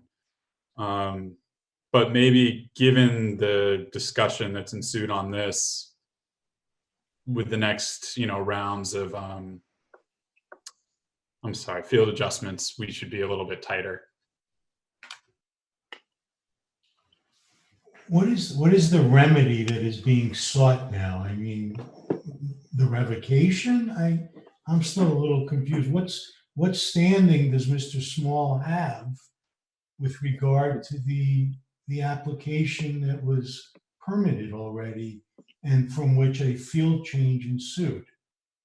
I mean, this is all over the place. I'm not understanding what we're being asked to consider here. I would venture to say Mr. Small would like the permit or the fence to reflect what was originally approved. But does he have standing? I mean, if he isn't he no different than anyone that's reporting a violation? That's correct. So we can't make that determination and reach these conclusions that there was, misrepresentations and falsehoods and put subjective conduct on this applicant without the applicant being able to respond to this. So why are we going around? We can't, and I'm not casting aspersions on what Mr. Small's saying. I'm saying, let's focus on what we're supposed to be doing here. What standing does he have other than to direct that he thinks a field change may have over exceeded some discretion, and that this permit is now subject to review as a violation? I don't even know if I'm articulating that right. Isn't that the issue? Yes. So if the staff incorrectly considered this a field change, the work is now inconsistent with the permit. So they would need to come in for a corrective action application, sort of an after the fact permit. And at that point, then the agency would decide whether they felt that the fence is fine as constructed or should go back to the original or something else entirely. That process is in the works, right? Not for this particular problem, but for other problems on the site. Well, what do we need to do to alert them to this particular problem? They are aware. Yeah, but is there a violation pending? Not on the realignment and lengthening of the fence. If the agency tonight decides that that was not a field change, then the applicant would be made aware of that, and we would direct them to bring in an application for the agency's consideration. Okay, so going back to what you're asking the agency to do here is what? Is it to, I've never seen this in my years on the agency. What are we being asked to do? Overrule whether there was a proper field change? Yes. And what is that called under the rules and regulations? I don't even know who has standing to ask us to do that. Only the agency can. The agency made a determination. The public has been, Mr. Small has made the agency aware that staff did something that he feels was inconsistent with the permit, and staff reports to the agency. So if the agency concurs with him, then staff had a misstep on this one, and the property owner needs to come in with a corrective action application. Because they'd be in violation of their permit, correct? Correct. Okay, so since when do we make threshold determinations as to whether this field determination has now reached the level of a violation? How are we supposed to make Somebody has asked you to. We rely on staff to make that determination. You do. The fact that Mr. Small has submitted some evidence, to me, doesn't change the dynamics here. If there's something to be done on the agency level, after staff, your department has made a determination that maybe we did make a misstep and this is now appropriate as a violation. But how are we to make this determination on the basis of one email and some, subjective observations by Doreen and you? I'm not sure I'm in a position to even make a determination. I think the Wetlands Agency has to make a threshold determination as to whether the field determination was correct or not. And if it determines objectively, based on what it's learned from Mr. Small and its own observations, that it was incorrect, then act, do something, make it a violation and get them to correct it. That's what I think. Yes. So we have come, I think, full circle that the agency has to make the call whether they agree that this was a field change or it was not. I'm sorry, I've got to stop you there. You authorized a field change, Yes. right? Therefore, even though the agency might come down and say you overstepped your authority, that doesn't make it a violation. The applicant has not violated anything. When he put it in, when he installed it, then he may have violated what he understood his permit to be. So I'm making a distinction. I mean, if you've authorized something, if you've told me you can go left, I and think I that's go what- left, and the cop says, wait a minute, that was no left turn. I mean, I'm trapped. That doesn't work. There's a couple of things. So there's, when Stefan will correct me if I'm misusing, estoppel, where, they in good faith, they asked the staff, we made a determination, and they acted based on staff direction.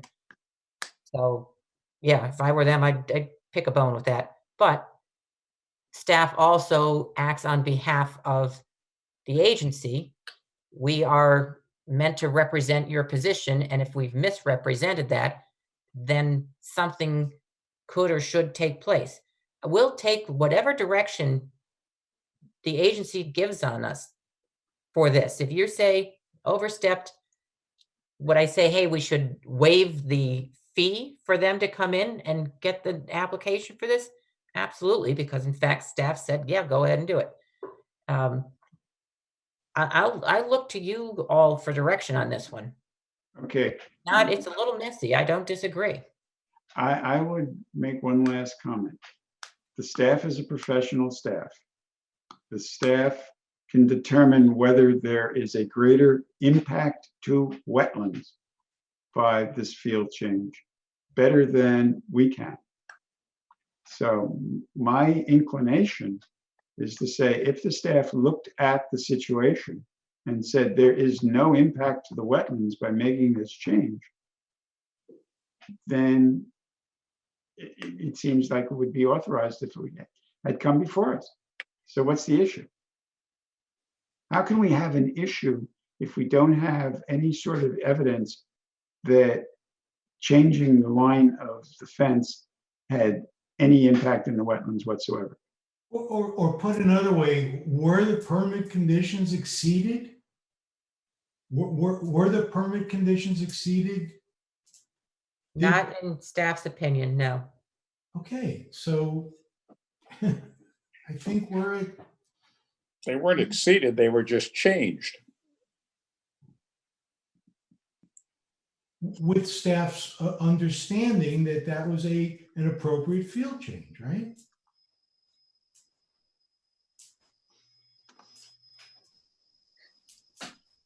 Pat, you have to answer that verbally for the record. Can someone just straighten me out? This is Joe Rogers. Yeah. I'm totally confused. The original permit, what type of fence was considered? I don't recall. What was the fence construction? Was it exactly like the picture that we're seeing here? I don't believe in that we think about and I mean, as an agency as a whole, we see proposed fence.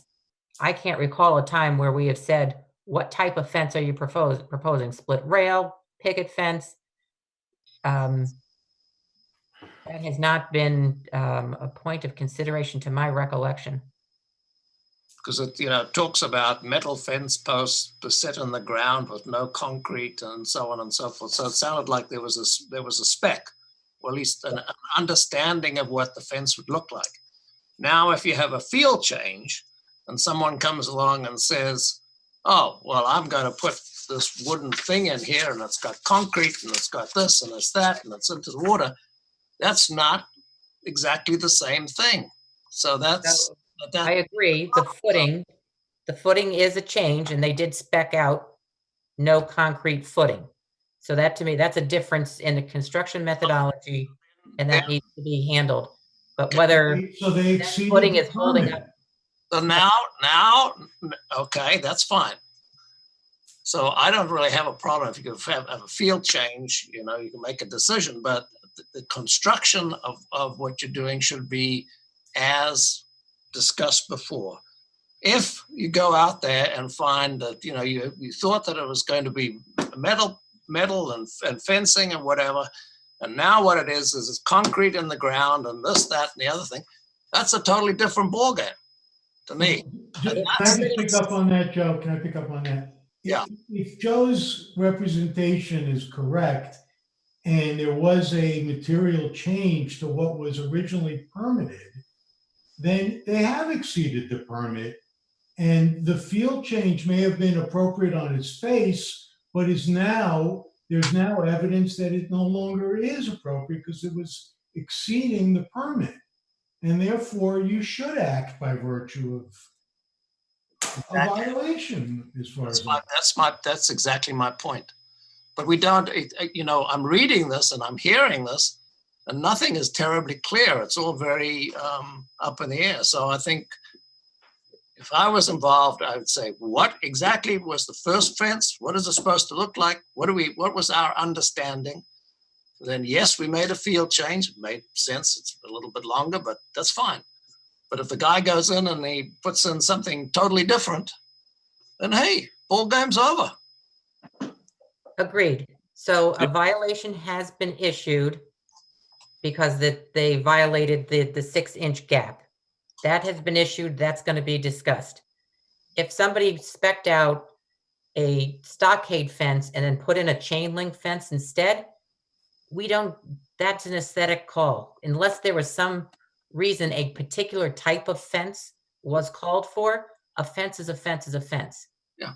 Don't get into the materials unless there was a particular reason to do so. And Was there a specification in the original application about whether or not concrete could be used for the posts? the original application indicated no concrete would be used. All So right. Doreen, we're going So- to verify that, and then that would be added to the violation that Doreen has already issued. All right, but that would seem to be the trigger, picking up on what Joe just said and what Stefan just said. If in fact the fence posts are in concrete, that would violate the original application. Permit. Permit. And That's not what the field change was about. correct. So the field change at So that let's point get out would of the be realm of the irrelevant. field change. Let's get into the realm of whether the permit was exceeded and a Correct. violation amendment is justified. And Right. then let's go through the normal course. Right. Exactly. So facts on concrete will make that determination. Yep. Okay. And with that, I believe we sit adjourned. Are you sure? Amen. Amen. Very good. Good night, folks. Good night. Thank you all. Night. Thank you. Night.